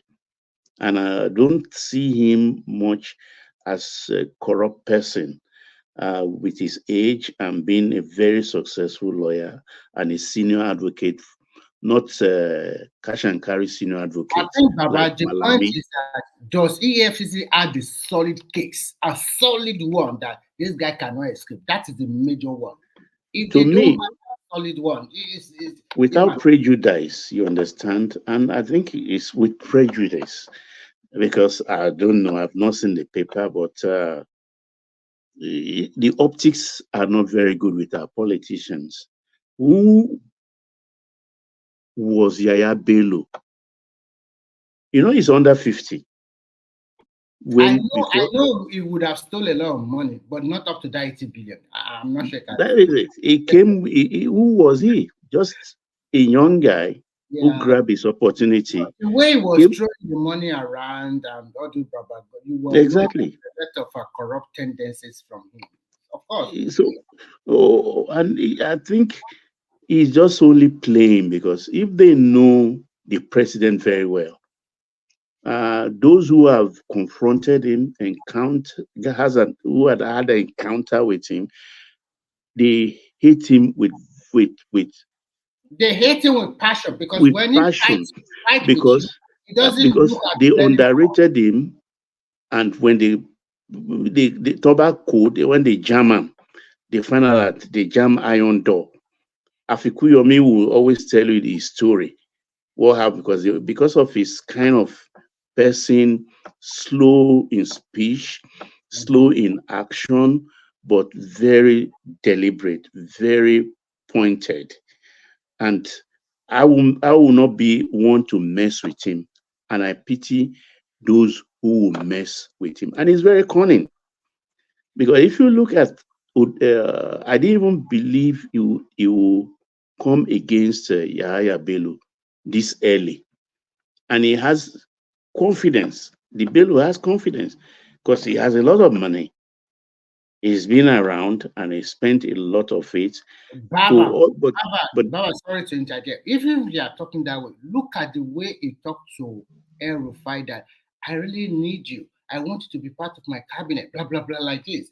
And then look at when they sent his name to the senators and they rejected it. That guy I thought he's going to fight for him. yeah. I use one word then when we're that is discussing it. As a politician, Yeah. you have to be very daft, and I mean not that you have to be very very smart, scrawny, everything in this game. That is why I said if you are a politician or you want to play politics, politics is not for Mr. Holy Man or Miss Holy Woman. It's somebody with a brain that is ruthless. You have to be ruthless. So if you And are this guy, he has it in abundance. So they have to be very, very careful with him. Very, very careful with him. And I think Yahya Bello, as far as I'm concerned, is gone. He's just a coward. He's postponing the doomsday. There is no time. Which time die, not go die. Mike, I yield so that other people can come in quickly too. Okay. Okay. All right. So, well, whoever wants to chime in, right? Oh, are we? Yes, I will just continue from where he stopped. I was expecting this guy to just, what's the big deal? Honor the EFCC invitation.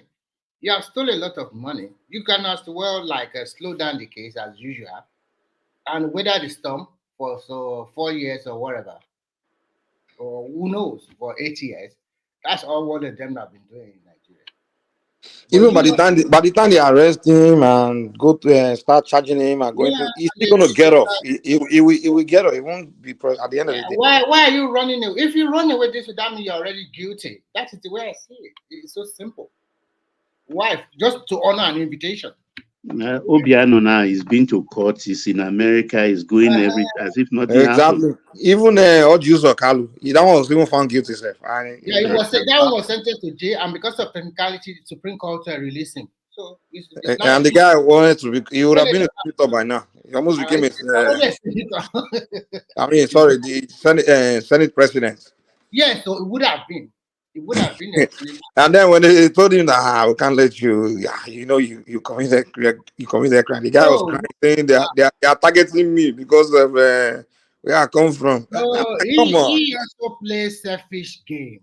He plays selfish game during that 2023 election. I want something for myself, and you do not have the ruling party in the presidential election or the vote in your area particularly. Or in fact, I don't even know whether Tinubu get more than 200 votes in that place, maybe 100 votes. And then you are not coming with that to say you want to be a senator. It's not done that way. What about people that work for the presidential election, not looking at it from their own personal interest alone? That is why he lost out. So, like I usually said, if you really want to be president of this country, at least you must have 4 solid regions behind you. And one other region may be shaky, fine. So you only need 4 solid ones behind you, and the vote, and you get the vote. Then you become the president. But for you to do that, you must play national politics. If you are playing your regional politics, I always equate what happened now to what happened to the Southwest in 1999. We play regional politics because we want Olufalaye. But the other Nigerians, of course, they voted for Obasanjo. How many votes does Obasanjo get in Southwest in 1999 compared to Olufalaye? And we lost out, and we continue to play that opposition or whatever we are playing for so many years under. Who is that? But at the end of the day, I just like what is going on in the country. Because most Nigeria, most time they all say everything that goes up never come down in Nigeria. Why are they coming down now? So I was like, what is really going on? I've been listening to Rational Mind and the rest talking for a long time before I fell asleep. I think sometimes they don't criticize objectively and they don't get their facts right.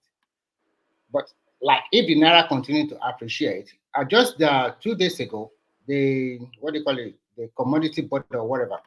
They started going to various supermarkets in Abuja, and they closed some down because they inflate the prices of their products, especially the grains. They closed them down and they asked their management to come and meet them at the office. And I learned that they will still go to like big markets in Onisha and in Ibadan, Bodija market. Because sometimes it's we Nigerians that we are killing ourselves. Sometimes there is this particular young lady on TikTok. He went to buy something in the supermarket in London. They want to sell him meat pie. And he used to buy like maybe, I don't know, maybe £2 for 2 or maybe £3. And he got there and she got there and they said it's £6. I said, oh, why? They said, is it not you that voted for Tinubu? And because the dollar is rising, he now asked them, hey, come on, this meat pie, the flour, the sugar, whatever you use to produce this, you bought it in London. What concern dollar appreciating in Nigeria to UK? So sometimes we take it too far in that country. Can you imagine? Cynicism is the name of cynicism is a Nigerian. It's too far, man. We took it too far. Too far. It's tragic. I don't know. We don't have. I think everything has become fun or cruise for Nigerians generally, and that put us in the realm of people being unserious. We would have loved it, like you said, if it's really cruise, it's okay. But why are some of our people continue to demarcate that name, Nigeria as a country? Because if you demarcate Nigeria as a country, you are demarcating yourself. Because you might never know. We live in a global world. Whatever you say out there, you might go for an interview. Who knows? Who have seen your video? And you demarcate your country. The more you demarcate your own country, the more you are demarcating yourself. You are reducing the opportunity for your own self. But Remy, I hope you understand that those online that do that, in most cases, not all, but the ones I've seen, they don't have any direct investment in Nigeria. Those are come online. They don't have people who live in diaspora. Yeah, so to them, they don't have anything to lose. That's the way they see it. Because I was watching one of these clowns on was it Damages? I think it was Fofadas that was hosting. And Mike, it was so bad. An African American lady, Mike, is in Nigeria. She goes back and forth investing in Nigeria. And Black Beauty. Do you know her? Yeah, Black Beauty. I know her, yeah. She's like, I'm ashamed for you. One guy from New York, like Olum, whatever his name is. The Black American was the one even promoting Nigeria, and he was the one demarketing Nigeria. Like, dude, what are you doing? It was so they don't. Why do you think they do that, Babati? Why do you? It's becoming an habit, Baba. It's like something they do, and people were doing for so long that it's like, what is it called? Like there's something about the human brain where if you constantly consume something, constantly behave like it just becomes normal. It becomes something you do it just instinctively. So Nigerians have developed that habit, and it started from the people that were angered that they lost the war, and they wanted, to the guy was a Yoruba guy now, right? And then other people that have no business doing it and started emulating them, doing the same thing, and becoming habits. A very bad habit. But that guy from yesterday was a Yoruba guy. That's what I'm saying now. So even the Yoruba, those ones are the one that and the people that don't have a problem with I can understand those ones that are trying to break away. At least I understand that, okay, these people here, they are hoping the country will break one day and they will go. But there are some that are not really into breaking away, but they are doing the same thing. I'm like, what is your own? Investment in bed, no, the guy had no. So it was like, okay, I don't have anything over there. You over there, why don't you move there? And she was like, oh, I'm like, wait a minute, you don't have any investment in the country. Of course, you don't have anything to lose. So why wouldn't you want the country but see, some of these guys too, they don't have any investment in where they stay abroad also. They don't have anything, and they are losers. You don't have in abroad, you don't have in Nigeria. You are just like, okay, they are okay, I will never go back to Nigeria again. I'm here. Ask them what investment do they have? They don't have nothing also there. They are just people that go to work, come back home, and they're happy with their little Maybe if you check are lucky, head. support from the government of the country where they live, maybe And they for say to their friends, to their neighbors who are foreigners, who lives in the other or in other countries, who are not even blacks. I don't know why they do that. And they, No, I mean, Baba, do you know what is shocking? I always tell Nigerians when I'm going to Nigeria, the time I've been back home to Nigeria, more than half of people on my flight are white people going to Nigeria. that's They're going to invest I now. Do you know, But you'll be complaining that the country is terrible, but people are going from other countries to invest in your own country. Babati, I was shocked when I went home last year, 2023, from my flight from Doha to Lagos. Half of the flight were people from Filipino, from Indonesia, from India. I was like, where are the Nigerians?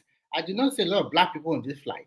So what are these people getting in Nigeria? Why are they trooping to Nigeria? So before we don't used to have like Nigeria marrying Indian girls.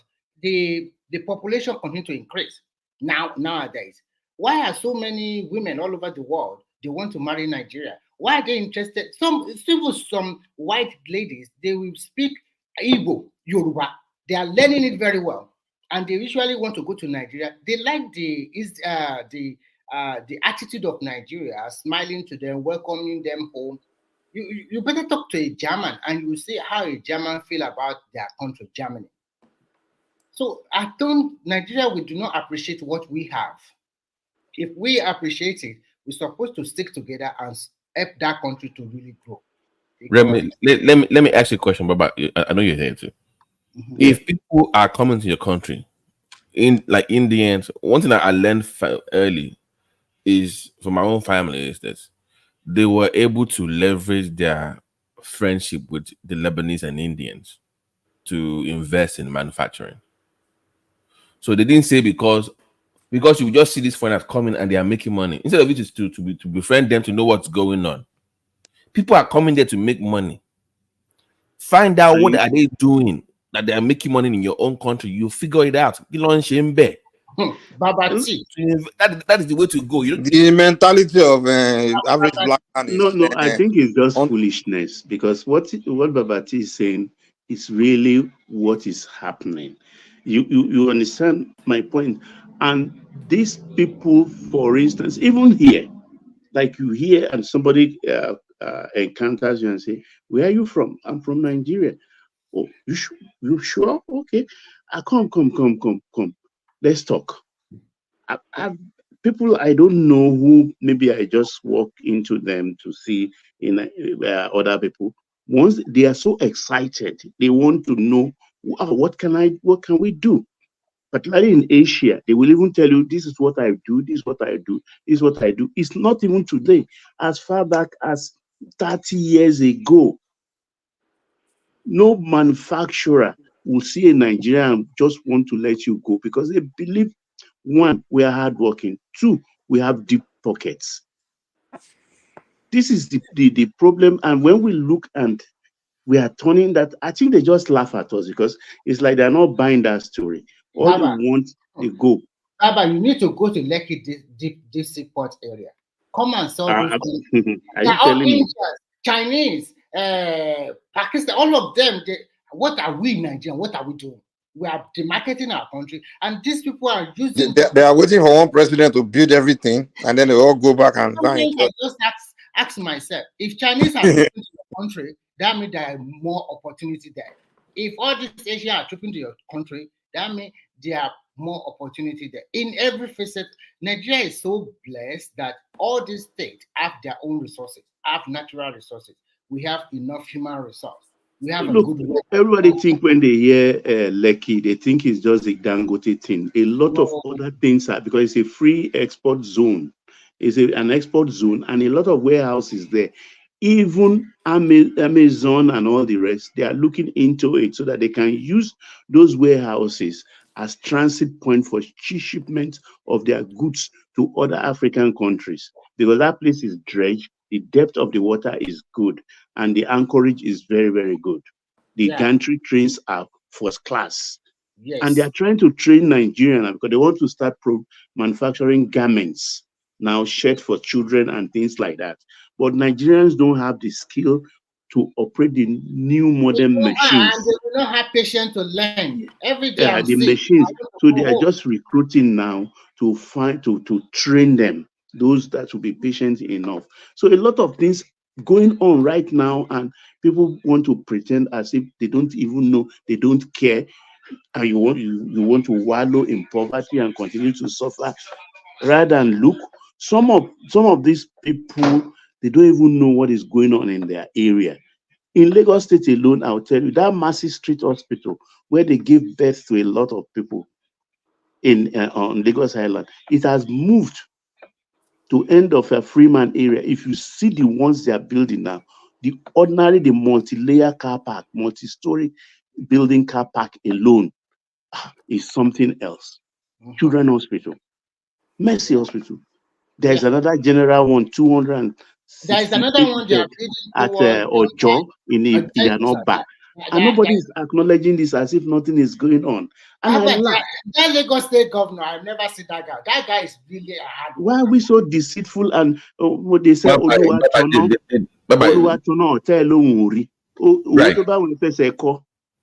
The point is to leverage those things. You will leverage those opportunities. Once you see it coming, you start investing before it becomes big. So that's also to now. If let's say I have enough money to invest in maybe a clinic. You see that general hospital that they have right now. I would just build for specialists. I would just build them another area. Once they see their PCP and they say, go and see a specialist. So guess what? I'm next door. That is leveraging. That's called leveraging. You already see it coming. General hospital. No, Baba T, a lot of people are coming to Nigeria for health tourism. Believe me, it's expensive. If you look at the hospital where Adadivo died by Obalende Bridge, they are doing wonderful things. The one by Lagos City Hall, the old hospital, hospital, Baba, this old family by King's College here, they do kidney. It's like even factory line for their kidney thing. A lot cosmetic surgery. That's another one. St. Nicholas. St. Nicholas. People visit so American surgeons. They visit every month to do cosmetic surgery in Lagos. I was surprised. So, even them in Nigeria, they don't know, or they know they don't want to acknowledge. They do the one for, I know the one for cardio. They have a cardiovascular specialist hospital that is run by Nigerians from the UK. I see a lot of them. They came back home to the university. But my point is understanding how to leverage opportunities before it becomes big. Once you see it coming, you start building around it or investing. But that takes you to talk to people that are actually in that business. They might be foreign. Invest in them, engage them. Must bad you 419. Come with some capital. It's only Lagos now. Why? What are the other states? There is a guy here I'm trying to even track, Dr. Ojumbaro. I think he's in that Alabama axis. He does this diabetes things. He's taken America to court several times for people they've amputated. I think he invented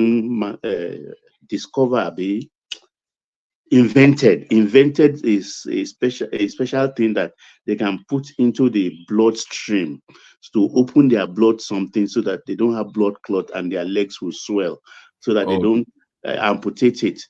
I'm tracking that guy down because a lot of things one can. He's a Nigerian though, but already he's been here for maybe about 20 years because he was. I read about him in Reader's Digest. Right? Is a vascular and perfusion or something like that. Exactly. So a lot of things going on, and people don't want to acknowledge it. Flew to Nigeria, spent 2 weeks in Nigeria, spent 2 weeks in America. I don't know whether it's the same guy you are talking about. I forgot his name. We can continue, sir. You can continue. Yeah. So I don't know. When I just laugh because the population alone is an attraction. It's an investor's dream paradise. I mean, you manufacture things and they snap it up. And yet, look, the Agbara Ogun State axis, where they are going to extend the blue rail line into, is a manufacturer's hub. They are even at the moment, if Jide is here, Jide will tell you. They cannot do that because our governor did not sign the deal with MOU with Lagos for that Gbara stuff. So we did not follow up. Abiodun, you guys have to force Abiodun, whether he likes it or not, because the Agbado one.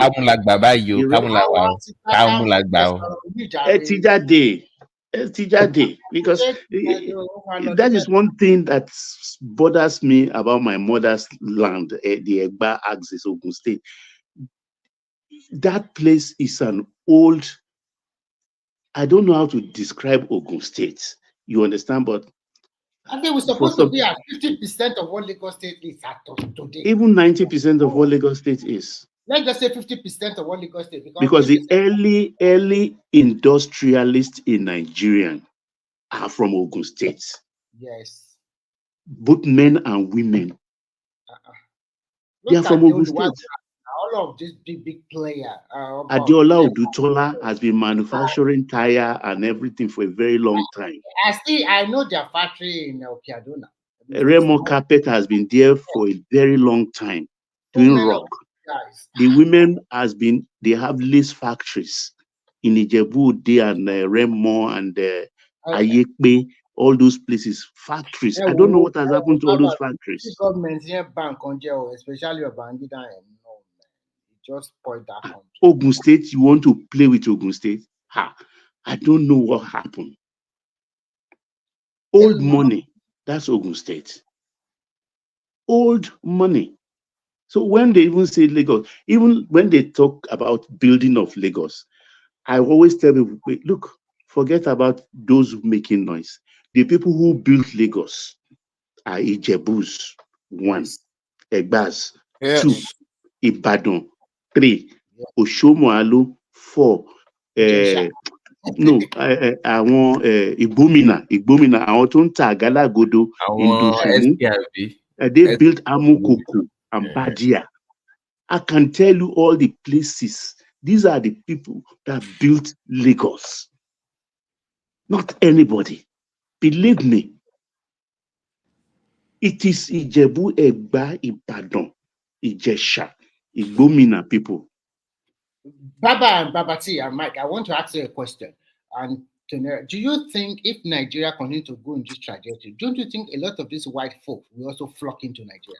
No, they are coming already. They are coming. I already started telling my family members. If it even wasn't all this fear, this Boko Haram fear, all those things, by now, people that would have followed Nigeria. Mike, why do you think, I was showing you this plan the other time that they want to gentrify the whole of the island. They're going to just, all those, it's coming down. They're going to build new structures. It's meant for them now. You start seeing what I'm saying. It's meant for people with money across the world to come in. Yeah. So that's the Lagos end game. That's the plan. That's the master plan of Lagos. And this is only Lagos we know we are talking about. Things will be happening in the east too. Things will be happening in north. It's all over the place. It's a fertile ground. Who does not want? Look at one Australian woman. She used to live in Nigeria for 10 years, and she went back to Australia. Now she's back in Nigeria to promote his ABBA product, because one Nigerian won the health product she is promoting, whatever. And one thing she said is that 3 things: the people are happy to welcome you. 2, a great weather. Every day she took a walk. The sun is good. And then the varieties of the people.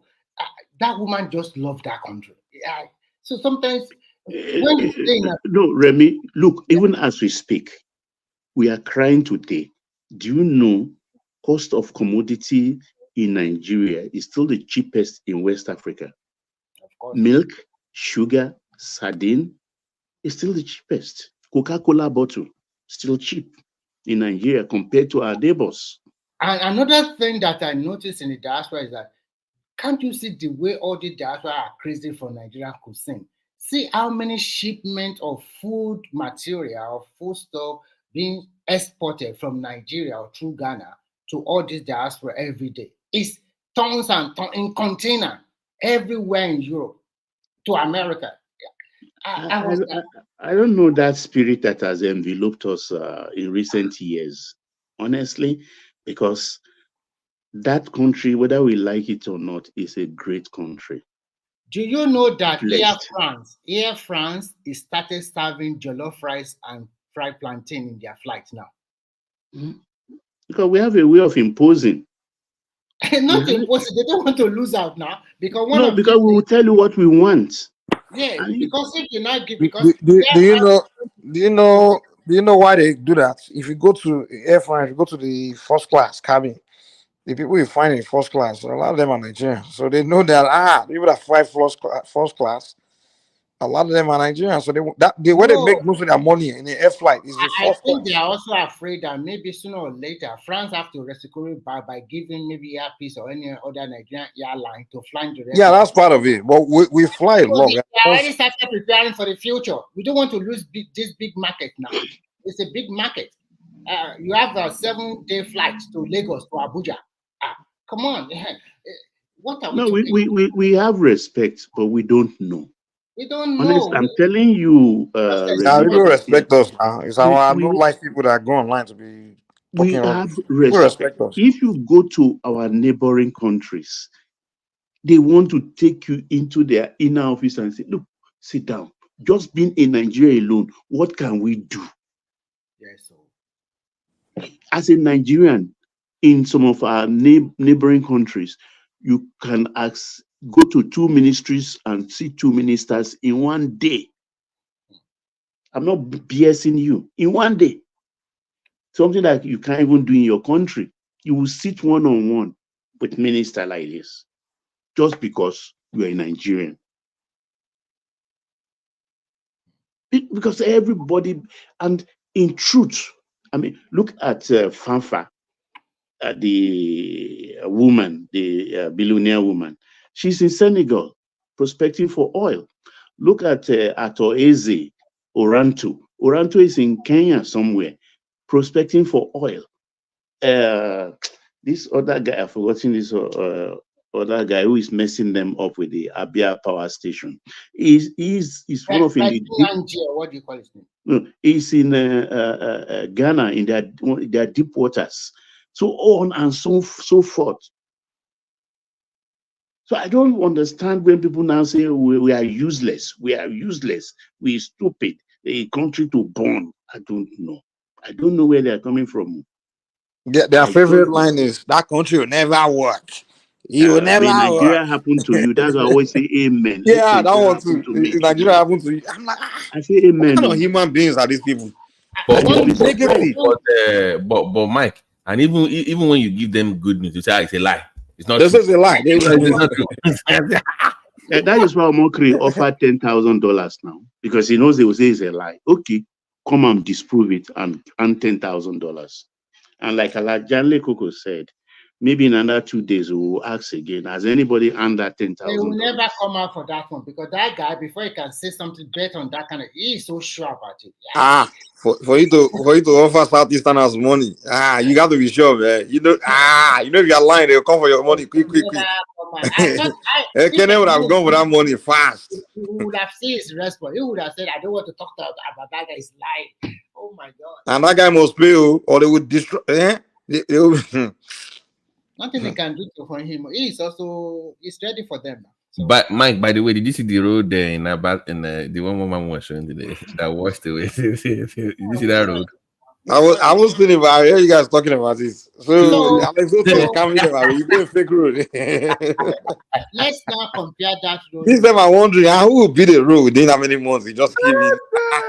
Hey, but the planning process, did you go through the like that quick?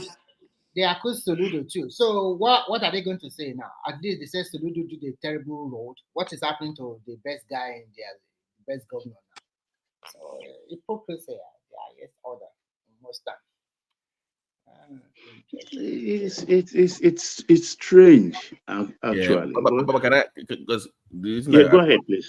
The reason I bought my family thing up with the foreign investors is because in the 80s, most of chemical plants or manufacturing in Nigeria was mostly the Indians, and even one of my best friends is still Karan. I met him through that because his father was a manufacturer of petrochemicals. And it was a lot of them back in that axis. Now the thing folded because of the economy, but whatever. But my thing is, government also has a role. I think sometimes people have the funds or call money. Maybe I'm more. Maybe seminars. Organize more seminars to expose Nigerians to these opportunities. You know, or they must have interest too. Don't get me wrong. You must have interest to want to invest, but like an investor summit for middle skill. Do you get my point? Just to Yeah, I follow. expose them to maybe because they don't more. You know, all they know is buy a car, build houses, put some money in the bank, start going to parties. That is the average Yeah, Nigerian. that's the beginning Don't and know end. about the money just there in the bank. How do you invest that money in stocks, bonds, all those kind of things? They don't know that. Yeah. Babati, since that Nigeria started having NIN number and also this BVN to at least for prospective young graduate or people that want, I'm talking about SME and maybe MSE. I think Nigerian government should start building. If they can do this, but this one is not in China. What they did is very simple. There's a lot of private investors who just build this shared office. Sometimes it can be 2 or 3 story building. You just rent one room and you have access to Wi-Fi. And they have a boardroom that anybody that wants to visit you want to have a meeting. You just book the time. And then you pay a little bit of money. And this way, government support them by giving them soft loan. But this kind of office sharing belong to private investors. So I think if we can do that kind of thing in Nigeria, whereby you just get one room for yourself as your office, but the rest of the amenities is being shared in the office, in that floor, and then the government can help you to give you soft loan. That is the way a lot of small high tech. That's Singapore. Yeah, this is Chinese model also. That is why Singapore model and Germany too. Yeah, so that is why you see a lot of high tech companies quickly spring up in China, and these guys are smart and they know what they are doing. I think sometimes, I'm sorry to say this, they curtail their emphasis on social activity a lot. Nigeria needs that. Yes. We need so all this one they don't, they push them to think, come out with bigger. And some of these guys, before they are 30, they're already millionaire. I'm talking good money, not like 10 million, 20 million. We're talking about several hundreds of millions of their currency. So they support them. Look, but we don't know. This party every weekend. No. Foreigners are making more money. Look, there was this year I had a freak accident playing tennis. I can't still explain it. The ball hit part of my racket and hit my left eye. And the next day I was to go to Warri. I was at the airport in the morning and the eye was just getting bigger and bigger and watery. It became an embarrassment. So they had to drive me to one hospital, eye specialist, very close to Eco Hospital. At least about 4 buildings to Eco Hospital. It's a 2-story building too. You understand? After the custom place, when you face Maryland, you can't believe when I entered this hospital. To registration was $100. They took 100, and 90% of the people working there are Romanians. You can't believe it. I was surprised. Both men and women, Romanians. In my own country. So that is why in the next 10 years, if this Nigeria continues to grow now, in the next 10 years, I think we are going to have 20% of our populations as foreigners, especially from Western world and also from Asia. They will take over. 20% of our population, okay. Do you know what? 20% of Nigeria. I'm telling you, it's possible. You think they don't know what is going on? So that's about how many people is that? 20% of Nigeria is about, is it 30, 40 million? 20% of 200 million? Let's just say 10%. Is it not possible? About 15 million people. Millions of, come on now, you don't get 15 million immigrants in 10 years. I think though we've settled into the generator thing. I think that's why South Africa referred to us as generator republic. But if we can get the power thing right in that country, we don't need the government again. Honestly, Everybody will roll up their the two sleeves. things in Nigeria they can get right: the power and the road traffic, all those security. Those three things. The power is even We're good to sufficient. go, man. That power alone, that power. Because my streets, we repair my streets. We do that because we have a road contractor in our street, and he brings the excess material of the contract he's doing, and we pay. They do our street. The transformer, of course, we divided the transformer, the 8 units in the. We divided among ourselves, so about 60 houses to 1 unit. We manage our life in that country because the government has not been close to us. But then, I'm sure that some streets will even do street light by themselves. They will do most of the thing by themselves. At least we have light. They will if we have light, the country will take off. The country will take off. And I think all states that are serious are working on it, though some of them are silent now. They are working on it because it has been taken off the exclusive I list. think a lot of us in abroad we literally move back, honestly, because one thing I prefer to be in Nigeria a lot of time than in the US. Sometimes I want to be there. I go back and forth, but the only thing that just always made me like, okay, I'm ready to go back to Yankee. It's just that power thing, that light thing. I just can't stand it when they take light all the time. I hate it. If they can fix that light problem, like I can have my lights all the time in Nigeria, whatever it's going to cost me, I'm ready to pay. If I can have that, I'll spend more time in Nigeria and US. In fact, I'll be there a lot and be investing and doing things. You know, that's one thing. Light and road, but that's why I always praise people wonder why I came and started praising Buhari for one thing. Because when the guy started fixing road, I'm like, this is one thing Nigeria is not known for. Because I've always wondered, when will they start fixing road and give us lights? Because those two things have always been my main problem in Nigeria. Their only problem. Just start fixing this goddamn road and give us lights. Mike, before Lagos to Ibadan, usually take me about 2 to 3 hours drive. But now, less than 1 hour drive, you're already in Lagos. From Lagos. Now, the beauty of it now is that once you arrive Baga, from Baga to the Murtala Menene, it takes you less than 15 minutes. Well, people work in Ota in those days. They live in Ota and work in Apapa in those days. And they come to work early from Ota because they just take, and I think 40 minutes to drive from Ota to Apapa in those days.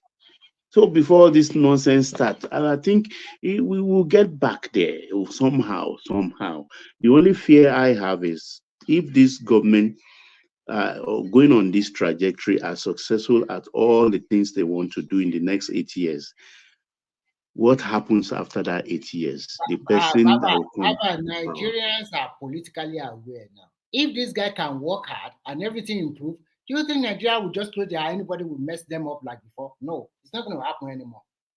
People will fight. In fact, it's not going to be easy. If this guy can perform, the next person knows that he has to outperform the current one. Because Nigeria, that is why you can see that sometimes we are in this platform.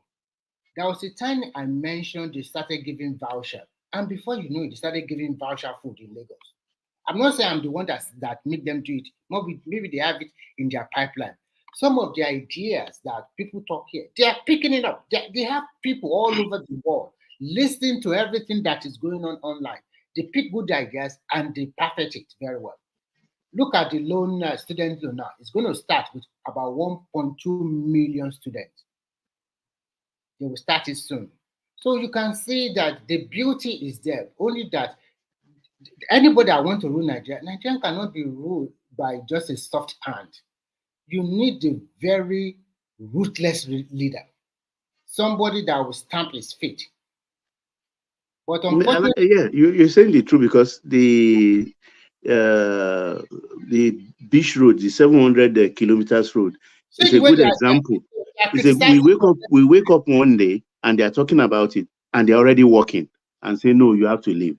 The law says 250 meters from shoreline to this thing. You can't do this. We can't wait for you. Bring your claim. Within 10 days, we will assess it. If you have approval, we will pay you compensation. But we are not waiting. And they are going. They are working. And when While people we are started crying and people are opposing it, they are when working. they're posting it on TikTok and everything, you see with the level, see it's 7 feet up. My God, the concrete is so high. People are so happy. They are now And they are sharing. saying they should go and write application, do bidding, do this thing. Who has that time? Do you know that recently some Nigerians are collecting 50,000 naira into their bank account? I saw that. I saw And that. a lot of Nigeria that have not yet received, they started complaining. People said, "Did you apply? If you're a rich man, why do you want the money?" So that's the problem of Nigeria. They are now grumbling. They want the money, but they didn't apply. They thought it was a joke. It was a joke, but more and more people are receiving it, and now everybody says, "Where is my own? Give me the link. I want the link. How did you apply it? I have not received." Somebody said, "I and my own family will all receive 50K." And he showed them, but he said, "If you want the link, go and do your own research yourself. Google it. You will see how to apply for it. Go and do. I will not give you on the platter of good like that." Can you imagine? So that's why I like that NNA and Big Ben. It's very easy to trace. Not give it to any minister and then you just pocket the money. That is old time. We are cynic. It's become second nature to us. Anything, we just rubbish it. We don't care. And when it happens we see it like this, and at times we still even want to deny what we are looking at that is staring us in the face. And the other day, you can see Joy of Nashville saying that, what did he say? They should have constructed the railway instead of the coastal highway. I was like, don't you know what coastal highway will also do? It will open up all those riverine area for more investment, and people can bring communities that never expected they will see government presence, and they will see massive road passing through them. And there will be hotels there. He's going to open up that coastal line. He's going to open it up. So it's a new economy. And the ports. I think the bottom line is that they don't want him to perform. That is just it. Some people. There's no stopping him. There's no stopping him. Because age is not even on his side. Age is not on his side. And I think he has the determination. He wants to succeed. Yes, and you can't stop a man that wants to succeed, that has all the accoutrements of power. One thing I've learned from him is that I don't know where this man gets his courage from. He's so brave. I was like, as if he's foolish. I was like, how did you get this? I said, don't worry now, we are going to win. Don't worry now, we are going to do this. I was like, this kind of courage is, I never see it in so many people. I've never seen somebody as brave like that. But Remy, are you surprised that apart from Yaya Bello, he's not going after the ministers that worked under Buhari? I'm not surprised. That Malami one. Go ahead now. Remy. That Malami one is that one is very personal. I know that one is very personal to him because that guy really. Yes. That guy. So. That guy too, he dipped his hand in a lot of things now. During this time, he didn't allow EFCC to prosecute anybody. And the Amotekun thing, if you remember, he didn't allow the guns. Yes. Yahoo that the EFCC is following every time. That time, it's not only Yahoo that the young people that are following. He will deal with all of them. Buhari already gave him the go ahead. Go and deal with them because Buhari, what concerns Buhari, he does not even know they are stealing the money. Now that he knows, I beg. I even forgot that, Baba. I even forgot that White Lion was against him during the primaries. I forgot. It was bouncing around then. I forgot. Yeah. But he later supported him and shouting, I'm not against this government too. And he came into the campaign and worked for them. But already, who? Yaya Bello, he worked for them, but then Otishe, he has committed offense. He was mocking him now with him struggling to do that bad thing. He was mocking his physical, whatever he had at the time. So some things you don't joke with. So I think that one is just believing. Yeah. I remember he did that. Buhari like him so much. Buhari is going to pick him. The same thing with Damishi. So cocky and so arrogant. They just believe that they are It's close new to money now. That's what new money does to you. It goes into your head. But politics is not good though. See the way Oshibaji just came third. And in fact, now wow, Oshibaji should just have just stayed. I don't know why. Abysmal third, though. Beg. Not even half of I what. thought Oshibajo was the one that was going to win, honestly. But at least again. Oh. become second. You know. I know he cannot win. He cannot do, win. do, do you know, Mike? Do you know how I knew Tinubu was gonna win? Not to brag, but he came to my hometown. Once he said Amadibo, Amawale, I'm like, okay, this guy knows something is going on. Like, okay, if he's that confident, then something is going on that he knows. So yeah, if you can swindle a battle to vote for you against Osibaju, then okay, you know what you're doing. I knew you had a chance from that point on, because even I had Mike. Right? Even I had doubts before that time. I had doubts. Once I read the new video, he's old, he's shaking. But I think Oshibajo would have been a good president. Sha. I know that one for sure. It's not going to be a I don't know if you would have been better or I don't know who would have been better with you. I know he would have been a good president. Politically, he's weak. He's very smart. He's a very smart guy, but politically, he's very weak. Apart from that, I'm sorry to say. But performance, he would have performed. No. No, Babati, you know what? When I listen to the National Summit Group, they did not sit down together, the three front runners. I think they gave each of them 55 minutes each. Yes. And I still beg people to go to YouTube and listen to each of them. Live. Tinubu trounced them. Really, man. That's when I couldn't believe it. I couldn't honestly, I thought Oshibajo gave the best speech. No, I'm talking of the Summit Group now. Summit Group. We are talking about in Lagos. That is, I think that thing is what won him the middle, the independence, because that summit, it was just brilliant. The way it was breaking down, and I opened my mouth, I couldn't close it. Yes. Yeah, I knew. I couldn't close it. I said, what? He so articulated his points and was talking confidently. He was cheating now. He had Cardoso in the crowd now. They were giving him expo. I couldn't. It was a delight. Because when I watched them, and one person is saying, "Teach me, I will learn. I'm a trader. I'm a this. Compared to Peter B's one was so disappointing. You're like, what is this guy talking about?" Exactly. I was shattered, not disappointed. Even Atiku was better than was better. It was better. Yeah, it was just. How could you tell me you will learn? You teach That is me. when I know that this guy, that Tinubu, is a really good material. It's a any young man, they should spend time, go and listen to that thing on YouTube. Man, look at Remy, to respond to Mike quickly, I think Rochas had the best speech at the primaries. Between Rochas and Osibanjo, I think Osibanjo and Rochas came second. Both of them, Osibanjo, I think, was the best. Osibanjo actually gave you he gave you futuristic Nigeria. Yeah, exactly. So that I was like, the problem with Oshibajo is that Oshibajo does not know how to play Nigerian politics. That's the problem now. He's too intellectual. He doesn't have the structure. Yeah, no structure, nothing. Do you think they just no get their structure and just follow you just like that?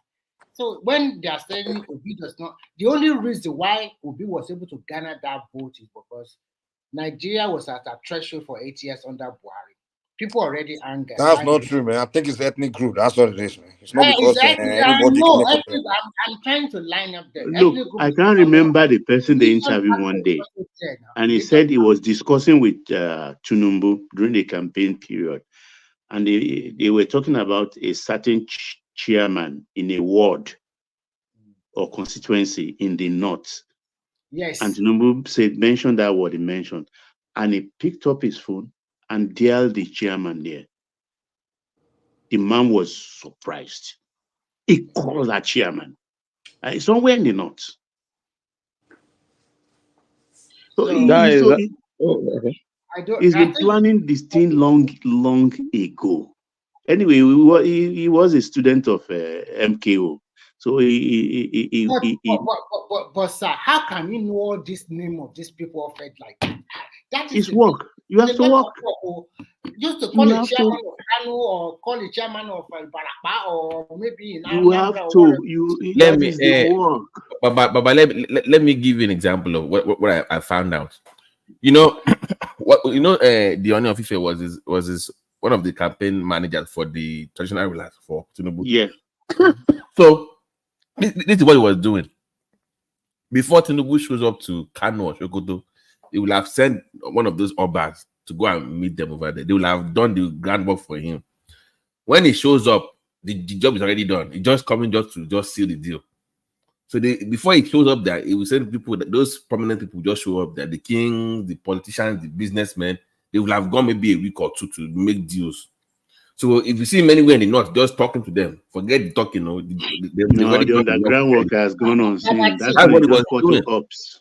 Yeah, that's what he was doing.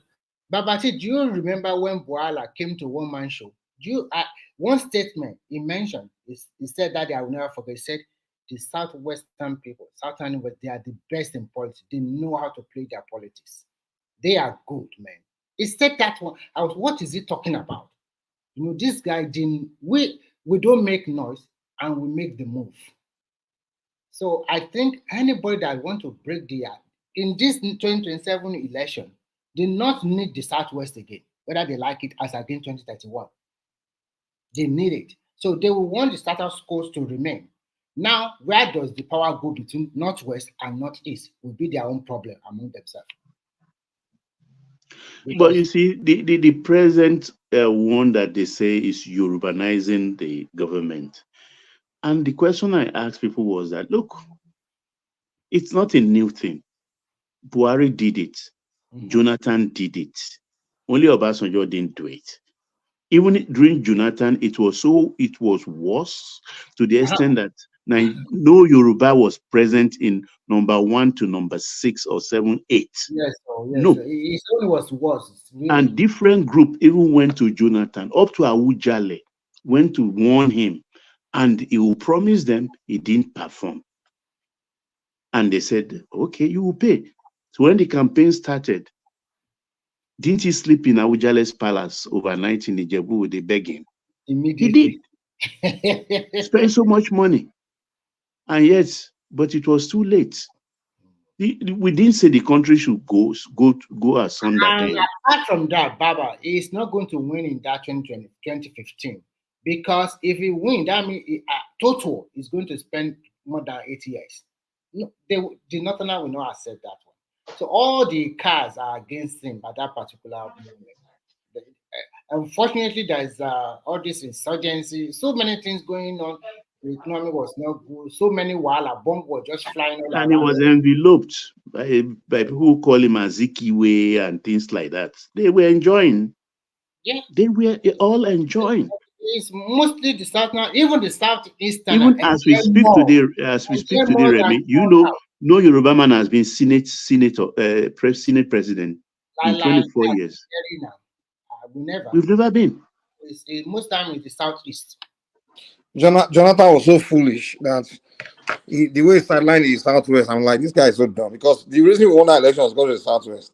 He won the first time in 2011. It's because of the Southwest. It's because of the Southwest, because the North really didn't win the North. The guy, that was the first time where the sidelined Southwest. I was surprised. They were telling him, complaining, Obas will go, politicians will go, women will go to Aso Rock. We will talk to patients. They talked to Jonathan. He refused to make adjustments. He refused. That's the election he won. Jonathan won. That's the first time where Southwest and Southeast vote for the same candidate. Yeah. That's why he won now, because it's Southwest away. He pushed Southwest away. He aligned. He say Azikiwe. The moment Southwest like, okay, the Southwest took their vote away from him. The guy lost that second. He couldn't believe it. He couldn't believe it.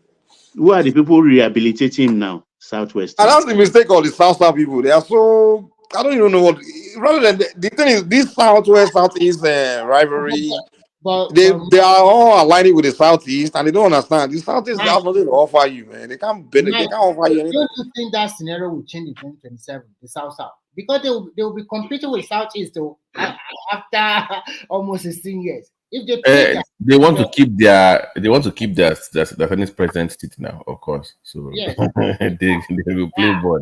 They will play because they know that They won't play. They are always subservient to the Southeasterners. They are like a boy. They will trust me. Most of them will give it to Southeast. This last election, is it not APC that won in what do you call it? Is it not in Cross River or something like that? I think in Cross River, is it not APC that won the state? So you cannot say that. Even with what is happening in PDP now, with that happened yesterday, Atiku will leave PDP. He will leave. If he does not leave, they will rubbish him very well. They will rubbish him. They will rubbish him more. But where is he going to go now? They will rubbish him more. And this time around, there are some northern governors that are interested in the presidency. They will also rubbish him more. Like that Bala Muhammad. They will rubbish. The best is just. Remy, was it awkward watching that video of Wiki and Atiku at the PDP? It was kind of awkward. You can see Wiki. It was very awkward. Very Why are you feeling? Like, what is all this now? Willie. I just look at Atiku. Look, what do you want there again? You're already close to. Honestly, I don't know what he wants. Really, to be frank. He should have just walked away like Jonathan walked away or Obasanjo walked away. Man. He just walked. But let's be honest. If Obi didn't run, I think Atiku would have won the election. Definitely. But that is the fact. But Mike, here's the question though. Atiku leaving the PDP, will he be forced out or will he leave by his own volition though? They will frustrate him out, man. Because I mean, he has done it all. He has given it all. There's nothing left for him to want to run it for. I mean, they've given him too many chances. Now, is he the only one that? Is he the only one that has ambition? How can they give you 3? How many? Is it 4 straight run? Is it? Are you the only one there? No. I think they will humiliate him. How? That's what they are going to do. And look what the 5 governors did. They retreated into one of their duplexes and start singing. No, you know what they are doing. All those northern governors, they don't want him anymore. Also, they don't want him. Yeah, that's where they leverage their power. So now, G5. Who is going to give you the support? The northern governors, they are tired of you. Are you the only one? How can a country voted for you 4 or 5 times and they don't want? I think he relied on the G60 of House of Representatives, the Ugoshi group.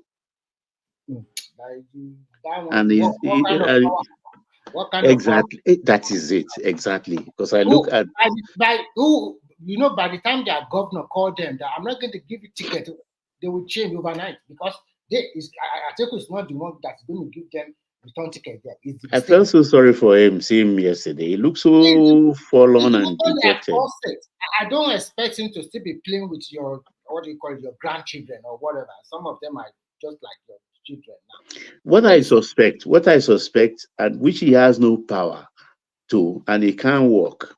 I think he will want to work with Obi and tell them, look, I'll do only 1 term, and Obi will be my VP, and I'll give him power. No, that would not work now. It's lullaby.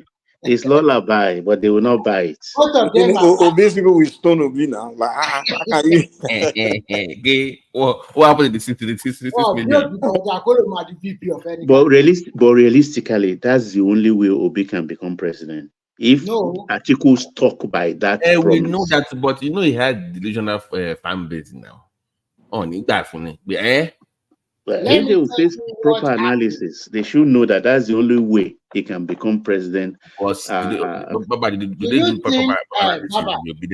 you think Obi will get that kind of support in 2027? Even from the South, he won't get it anymore because he retired most of all of these state governors not getting their senatorial seat because of labor movement or the tsunami that swept them. They are ready for him again. You know what? This is politics. They are not going to fold their hand and do the same thing. The same thing cannot be repeated in politics. That is 2023. I know one thing I want to register. Maybe we will remind ourselves again. Do you know around 2025, 26, Nnamdi Kanu will be released quietly to dilute Obi's political influence in the Southeast? Because with Nnamdi Kanu in that place, Nnamdi Kanu can say he wants to be a senator. he will dilute the district. No, in the Southeast. the difference is that Tinubu will be the sitting president by then. 2027 election is already set to like. Why Tinubu have lesser vote in 2023 is just because Buhari was neutral in the election. Yes. 2027, a sitting president, we have 25% in at least out of 5 states, which we have 3 or 2. 2027 election is already set to, except in the bag. Is already settled, except PDP or Labour Party work together. Apart from that, that's what we are saying here. Who are they going to Otumba Femi, but Obi is building boreholes and feeding them now in the north. Obi wife knew herself that Obi cannot win 2027 election. They can work. Those Talakawas are not the people that matters. They listen to people. It's what their leaders tell them they do in the north. So it's the leaders. He has to warm himself into their good graces, and that's not going to happen. In my own view, I just want Tinubu to find a way to move power from Fumbara, because Fumbara will not be loyal by 2020. In my own view, if I'm Tinubu's advisor, I will prefer Tinubu to use during the election around 2025, 2026. They should find a way to move power from Fumbara, because they will give him the ambody treatment now. My warrant.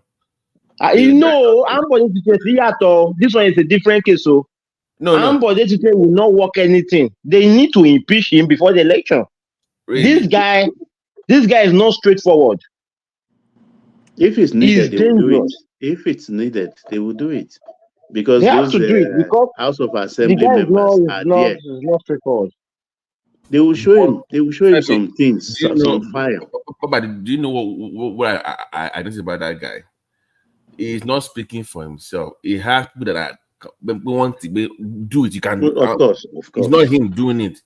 They are powerful people, and they are collecting a lot of money from him. Yes, like all this, all delay. Imagine that guy coming back from the dead, talking about he wants the state now. They are the ones pushing him to say, "Go ahead, we are behind you." They are the one pushing the guy. He must to be doing what he's doing, and you can't blame him too. Those are the only people left for him to help him. And these people too, the powers they don't have, they will promise him they have that power. But we can blame him, because how will someone help you to become a president? Fumbara cannot win a local government chairman in his own local government if it's not wiki. It's not a politician. It's very bad. Very bad. You just sit down. I mean, this guy, Afegba, said it in one of his interview on Arise. He said, I wish I can sit down like this, like Fumbara, and see somebody that will make me a governor. He said it jokingly, but it's serious. Because you just sat down. A man said, I will make you governor. Follow me here, follow me there. You're carrying his bag. All of a sudden, the election came, and you contested, and they said you have won. That's what happened. That was happened. I think only Jonathan has surpassed that. Emmanuel was deputy governor, became governor within months. Within months, he became VP, and 1 year plus, he became president. Some people are just blessed. Fubara, OBJ, and Jonathan, I mean, they are kind of their type of anointing is out of this world. There are like people that chose that destiny from heaven. Like, okay, along. My destiny is to be a president this lifetime. It just work for them. It just happened for them. Just work for them. Effortless. Especially Jonathan, that one is the effortlessly became president of Nigeria without even. He didn't seek That's what they call it. it. Someone is destined to be something. Yeah, you can't stop the sun to rise. From obscurity as a deputy governor, within months, governor, within months, vice president, and 1.5 years later, president. that name, good luck. He really, there's a reason within why. 4 years, it's been everything. Yeah, boy. Long. My own governor also is very lucky. Also from Ondo State, Lucky Aiyedatiwa is also a lucky man. Maybe that he will become our governor. He will still win the who are election. still giving birth to children. Name one of your children Lucky. Sorry, many people will name their children Lucky. Who is the other guy running that? Was he something Shola also running for that? Everybody are just joking. How will you win an incumbent governor? You know the reason why that one will even lose because of the former first lady. That one also comes from the same area. They're like, no, we don't want a repeat of what we experienced with. We don't want another one from the same area. Another one from outside first lady. That one is out. So Shola, is it okay or something? His name Shola or something. Lushola, whatever his name is. Lushola, okay. Yeah. I'm like, where's your wife from? No. Because I school around his local government, and I learned something in this life. That guy is supposed to have been a very good governor for our state, Ondo State. Like when I was schooling in that area, and I think someone told me then that Olushola can never be a governor. And I said, why? And he said to me that Olushola was cursed by a prophet because Olushola boys beat a prophet. I'm talking about this man. What happened? It was passed back like 16 years ago. No, over 2 and 3. 2 and 3 will be like 21 years ago. That is when this thing happened. And the prophet caused him that you can never, that your name will be singing around the state. Like people will know you will be popular, but when you want to get to that position, you will not get there. That's what and if we are talking about a popular candidate, apart from who is Akiti, apart from Mimiko, during the election, past 2 or 3 elections, it has always been Olushola, but he has never won the election. And this man is just unlucky. Whether the prophet is right or is not right, I don't know. But this time around, it should have been the governor or the candidate of it, because APC is the most popular party in Ondo State. There's no, if APC bring out someone that is very weak, like someone that does not have anything in APC, you will win the election. PDP is dead like dodo in Ondo State. There's nothing like PDP. There's nothing like PDP. Like if this man who just won the ticket, Lucky Aiyedatiwa, he know he has won the election. That is why the struggle for the power is very, is swelling up. And what make I'm from Ondo North and he's from Ondo South, we prefer him to continue because he will just have only 1 term, and after 1 term it will move back to central or not. That is why we supported him. And one term. Why 1 term, not 2 terms? Not 2 terms. Buhari have already signed a new. Yeah, they have reviewed the Nigeria Constitution. Now, okay. if you succeed your boss, you can just go for once. You can't go twice. What about Jimo Ibrahim now? And Jimo Ibrahim is from the same area. They are from Ondo South, and we prefer the governor. The governor should continue. I didn't hear you. I mean, what about his chances? Can he beat this guy, Aiyedatiwa? Aiyedatiwa will win. He has a chance. He has a very big chance, but a governor is always a governor. A governor will win the ticket. Yeah. And we on those states, We and from more Ondo influence. Central, Ondo North, we prefer him. We prefer the governor. He's a very simple guy, but he does not know politics. If he's someone that knows politics, I believe that before the primary, he should have the 18 local government chairman on his pocket. But he preferred to have the FGA, DFGA, I mean the director of local government, to be the one control of the local government. There's nothing like caretaker in Ondo State now. There's nothing like chairman. And if I'm Aidetwa advisor, I would have put in my people in each of the local government. The election would have been easy for him to win the primary. But now they resort to attack, to thuggery. The primary yesterday was not successful. I think they will have to do the election again, because there was nothing like a primary in those states yesterday, because they just write votes, 1,000 votes, 800 votes. That I don't believe that is a primary. If APC wants to do primary, they have to do it again. Wow. They have to do it again. When is Election in Ondo State, we are the most strongest in Southwest region. In APC now, when is the Southwest election? APC. September or November? November. I think that's the last cycle election, off-cycle election. Is that the last cycle of the election? Yes, I think yes. That is the last. That is the last. That is the last. After Edo and Ondo. Yeah, that is the last. So INEC will close their chapter, and I don't know whether Mahmoud. That will be the last election that Mahmoud will. Yes, that will be the last. I think they will have to change. They will have to change. They will have to change some. They will bring in someone that.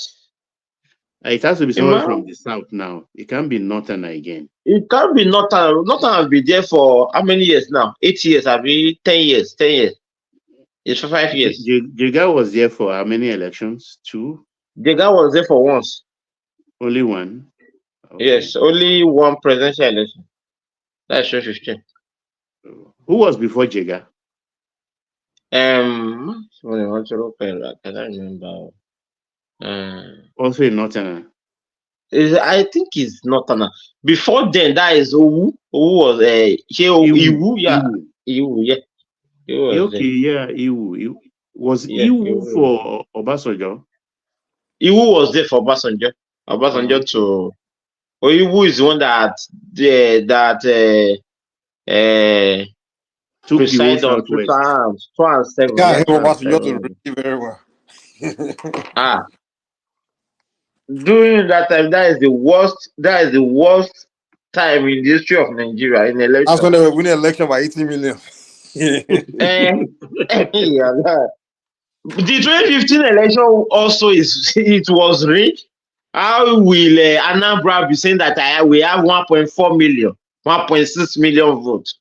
How is it possible? During that time, Rivers State claimed that they have 1.6 million votes. And now, Katsina and Kano now 3 million votes. They all rig it. But Kano said that they have 1.9 million votes in 2015. Now they still have altogether they still have over 2 million votes. That's a lie anyway, because the latest data has shown that Kano is far under that.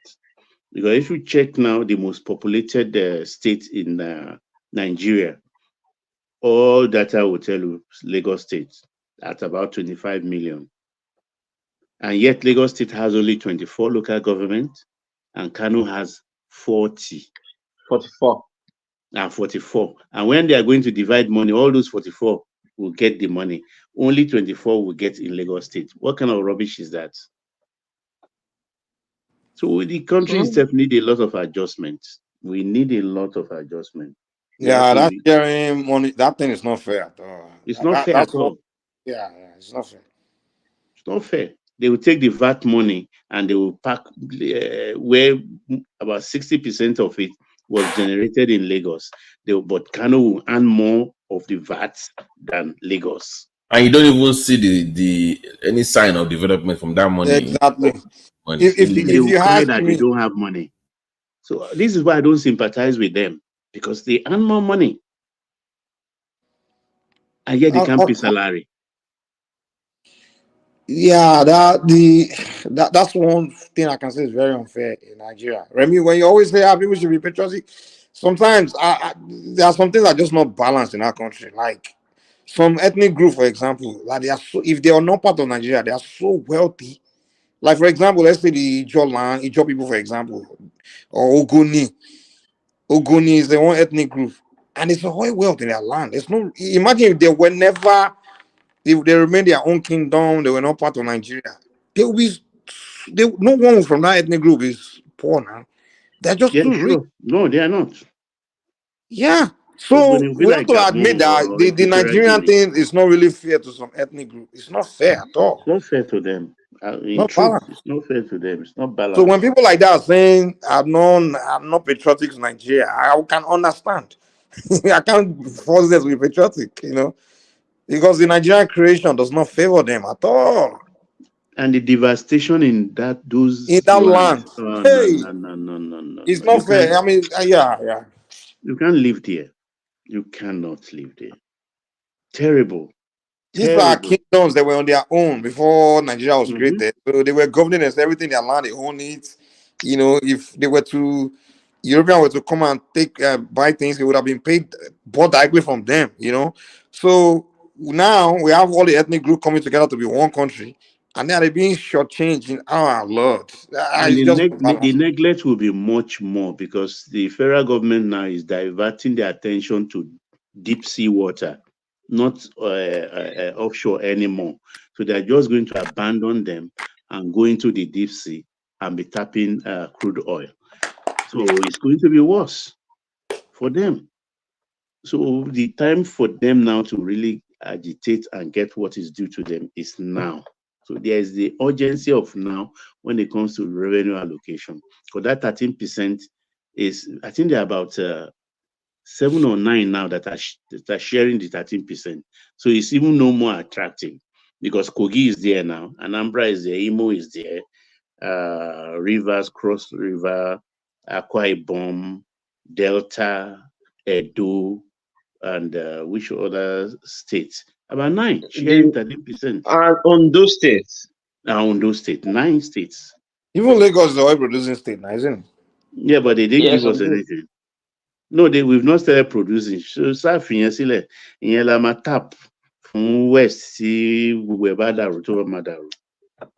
There's nothing that I remember this thing. I remember my dad used to tell me, like, he used to tell me that Nigeria will scatter since 2011.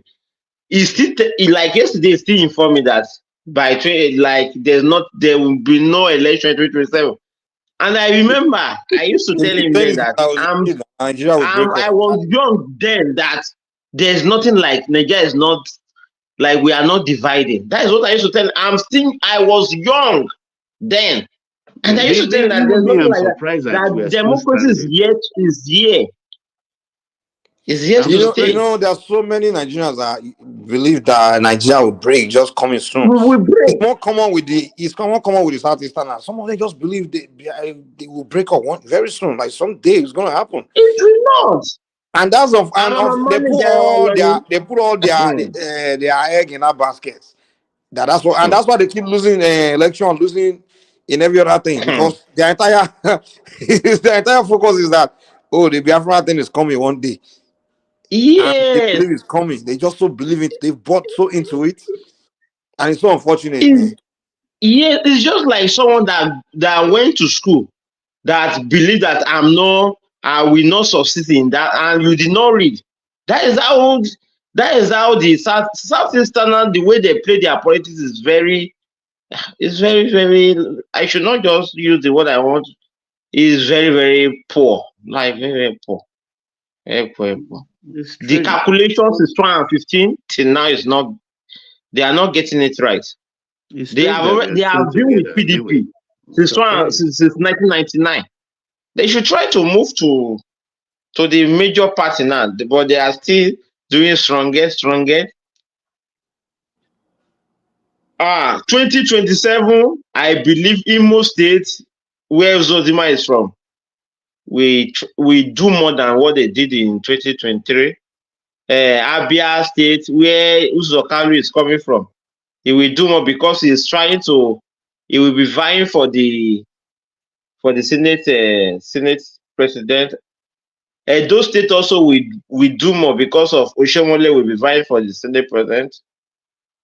And River State, I don't know anything about River State because Wike and Fubara issue, we don't know what will happen. Delta State, that is a pure PDP state. Bayelsa is a very small state. Cross River is the smallest. Cross River is okay. Cross River will do his own also. But what I just know is that 2027 election is a settled case for Tinubu because Tinubu will be a city president by then. And Southwest, out of 6 states, I believe by then, this Jackson of a person call himself, he will no longer be a governor. Talk less of presiding over the election. He will be one-time governor. He will be one. He will be a one-time governor. This guy has been poor till now. He has there's nothing like commission of a big project. Nothing. No inauguration of project. That man, people they are praising because of paying salary. That he pays salary when due all the time. Nigeria, that is very bad. It's even the palliative they receive from federal government is trying to rebrand it into their own name. That's what it's trying to do. The logo of the state too, he wants to change it. And those are insignificant things. Insignificant, yeah. Those are insignificant. The people need development, they need roads, they need good schools and stuff like that.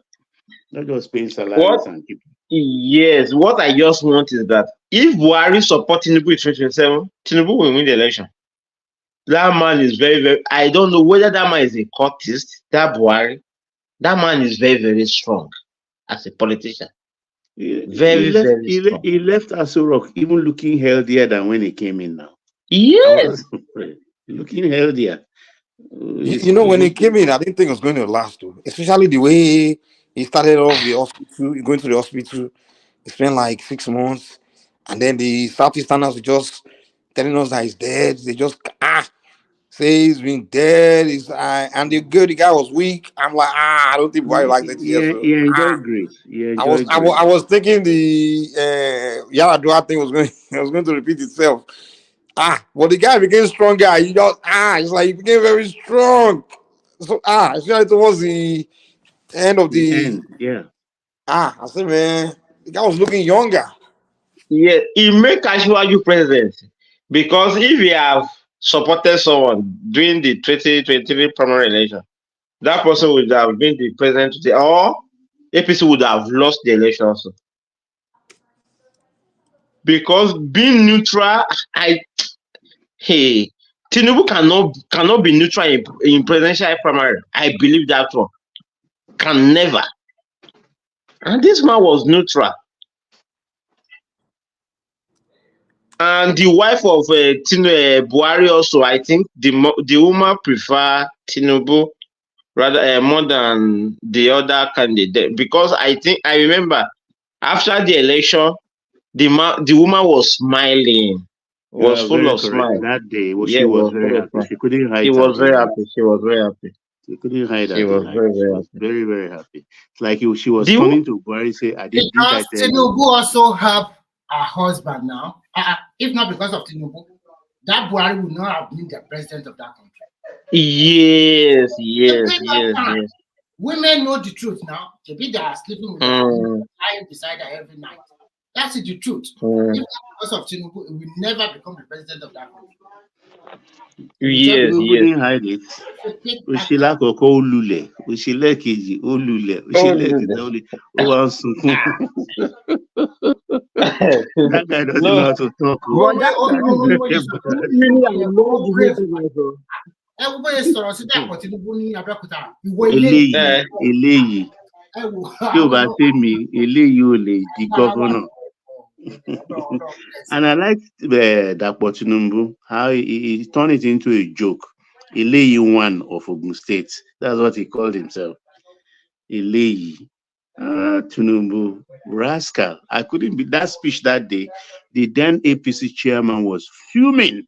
What's that man? Alhaji Adamu was Do you know, Baba? Do you know what we learned from the election? If you want to win in Nigeria, just come and give a speech in Ogun State. Ogun State. Ile Agbara. That is the way you make the speech, man. That's the way it is. Adamu, all the APC stalwarts, they were so angry that day. It was like, we are going to Abuja, we will report you, we will do this, we will do that. And in Femi Adesina's book, he recorded it in one of the later pages. He said they were on board. I think they were coming back from Spain to Abuja when they received that news, and they told Buhari about it. They were in the aircraft. Now, when they landed, all the APC people came in to see Buhari and so on. They were plotting and things like that. Did he care? He didn't care. He was just forging ahead. But on that primary day, I knew he would win. I knew. Because he was oozing confidence when he entered the arena. Baba, don't you think that I want John go because this is not simple agbára. No, now. No, me believe lóòótọ́ ni mi believe ojú lásán ni gbogbo kíní yẹn o. Ọmọ ayé ni. Fẹ́mi ṣó mọ̀ yá ẹ̀ ni tó bá mọ̀ yá ayé ẹ̀. Study his mother. Let me just. Bàbá tí o ti yé mi. Tó bá ti mọ sísù yẹ.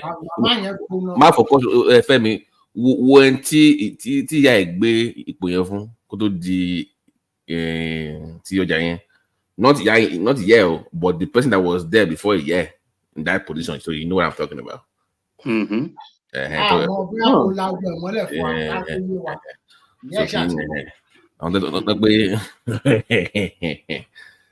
so that's what. You know what's funny about it? Òun gan wà wíẹ̀ pé on people yẹn máa step down fóun pé wọ́n máa pọ̀ tó yẹn ni o. Mi ó mọ ti Akpabio ní 10 minutes nínú arena yẹn ló ti mọ̀. But even Amosu, don't forget Amosu was part of who that step down. Even the current Senate president for Akpabio. Oh no, step down now. He will not step down now. Even my guy, the thief from Abeokuta, Amosu. No, the other guy. It was the former House of Rep. But why did you lo Bankole sí kọ̀ọ̀kan gan? No, Banky ò ní ẹnu yẹn kò lẹ́nu ń bẹ̀. Banky kan ó lo bàbá ẹ̀ ní ọ̀rẹ́ OBJ náà tó lò wọlé nìyẹn. Bàbá ẹ̀ ló lẹ́nu. Compensate bàbá ẹ̀ ni. Bàbá ẹ̀ lọ fi compensate. Freight agency. Yeah, so. Wọ́n fi compensate bàbá ẹ̀ ni. Àti pé irú àwọn Bankole yẹn is just for contract lọ́jọ́ iwájú. Àwọn náà dá 100 million. Àwọn èèyàn lówó Nàìjíríà o. Àwọn èèyàn lówó. No, that's what I refer to as old money, lánàá. Old money. All this, I mean, owó ń bẹ nílẹ̀ Yorùbá. I'm telling you, forget all this flashy kini. When we talk about real property people need this country called Nigeria. Finyele from Southwest. Finyele from Southwest. So when all this noise they make, Broad Street alone, to buy Broad Street, láti Akmongbon, tó títí dé American British Reading Center, the Cultural Center, níbi tó máa yà sí NET, níbi Dental School, then kó wá tó Marina láti bẹ̀ láti UBA náà títí dé that barracks, not even going to Ozumbamba way. Alone, the properties in these places I just mentioned, Ora State in me. Ora State in me. Just those two lines, the Marina and Broad Street. As far back as 1976, on Broad Street, one rallying 1 million naira, which was then almost $2 million. 70 something. Then talk about now. I beg, leave that thing. Well, I just laugh. I'm really look at all these who don't know anything, just making it because colleague While make Lagos State. Be 100,000 houses in Lekki. Femi, don't even apologize for Remy. This former governor from the southeast, when he came on, is it RITV? I was watching it. He said they created Lagos, they created Abuja. Not she mistake me. I think he used that word wrongly. That guy, he's just annoying. You would think Rufai, even about that created. I mean, that was created Kano, created Polakot, created that word. I mean, and they passed this thing down to their children to believe it. They believe it. What their father always tell them. No, he made a mistake. Lies. It was a mistake. I think he just got frustrated. He bought into that frustration and used that word. You can see even from his countenance that it was like from frustration. How could you say you created? Uludasile. That's you make it happen. No. I probably driving. I've been hearing we contributed. One created. That was strange to me. That was extremely. And the funny thing is, there are non-Nigerians watching all these things, and they believe it. I had some non-Nigerians, because now a lot of non-Nigerians are watching our news, our this thing, because everybody's into Nigeria now. And some of them are running there, like, oh, in Nigeria, the Igbos are the ones building this. I'm like, what the fuck? I have had a Cameroonian attack me like, oh, why are you persecuting the Igbos? This Jamaican guy was saying it on this channel. He said, the Yorubas, he said, they are destroying Igbo property, beautiful mansions. I'm like, what the heck? I'm like, oh my God. I was so shocked when this Cameroonian was telling me about how without them can survive. The Igbo guy that was next to me was just laughing. Do you know what I said? I said, good job. I could not say anything. They don't. That's what I'm telling you guys. And the funny thing on this channel, when they come here and be doing those propaganda line, one man just allowing them. I'm like, dude, you don't know people that are listening, believing these things. You have to debunk it because they are just conditioning. Before it was their own people that used to condition. All these things, that's what they've always talked among themselves. Like with their own children. But now they are putting it out for everyone else to consume. This lying propaganda, this promoting yourselves. Mike, do you know what I noticed? Well, I used to work for one hotel in Ibadan, in Jericho Quarters. That's where the rich people are living. And I know Honeywell chairman, Obo Tudeko. That was my first time in my life to see a swimming pool in a private residence. This man has been captain of industries and company all around over Nigeria. And then the man I was working for, Baba, the man I was working for is also a billionaire. That man has a mansion in his house. Everything is good plated. His wife will travel to London on Saturday. By Wednesday, he's back in Ibadan. It's like he's going to London like once in a week. I just wonder. And it's also business class when we go and take him up, take her from. And these people, you will never know them. They don't make noise. Yoruba people don't make noise. There are so many of them that are extremely rich and not what I'm saying, wealthy. Millions of them. They don't make noise at all. If you go to this side in Ibadan, you will be surprised that every town is blessed. Every time I went to Yoruba land, now there's that area where there's wealthy people, mansions, all those things, just they're there, very wealthy people. All their children, ignorance is disease. That time I never traveled. Their children just already any strike action, they are already in America. Anywhere they are already. I know one of the daughter. She would tell me all the story of Europe. Sometimes she bring a small gift for us. She will be in this place, in Switzerland, everywhere. I was just like, wait. You see, the mistake they did, look, our forebears in the early 1900s, up going to 40, 50, they've done all the trading. They gave birth to. You can't expect me to go and sit down in a shop again and start selling. All those Nnamdi Azikiwe from Idumota to Tinubu Square. I can name the old people that were selling in all those shops then. They were selling in those shops with up to Ereko with Korak, Syrians, Lebanese, Egyptians.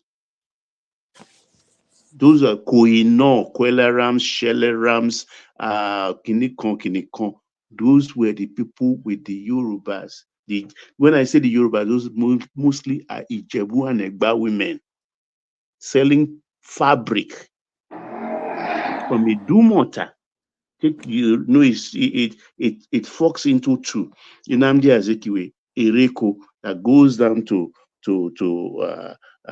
Martin Street to this thing on your right side if you are coming from Ido, and the other side goes up to Tinubu and join Broad Street.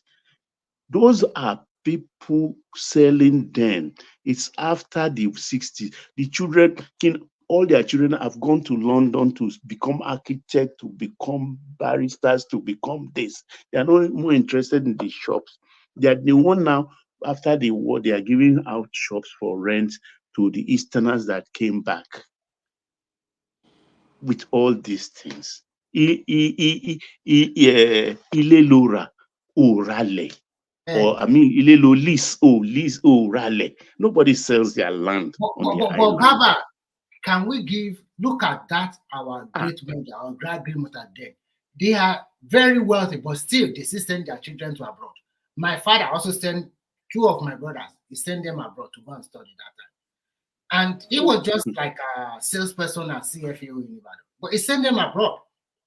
All those people, they have money in the market, but they will send their children to their shokoto doesn't go down, doesn't touch their shoe. You will see no grease, nothing. Their red leg.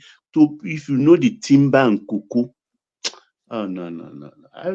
I just laugh when I look at all this and that. They should continue deceiving themselves. Those that are deceiving themselves, they should just. I've even had one of these major economists like on, I think, Arise, and they were talking about manufacturing, and it's like, let's be honest. When it comes to small scale Yoruba, but when it comes to the Yorubas, they control the major manufacturing hubs. That you don't see them that much. I gave one man the data. I can relate the data to said, no, let's not compete with them. It's no competition. I was surprised he was saying that it's no competition. When it comes to manufacturing at that level, it's them. I'm like, wow. But I'm like, you never see them on TV now. They don't make noise. You don't see all the they don't say anything. No. Look at Eleganza factory alone. Kini Baba Yonshi. Look at the land in Oregon alone. And it's in mile 2. It's also where is the third site? Apapa, where we have former Biwak, opposite former Nigerian national shipping line, palm line.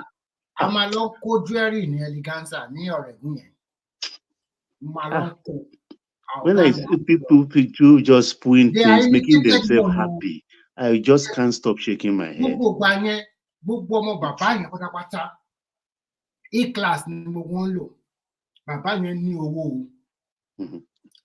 you want to talk about Yinka Folawiyo, the whole of Warehouse Road in Apapa. You want to count how many of this property he has in warehouse, or even. These are very wealthy people. This is not Naira. This is not Naira. I know. I let me give you this. I know a Yoruba chief. Many years ago, I sat down before him and we were discussing, and he received a call from I will not mention the bank's name, in England, and they were saying that they've rolled over the deposit for over 25 or 22, 25 years, if my memory serves me correctly, that they just need to reconfirm again. It was land phone. Himself, he has forgotten. Do you know that bank in England invited him over, bought his ticket, that they want to see him, the person who owned that deposit? I was in front of that chief, Sanijebu chief. When he bought that duplex we were sitting on in Apapa that day, a story building which he turned to block of offices. He bought it for £165, I think in 1965 or 67 or so. He bought that duplex, 100 and something pounds. But look, I just continue to laugh. I don't stop laughing when they talk. Let them continue. Let them continue.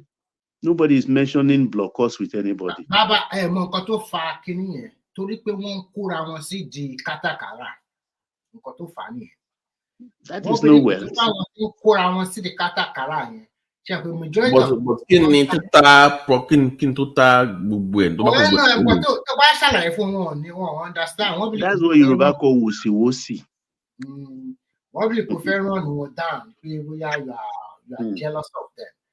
Mo kàn máa ń rìn lórí gbogbo stock gbogbo nǹkan tán kó papọ̀. Àwárí èèyàn tó jẹ́ kí captain of industry tó ní bíbí company káàkiri gbogbo Nàìjíríà.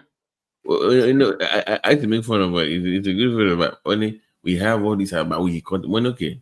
So who is more richer? The person that is selling goods and services or the person that owns the bank where you put the money? Who is richer? The person that is doing Adewale is talking of Remo. What about Ayekpe? All those lace factories in Ayekpe owned by those women. These women will close down factories in Austria and Switzerland. It's not like they told me. These women have been chartering cargo plane in the 60s and early 70s. Yeah. They've been going to UK like it was the weekend now before. Ìlú kan wà ní China, sorry Babati. Ìlú yẹn kò jìnnà sí Shanghai. Ibẹ̀ náà ti lọ ń kó lace. Mo mọ woman kan níbàdàn tó jẹ́ kó máa ń rán ọmọ ẹ̀ wá. So torí pé ọmọ yẹn èèyàn kan connect mi mọ́. Bọ̀bọ́ yẹn máa wá sí China ní once in every week tàbí once in 2 weeks. Tó bá ti wá báyìí bí mọ́tò limousine or restaurant ló máa fi gbé dísìlẹ̀ sórí ká. Woman yẹn ń kó an average of $100,000 every 2 weeks wọ China láti wá kó lace. Kẹwàá wò ní 1 month ó kéré jù á kó $200,000 to $300,000 láti wá ra nǹkan. In those days Listen, no, mi sọ ìgbà tí mo sọ yìí, I'm talking about year 2020, maybe 2018 to 2020. Yes, it was the tip of the iceberg. Òun ló tún wá lówó jù ní gbági market ní Ìbàdàn. Kí wọ́n fẹ́ fi irú ìyá yẹn kẹfì wá compare àwọn ìyá Ìdúmọ̀tà lẹ́kọ̀ọ́. That's what I'm trying to say. There are so many of these our traders women, they don't make noise, but owó burúkú wà ní ọwọ́ wọn. Àwọn women ti rẹ pé kò sọ àtọ̀ sí pé wọ́n ní owó wọ́n tún ní agbára.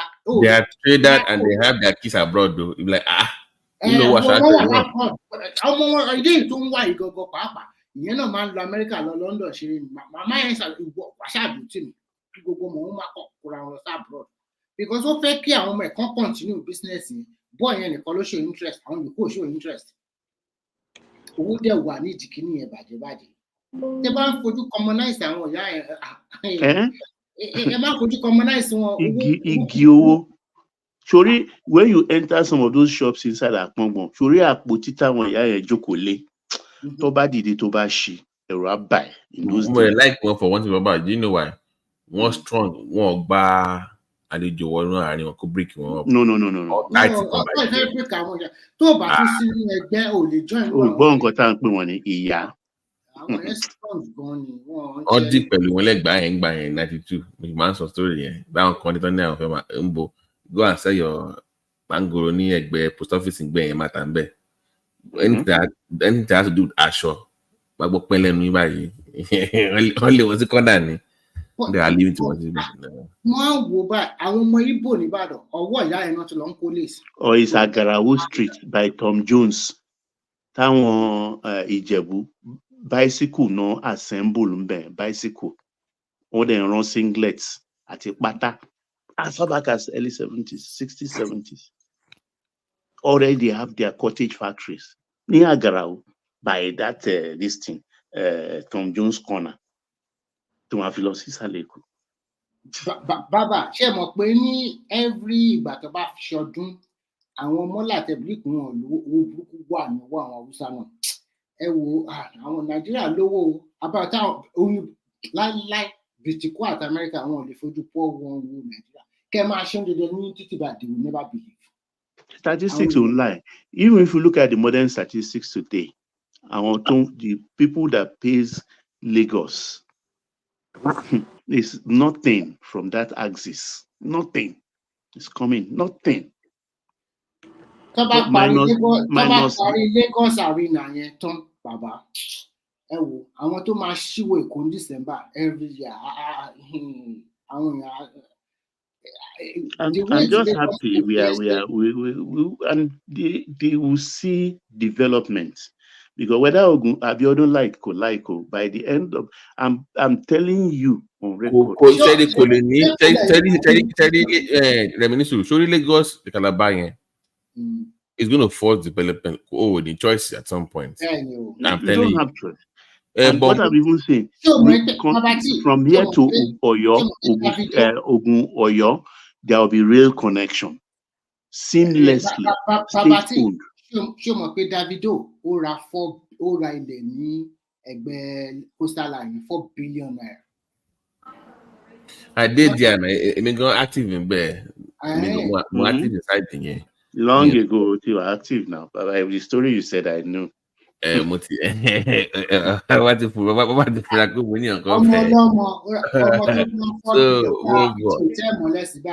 but àwọn táwọn mi ṣe ni pé mo kàn ń pray fún Ògùn pé torí Ọlọ́run kán dìbò fún Yayi kó lè develop beside ilé Ògùn West yẹn àwọn Sango Ifọ̀ yẹn they need it.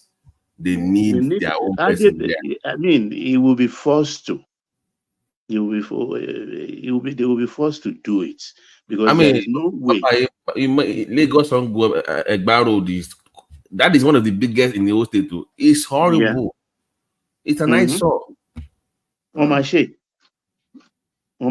They will do it, because whether they like it or not, because it's gateway. But kí ló ṣe bẹ́ẹ̀ náà olóògbé tẹ̀ ní gómìnà wa iná jẹ́ ká máa tẹ̀ sọ̀rọ̀. Lépo ni àwọn tó ń tẹ kó mọ̀ pé they are rascal.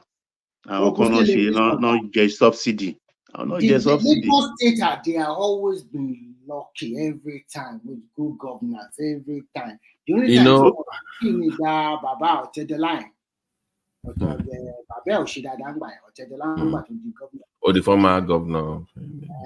But you know, I was watching Sanwo-Olu during the inauguration of the Red Line, and he was talking about. He said, the blue line is supposed to have phase 2, and it's supposed to go into Agbara, but we not sign the MOU. The purple is supposed to go to behind the regime somewhere in Ogun State, but we not signed the regime yet. This one, but basically the activity for Ogun State. They have all this rate coming into your state. Oh, signing. Kini was signing, no? Kilo signing, nothing. And this food was there. That was there to come at the commission. Oh, Lojuti. Even that red road line, the only race station, the one in Agbado is in the Ogun State, no Cotton, and because of this same guy. No, what if it's like from Coca complete? Only to move sile. And it showed up. No. She called Lojuti, and she okay. Oh, Kowele, oh, and she came to inauguration. This is why I believe he has no choice, because already Sanwo-Olu is connecting. Red Line be operation. Ogun State, they will start asking him questions. Why that? You wait. One, sorry, we can't bring the train to you, even though you have the track, but any station. Yeah, that's why I said they will start asking questions, and when they start asking questions, he will be embarrassed. He will be embarrassed, because already Sanwo-Olu, the red line, what if they connected from Oyingbo now is cheaper for them rather than go straight with the red line to Marina for the properties they will destroy. So they cross into trade fair, into National Arts Theatre. They will cross through that blue one, Abby. In a settlement, Otto, they will go through Otto and connect the red line to blue line at National Art Theatre. They've started already. Because that one, the cost to break properties and compensation will be minimal. So they've started that one. So they cut now. So it's the blue line alone so far in the next few years that only will go to Marina. But the red line will connect to Batimbo Lati Agbado. If you are going to Marina, you stop at Oyingbo. Connect the blue line that will take you to Pass Theater and I connect the honestly other one that agree will go with to that. Marina. I agree with we were cost effective, but they either have to expand the rail buildings in that national theater, because that is where the They will build a new terminal there. There'll be a bigger terminal. Because remember, it can also come from red. Stop there and go on the blue. And go. That's how they planned it. I would have orange preferred purple them line. to like what you call blue. You told it should have stopped maybe 11th. Theta would have been better than going all the way back towards the end. But 11th after on the island, after the mainland hotel. Yeah. So you can get more traffic, and because people have to walk all the way back to go and they are looking at the properties they would destroy. But look at the 11th building, for instance. That's iconic. It's been there a very long time. One bed, but I cost from one bed. So because it will the terminal and all the rest, those are big things that have been with but us. that makes more sense. So they have so you can take your red, get to National Theatre, connect and go other way. Exactly. That makes more sense. And it's cheaper for them too. So one back party in the next 10 years, Lagos State will not be the same again. But where I talk on if ballet in Africa is unprecedented. How many number of years they've been running their BRT buses? They've tried mostly during military government all over Africa. Within 5-7 years, it collapsed. But this has been now going how many years now? About 19-20 years. We've had BRT in Lagos, and it's working, and they are going stronger. Because they are going to introduce electric buses now, apart from the CMD buses. Look at that site from that blue rail. Oh my God. No. I even think by our standard, those terminals are too luxurious. I've told the people in this panel, that is this exact replica in China. The same all those terminal train stations, light rail station is exactly the same. For which one? The blue or the red? If all of them, both, even the red line, they are so long. I don't know. The reason why they do like that is very simple. Because in future there will be some people that will be selling inside that train, inside that terminal. Oh, the one in Kejani. That thing, somebody did a video of that thing. That Ikeja one. It's crazy. It's too big, man. My God, I'm like, and it's like before you know it, give them one more year. Why people go space and no it's a shopping mall. It's not only for terminal alone, also a kind of shopping mall also. So each year one maybe McDonald's or KFC, but behind it is the shopping mall, right? They have a shop right behind that. Yeah. But so to buy any property in where she only jail for life. So I want to and believe me, Babati Remy, I didn't give Sanwo-Olu a chance. Honestly, I didn't give him a chance. You fell for the Ambode trick that he was a crazy person that he went to Sakaru. You remember when Ambode was saying it was crazy? That's all it was. I even back away from Ambode. Went to Mfi Ebuarabu. You know, Anshe Ile Yoruba. To ní ohun kini ó ṣe kini wọ́n ti gbé lọ sí ọgbàrí kini kan. I never like that. He was exasperated more a gentleman that he is, Ambode. I think he through exasperation lo fi lanu sọ kini yẹn. I just back away. But Sanwo-Olu surprised me. Who surprised me? Tinubu really train it, Dada. But this is my thing. The next person we have to work harder because this guy has raised the bar so high for Lagos now. The next person coming has to then take it to the next level. Maybe say, I must do the green line or purple line or something. You must, because at this level, if a governor for Lagos, you must do a rail project at this. That is the minimum. That's the minimum now. No, they are now politicizing everything. You understand? They are raising different people, island, and I'm telling them, look, Amzat is there. He's been apprentice under Fashola, under Sanwo-Olu. So let there be continuity. Only Ogun State, Lotiwa. So what? Is it the first time that a person non-negotiation that will rule Lagos? Amzat will lie the deputy governor already, and I think Amzat to me, Jimena is a little bit slow. Only good though, but we need somebody very active like someone. By the bongo. Hey, Joe, please. Kó lọ tù sẹ́yìn sí ẹ̀yìn àwọn chief of staff. He has to go an apprentice. Another young fella cannot be chief of staff for Sanwo-Olu. It's a funny system, but it's working for Lagos. Boremi, Ghana or MC Olomo, àwọn tó jáde during election. Gbadebo wa win election. Kò gba àwọn South Eastern and won. Ọkọ̀ wa jáde fún. No. Mike, irọ́. Èmi náà fẹ́ tọ̀ sára o. Mo fẹ́ lè tọ̀ sára, but looking at the calculation, kò ní ṣẹlẹ̀. Because Tinubu no mean. Wọ́n mean Sanwo-Olu. Tinubu no mean.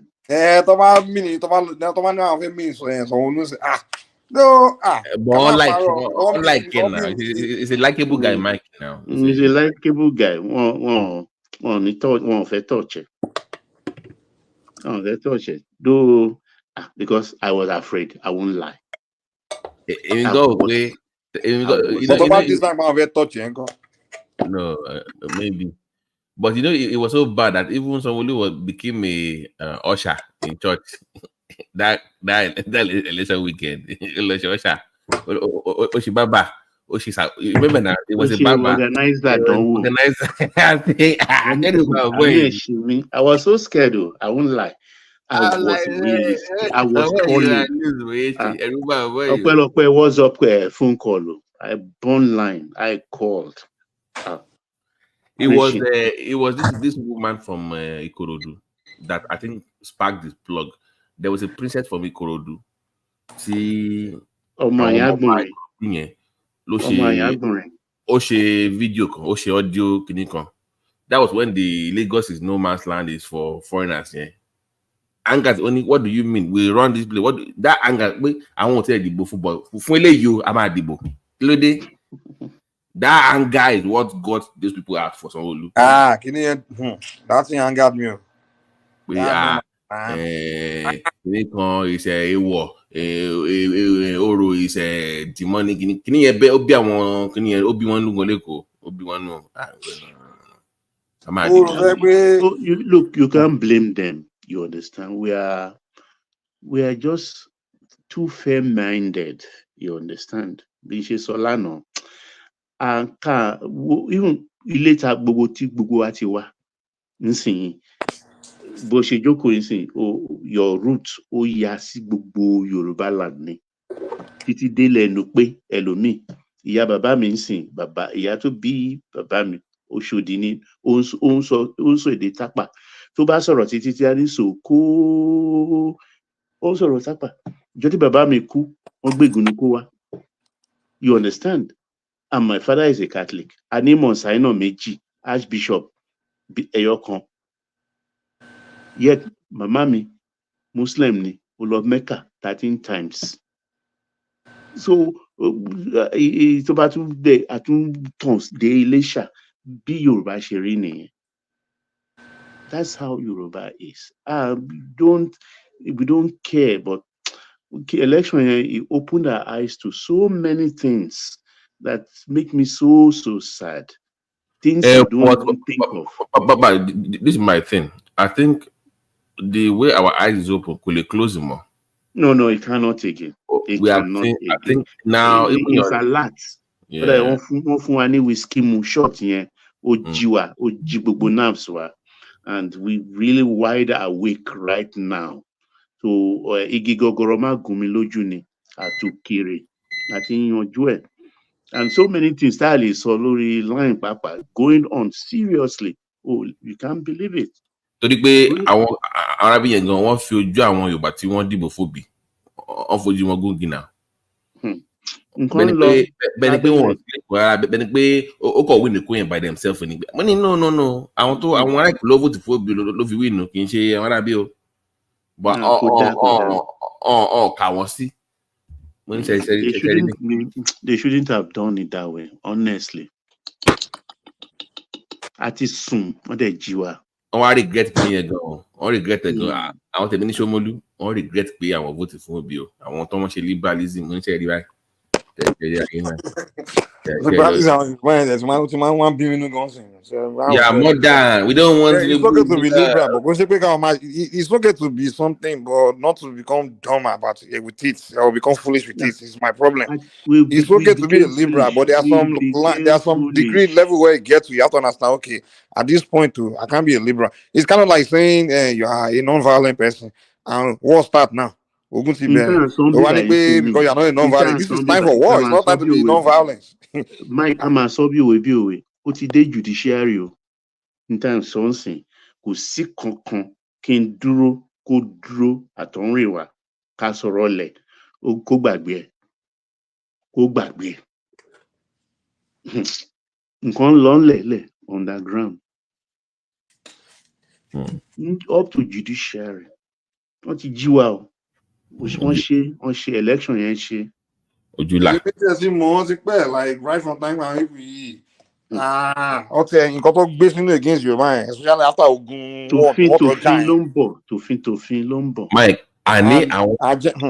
Mike, I want that when childhood friend, my sister called me. One of my best friends that we grew up together. Today or be one sort of they need. I'm telling you, she was like, told you or Biloni. She was surprised, money. Before being a meeting more. Today, sorry, Obi. They don't talk because of Obi anymore. 1 minute. I will go together. It's funny. Me, the time most Yorubas, it's like after this during these elections when they now realize that. I already know this long time ago now. In fact, I'm more in their midst than among Yoruba people. So I know that their feelings towards Yoruba. I always know it to be this. No, but those who know, they know. In fairness, those who know, they know. I'm telling you, most of them at times, often share rascality. Deep in down them, one more. Often share rascality. I'm telling you, those who know, they know. They know. Even the so-called secession, Tonsogon, àti jókòó àti analyze ẹ lọ́jọ́ tó ti pẹ́ pé kò possible mọ́ because South ti dé wọ́n ti lajú àwọn náà ti lajú wọn ní tẹ̀lé. ẹ kì í ṣọ́kì yín ọtí mo ní pé Igbo ní ibi iṣẹ́ yẹn ọmọ Enugu ni ìgbà tí mo wá ń praise Oti pé Oti is the next one mo kàn ó sì ní the kind of anger tó fi respond to me. Even like they have hierarchy of level of only we are from Enugu. Who are these Aba people? What are they? I was surprised. Apparently, Enugu people they're like the high class, high ranking. No, Anambra. No, it's like we are the former capital. It's like the gentleman type, civil servant state, very culture, very like we are the prime one. Who are these Aba? No, outside of the state, lè wá láti Abia, kò máa ṣiṣẹ́ ní Imo to Imo, Abia to Abia civil servant. Àwọn gan ọ̀rẹ́ ni mo sọ sẹ, àwọn gan ọ̀rẹ́. No, ọ̀rẹ́. So I was surprised to find out. Wọ́n máa ń ṣe bí Anambra village gathering kìnìkan tíyàn tó wá láti another kìnì tó bá fẹ́ lọ́wọ́ wá ní I can't go there, it's the Anambra people that are doing it. I think It's like you are not welcome if you are not part of that. That's àwọn tí wọ́n hate jù ní àwọn káàtà àwọn ìbò yẹn àṣírí ìbò wọ́n hate wọn seriously. kí ló pè wọ́n dúró I remember what they called them. You know, that's where Ogala came from, the Naval chief. Ó ní nǹkan tó pè I've forgotten terminology they use. It's like a non-Igbo. Yeah, I think I'm correct. A non-Igbo. Ṣé mọ̀ kí wọ́n máa ń mọ̀ kí bọ̀bọ̀ yẹn ni? Wọ́n ní kí ló ṣe lẹ́yìn ní ẹ̀kọ́ ṣe kọ́lọ̀ nìkan ni. To buy wọn báyìí rẹ mi, the only to even when they are discussing, you will see it among themselves. Àwọn tó lẹ́nu ni àwọn tí Anambra àti Enugu náà máa ń lẹ́nu jù in that discussion. Those two they have the other two they always very shy on offense or that much. Wọ́n ní kí ló ṣẹlẹ̀? Until I found out that hierarchy kind of thing amongst them. It's like there's levels to it too. I mean, wow. And if you are not part of that tribe at all, you are just nobody. You are a subhuman.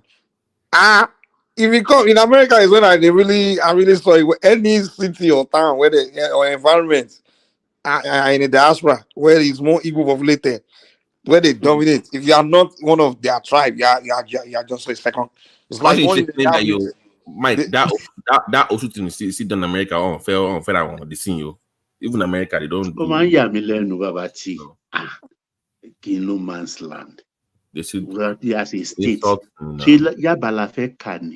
I was even telling sorry about Mike, do you remember when Chief Gomez came up and was saying that you said it's a bella, but it me push back. You said Ikorodu was the so nothing by me push back when Chief Gomez came up online one day and we were discussing he said I said it's a land.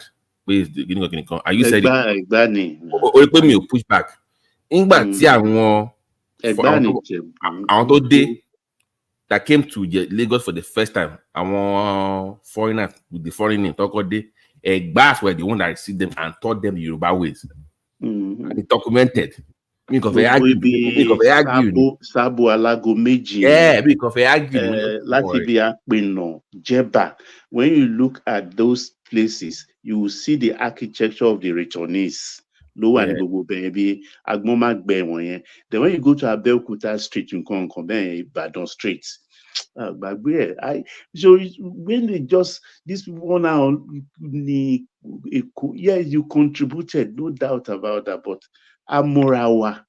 Cherry grandmother is from Nupe, so Isaleko no base Sigago. From Isaleko after the first start, one move will lose Rule, Baba and Mama low house university to face the national stadium. LSDPC Abikila in those days. Cherry so but not for one. Cherry get one for one and wait watching sing to Baba 45 million. It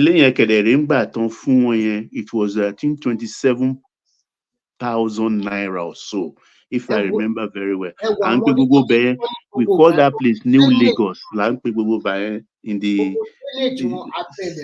everything was so organized. So that my grandmother, Kilonta, she's just telling right. What if you write it on that over and let's make up? AB. We go with Biafra, don't worry. How much don't make sense? You question will be love me, AB. You question will be love me. It's funny. There was a time. Mike, I just want to pray for you. May Almighty God bless you and your family. In fact, you are a typical Yoruba man. Ọlọ́run ọba Elédùmarè á gbàdúrà Dubai lọ. Bàbá Jálé Kòkò wọ́n á pẹ́ fún wa because in fact I'm so happy láti since yesterday in fact inú mi kàn dùn ni Because a máa sọ kíní báyìí a máa sọ so that our younger ones wọ́n á máa gbọ́ torí àwọn ọmọ tiwa wọ́n ti dòyìnbó so a ti ṣe Ọlọ́run bá jẹ́ kí n má lo one word I avoid using is mistake kọ́ ká ṣáà ní kádàrá ni but àwọn tó kù bí rẹ́yìn kẹ̀ máa gbọ́ kẹ́yìn náà dẹ̀ máa kọ́gbọ́n. Because Baba, àwọn ọmọ tá à ń bí sílẹ̀ òyìnbó ẹ rí i pé wọ́n identify more with Nigeria, especially in America. I've seen them. I'm a Yoruba. I'm Nigerian. At least orúkọ yẹn lásán is the enough of identity ta fún wọn. Because àwọn náà ní problem there, especially like mixed race làwọn kids. Because sometimes they don't know where they belong also sometimes. Well, our America, where those one can be lost, it's no problem. I mean, well, when they are ready to find one, they can find. But I want in Nigeria, don't them more. Take my own going to my tell you what going to. I don't even any problem now. AB Gédégbélé kó wà kò sí trouble. Èkó federal bá ṣe ń sọ náà nìyẹn. Do you know how many times do you want to intervene lẹ́yìn? People that are not from that they will be buying acre, don't go say don't want any that won't padà fún wọn. Money nǹkan lọ lẹ́yìn. Can't say that anymore. But Mike, so don't worry about that one. I hope it's happening, because my man go to man Yoruba man she live around here. Acre. And then don't go on and I feel like yeah. Come on, man. Once tó bá ti fi loan scheme yẹn sílẹ̀ nsìn gbogbo ohun tó ń ṣe àwọn èèyàn wa wọ́n fẹ́ ra mọ́tò wọ́n fẹ́ ṣe gbogbo kinní yẹn gbogbo àti ó jẹ́ pé cash and carry economy ni but wọ́n tó yẹ economy yẹn bá ti di ìdẹ̀ra tó bá ti liberalize wàá lọ gba car note wàá máa sanwó díẹ̀díẹ̀ all those things ó wà lọ́wọ́ ìjọba so that the pressure á kúrò lọ́rùn àwọn èèyàn wa. Ọmọ ẹ fẹ́ lọ sí overseas kó lọ fún scholarship kó lọ gba scholarship scheme all those things they will put them in place to help our people n tó fi entice wọn nìyẹn okay ìwọ nísìnyí o gbalé ìwọ developer o ṣe fún 20 years after 10 years wọn á ti máa kọ́nà àwọn ọmọ wa wọn á máa gba and make I give you another 5 years make I give you another 5 years and things like that wọ́n dẹ̀ ń gbà but ìwọ tó ń ṣe tó ń fowó entice wọn ó ti gbàgbé pé tó bá yá ọjọ́ á pé 100 ọdún ń bọ̀ wá kú ọ̀la ṣòṣùká kò gbé ohun tó wà lórí ilẹ̀ bàbá wa abánlá bàbá wa lónìí ilẹ̀ o lè ṣòṣùká kó gbélẹ̀. Bàbá nǹkan tí mo notice ti pé tabatu bó ṣe kó rí àwọn arábí yẹn wọn ní rọ́wọ́ mú wọ́n máa ń rọ́wọ́ mú ní nǹkan tí ó bá dàrú bíi gbé wíri ká ṣe ká má tó ẹ̀hẹ́n má ṣe gbèrè nìyẹn if you do it the right way wọ́n máa struggle. Look, Lenny, that's just the reality. Everybody máa lọ within 5 years the West are take off. By far. Seaport wà ń bẹ̀, epo wà ń bẹ̀, gold wà ń bẹ̀, bitumen wà ń bẹ̀. Even though extracting the bitumen will be costly because there is gas now. That's why sand component in our bitumen. But then the technology is there now to extract it and get more. Right. Within 20 years, first 20 years, Africa born concon. So Mike,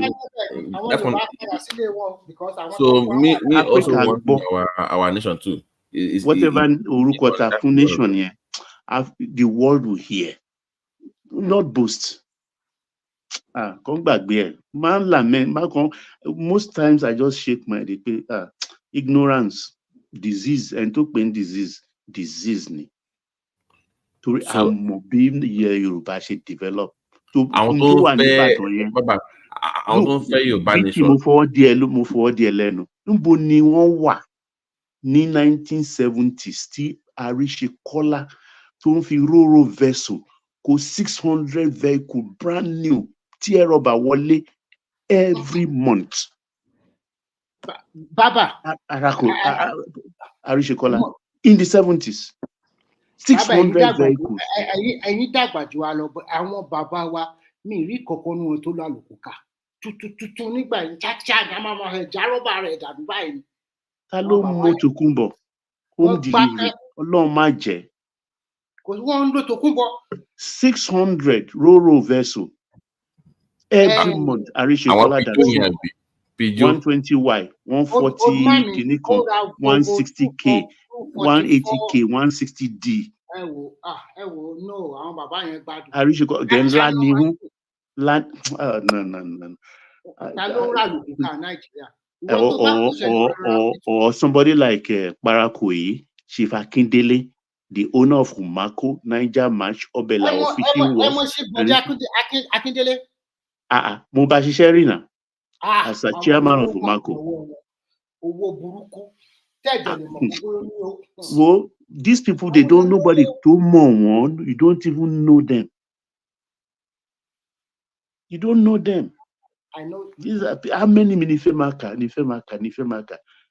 I can name them in Lagos Island, in Ebutemeta, in Yaba, Fadeyi, Bangruf, Ikeja, even Ajegule, Amukoko, Igomu, Surulere, Badia. Ekotobi, o kan kiri no map ni. O kiri no map ni. Ilé mélòó ló wà ní Lẹ́kì. Compare with Bankai. Ebutemeta pín sí méjì, west and east. Títí dé oko ọba. Lẹ́yìn Àpènà, burial ground. Tó ti wọ inú lagoon lọ, àbí Akọkà.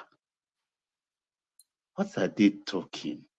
Ṣómólú, Mushin, Agege, Oshodi, Ìsọlọ̀. I beg. Wọ́n rí wa fín, àwọn aláfà. Wọ́n rí wa fín, àwọn aláfà. Owó ń bẹ nílẹ̀ Yorùbá. Gbàgbé ẹ̀. Ṣé bó mo sọ fún ẹ yẹn? Broad Street. Tẹ́nì kú wọ́n ra lé ní Broad Street. Mo ní sọ́nà ilé yẹn. Building kìíní 1 million naira. 1976. That 1 million naira at 57 kobo to a dollar. Close will be $1.8 million. 76 is about 50 years in sin. Why would you tell my what? Ile kan ṣoṣo in Broad Street. Which is why pé ká mú láti Àpọ́ngbọ̀n ká mú dé race course, ká mú láti UBA níbẹ̀ yẹn náà ká mú kọjá Marina lọ. Kan nìkan ora state mi. Those two alone. Those two axes are stating me. Come on, so all these places he mentioned. What are we talking about here? What are we talking about here? Mo send data sí wọn mà. Àwọn tó ń san owó fún Èkó ní taxes. 7up, Coca-Cola, Dangote, Glo, MTN. And so on and so on and so all the banks. Àwọn tó ń fèkó lówó nìyẹn. Not all this go and pay 20 naira, go and pay 30 naira there. Owó kí nìyẹn? Owó kí nìyẹn? And this Èkó is just an example. We are talking about Yoruba land generally. But Baba, this is where it gets frustrating. What you just described about Lagos is wonderful. And this can be done by at least, I can't say Ekiti or Ondo or Osun, but Oyo and Ogun has no excuse not to be at something close to what Lagos has. Those two have particularly Oyo State. Because if you remember, Ibadan was capital of Southwest in those days. So the development, why? But then also to Mapo all, WNBC, the stadium, and all the rest also are part of the development. And those roads were okay then. They were okay then because it was capital of wealth. On a road to Los Liberty Stadium, yeah. What she was 30 years ago, she was the same. If the University of Ibadan and all the rest, it was okay. But Remy, IGR or your is top 5 for the past 10 years now. They always, I mean, their IGR is always high. It's I am going to excuse. Kill excuse. Because the governor of justice, no, bring to ruthless. But to that, the Ben saying to bat found teacher low there for civil servant no water. I want you to W United, which am I? Only they have an airport they develop only potential. Abi, they have an airport. Show me want to share dry seaport. Abi kí lorúkọ ẹ̀ sí Ìbàdàn. Kò tí parí ẹ̀ náà. Kó tá road tó lọ síbẹ̀ kò tá ẹ̀ eruku ló ṣì wà dísè. Me understand nǹkan tó ń ṣe àwọn other governor Southwest kan. I think the example of Lagos, IG one, we wake them up because they have to be forced. Believe me. Cherry to your money hope because the man coming there is from Lagos. Where I can bring that Lagos attitude into Ogun government. Yeah. You know, it was Ecole develop in isolation. Baba T Jack is the work of fire. Show to record that àwọn èèyàn sì ń bú Dàpọ̀ Abíọ́dún lórí internet ti pọ̀ jù. Ó mọ̀ kó ti gbé fídíò kọjá lórí YouTube tó ti bẹ̀rẹ̀ sí praise ẹ̀. The good work of Abíọ́dún. Good work ló ṣe lójú kò járe. Good work. Gentlemen, aago mẹ́ta tí ń lu èmi máa lọ sùn. Ẹ ṣé púpọ̀. Mike, thank you for staying the course. Bless you. Well, thank you. Àwọn balógun Yorùbá nìyẹn, Mike. Àwọn balógun.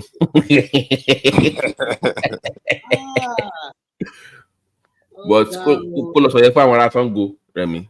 Kó lọ gbé fídíò fún àwọn Sango kó reply ẹ̀ kó mọ nǹkan tó ń ṣe òun. Because kò sí bó ṣe máa kó lẹ́kùn yẹn àwa dé Ìbàdàn gbogbo ẹ̀ wá dọ̀tí lọ bí ẹgbẹ́ bígbà tí wọ́n tiẹ̀ is unkept wà tún máa wa mọ́tò náà ọlọ́kadà wà wájọ́ wà lẹ́gbẹ̀ẹ́ wà lẹ́yìn wà káàkiri it's just an eyesore kò tiẹ̀ báyìí kò tiẹ̀ it's nothing to write home about. Yeah, so ti máa ń discuss Southwest ṣe láwọn Èkìtì Ọ̀ṣun Ondo yẹn you can still give him a pass. But àwọn méjì àwọn olórílẹ̀ méjì yẹn. Bóyá wà fún Èkìtì ní pass Ondo àti Ọ̀ṣun. Lẹ́yìn bọ̀ wọ́n ṣiṣẹ́ lọ́ṣun kí n má parọ́ fún yín Ọlọ́run I'm telling you. I've been going to Ọ̀ṣun a lot lately. Ilé tó wà bẹ́ẹ̀ sí yẹn. Bọ̀bọ̀ tó wọ bẹ́ẹ̀ sìn tí ó lè máa ṣiṣẹ́ mọ́ because ọdún mi sì dọ̀ṣun. But Arẹ́gbẹ́ṣọlá and Oyetola they were working. Àwọn ọ̀nà ọ̀ṣun wọ́n ti tún ṣe gan they are fixing it. Náà ní káwọn náà máa jẹ̀yẹ̀ fún ara wọn ṣe báwọn náà gbé síbẹ̀. There's development in Ọ̀ṣun I'm telling you man. Like I literally even you see. No, Mike. Let me clarify. You know, we've discussed the cultural importance of Osun State. So that cultural team maximize potential in. And I won't find out what consortium like they come there for that. Black American to watch Nigeria but it should be more than that now. It should be more exactly. They need to get into the tourist parts. God blow it. Yeah, that's one disappointment I have about them. Although there are people locally, they are trying to do it. Especially the Sheshe people there, but there's people are no money now. The rest of the population are not buying into it because they are all Christians and Muslims. You know? Yeah, that one too. Àwọn alágbára lọ́ṣun ò pọ̀, àwọn Adeleke yẹn lówó, àwọn yẹn kàn náà bá ti gbé wọn. Yeah, but Muslim ni wọn, Christian. No, kì í ṣe. So kò lè ṣe tourism tá à ń sọ yìí, ṣé màá sọ bá ti ń sọ. Kì í ṣọ̀rọ̀ Muslim àbí Christian lélẹ̀. Ibẹ̀ yẹn náà ó dàbí politics local. No, nípa tourism yẹn là ń sọ. No, we're discussing tourism. Where you say shrine is okay to come and visit, or you know, it's what I'm saying. Am I one shrine? What we are saying is, in all over the world, our ICC is being practiced by tens of millions of non-Nigerians. Like in Brazil, about 100 million. Exactly. So, like, is this the home of the tradition is in Osun. They know that the origin won't believe It's Oshun. Is where the origin is. So now that's a big tourist potential for Osun State. You understand? So for Osun, the government they don't understand that. RDB, the way you have Saudi and Israel for the I want to be, you can also do the same thing for Amonisheche. We can do it for our own now, yeah. Yeah, and they will be coming, they will be bringing money, they will be buying all these things. You'll be, Do you know how many festivals we do every year? Osun Festival, this is money now. There's so many festivals like that. I want Sheshe Festival. We package it, make it. Oh, it's not in Brazil. Make it a big carnival. Sheshe people must come. Everybody come. Come on, all my raw one every year be flying in. So come and participate. Next mark before you know it, the demand will be so high. Or should we need an airport? The demand will be so high. They will need an airport there. Yeah, that's what I'm saying. If there's a state in the southwest that need airport, it's Osun now. They need airport there. Even it's in Ife now. It's very historical. Design will be so fantastic. Audio, video. This is what happened here. This is the history. You print books, audio books. I mean, you can make. I'm telling you. They can be one museum for the Orishas, for the deities. Or one. That's so there, but when we have people like when it was only an Isheshe governor, I can think like that now. When your governor is the one redeem pastor or redeem goer, church goer, one Muslim, how would they think like that now? And the funny part is that like people in Israel practice Christianity, but they know the value, they know that they can make money off of it. So more mind. Exactly. They will tell you to come to Israel because it's the home of Jesus. I bill. Don't worship Jesus, but they are making money off of him now. Look on. Bring your money in. That it should be. I mean, it should be the same way now. Not because you don't practice the community, because market block. I want the bad thing about our own is that our own people, the ones that are gone to other religion, they will go against it because they will say we are trying to promote demonic things because they believe they are so ignorant. They believe our tradition is demonic. They long. Even if you go and look at the Osun Festival itself, there was one video when the Brazilians came there, they were doing interview. Go and look at the people making comments, bad comment about the video. They say these Oyibos are coming to come and look at our demonic culture. I'm like, oh my God. But the beauty of it is when you see those people from Brazil, Latin, and South America practicing Shango, you love it, and they speak your language. You also understand that even if they are not pronouncing it the right way, like you pronounce it as a local one, but I think they are trying. And the society is pure. And look at ourselves. We have God. We worship through maybe as a Muslim and Christian, but the rate of crime, the rate of corruption, the rate of maladministration, so many vices is continuing to pronounce. Why? But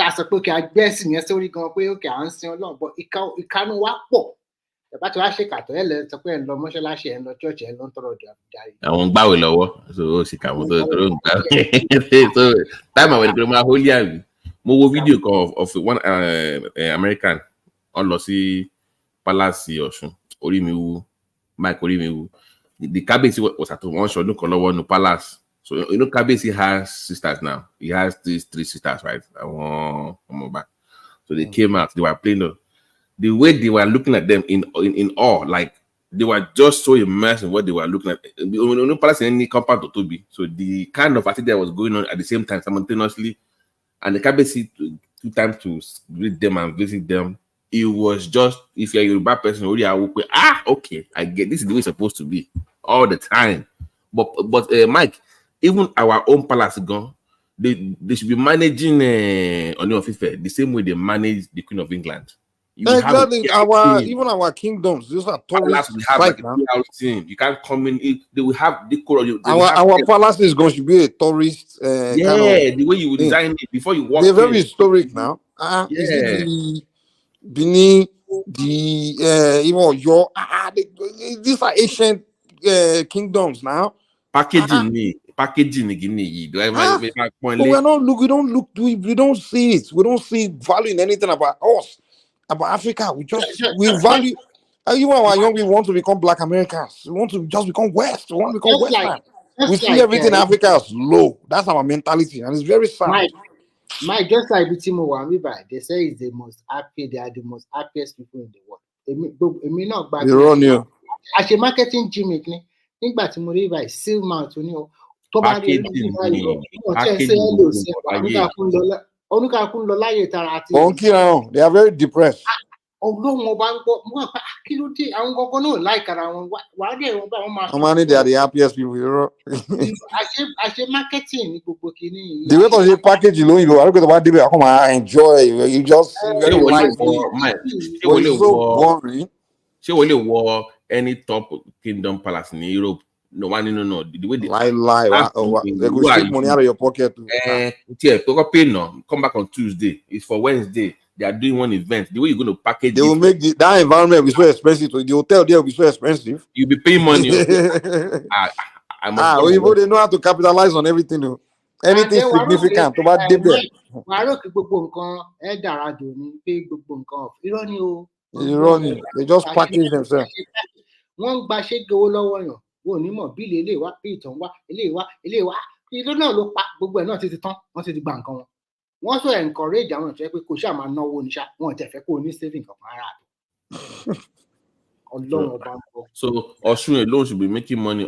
Tourism alone should be feeding that. Should be feeding that. Wọ́n package ẹ̀ dáadáa náà nítorí wọ́n máa fi ẹ̀sìn burúkú kan wọ̀ something like ìrọ́dẹ̀ gbogbo wọn pa ọ́ àti gọ́vùnà àti gbogbo wọn.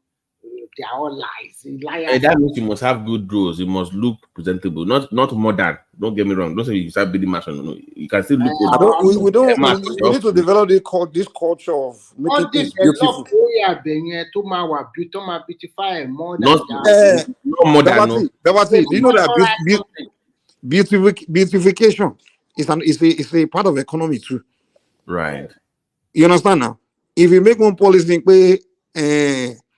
if you own a commercial property, you must paint it once a year. You must renew the painting. You must be clean. And you make long way if debt in any way. Hold on now, I don't know. Oh, say I don't index. Don't already answer now, but yeah, let me just line this one. Making laws or policies. If you own a rental property or commercial property, whatever, as long as you are making money off that property, you must paint it once a year, or maybe once a year must be repainted, and you must hire a painting company that's licensed, and that company, after painting it, will give you a receipt that he painted it, and you must present as receipt to the government, and the government can, you know that kind of thing. Now you just create an industry right there, or you say, your environment must be cleaned once a month, or your property must be cleaned once a month by a licensed cleaning company, and that company is licensed by the state. That for one, you create employment. Two, the place will be so beautiful. Everywhere will be clean. Three, government will earn revenue. So just beautification of your environment alone is an economy itself. It's a you understand? You make it an industry. But we everywhere be so dirty in Nigeria. I'm like, in Africa, I'm like, why are we okay with places just looking dirty? It's not like kilo day. You understand what I'm saying about it? Yeah. Back in the day, they should have one in because Omani, your house, you must have the security lights must be working. Many compound, you must have security lights. You must keep, because we all had trees. You must cut your trees. They had some kind of to make it look clean. You have to make policy for cleanliness. Policy. And you just create an industry. Because now Mike, and go modern and go clean, go look like this. So no most of what create ofin, if you create law, the law you must hire this licensed cleaning company, and those cleaning company must get their license from the government, and they will renew their license every year. And they are the only one by law that can come and do that cleaning of that environment. If you clean it yourself, it doesn't count. You must hire a cleaning company, and that cleaning company will give you some type of certificate for that year. Okay, I've done the cleaning this year. You hired me to Understand? clean But this year. Because on same day, exactly. Like I'm part of some industry now. So like some lobby, the surrounding environment, every day. But I mean, in Nigeria, I mean, you know, America, to back quality or to back apartments, that apartment must have a team that is a managing company managing the house, the apartment complex. Yeah. That will be when Nigeria just build house, nobody's managing anything. Just bound. Next thing you know, it just dirty. Everything else dirty. No. When government can just create policy, create a new sector, you must. I think some of these governors are deliberately not working. It's deliberate thing. Some of them that really want to work. The only They are not competent. They don't know the concept of. That guy by force, by fire. He has a lot of people cleaning. They sweep the road. They do everything. When this guy came in, I don't know whether he does not want to pay them. Before we know it, they are no more cleaning nothing. In fact, it's just an ice of cocoa marble. Ibi tó ti clean tó wà Ghana ọkọ̀ débi kọ́kọ́ dàrú ni. Láti tó gate Ìbàdàn gbogbo ẹ̀kọ́ dàrú ni gbogbo ẹ̀kọ́ dọ̀tí ni. You won't like it at all. That is not a good way to welcome somebody to a state capital. It's terrible. To what we are driving, no, go to drive, no, look around. You wonder why they pay Asia, European, they're always clean. But African countries are come out dirty. Everywhere just be dirty. That's a wonder. Witness the after Cocoa House, the tallest building in the state capital, go see any high-rising building to talk to lot of them. Investment will not bring you assistance on. But I ní ara sí kò sí west structure gbogbo side mi jẹ́ pé àwọn company wa ń bẹ̀ sí wọ́n ti wá di kán máa di kátàkárà. Everybody is just selling small shop. Uncultured gas like it's in fact, if left to me go, Mike, if you build a residential house, you can't have a shop in front. That thing annoys me. You build a house, you now put 2 shops in front. You know, really, right? What is all this? No, you can just make a room where for you to have a shop, you have to get this license to do it or some kind of form of certification, and you make a room where that shop you must hire somebody to come and put something or something just to create job. Use everything to create opportunity for someone else, you know. So that's how smart countries do things, man. They make things work. Use every opportunity to create employment for people, you know. But I don't know that, man. Policies is how we create employment for the most part. Policies. Was it wanted to shock me if you told me almost that if you told me like 30 years from ago, one day in Nigeria we won't have any working corporation for water anymore, I will not believe you. Manon Baroni, you told me water can bottled water will be 18 or water in sachet. Pure water will be 18 in Nigeria. I will tell you a lie. Because you had water corporation, you pay your minimum, you can do that as a community. You can forget state government. If you have anything in your area, only shit. And then somewhere, if I book in come on, bowl it's dangerous. Because safe now. It's not safe. Well, I don't. Adex. Is that the Adex or Alex? I don't even know. Say Legacy. Are you there? Adex Legacy. Yeah. Good morning. I'm there. Yeah. Go ahead. Equator. Bones okay now. Okay.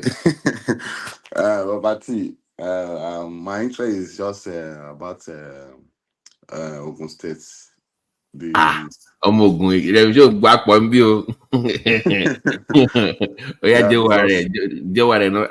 you Team Dapo? Are you not Team Dapo? No, I'm pro APC, not Dapo. Dapo similar at all. Most especially Ubu side the own year one, I can't feel I don't want the suffer is too much. Because I travel home recently Emma, yeah, about travel. There's some area there are some people that you need to visit. Mo lọ sí Ilogbo ní Fọ̀, ká tó dé Fọ̀. Man, that road, ọjọ́ ọ̀nà yẹn ó ti wà ń bẹ̀ for more than 15 years. Tó ti ń bàjẹ́ lọ díẹ̀. But recently, when I went to visit someone in that area, it was really terrible. Kò sí bí mọ́tò ẹ̀ ṣe lè ga tó, bọ́ǹbà mọ́tò ẹ̀ máa fàyà ni. The only option in that area, and those places, just ibẹ̀ ẹ̀ develop. Èrò pọ̀ ń bẹ yẹn gan. Èrò pọ̀ ń bẹ yẹn. Ní Ìlógbò, èrò pọ̀ gan bẹ́ẹ̀, ibẹ̀ ẹ̀ jìnnà gan. Imagine lọ́kadà wa fẹ́ gbéyàn láti Joshua Ìlógbò dé inú bẹ̀ yẹn, you spend more than 1,000 ọlọ́kadà ọ̀dẹ̀ máa gbé méjì.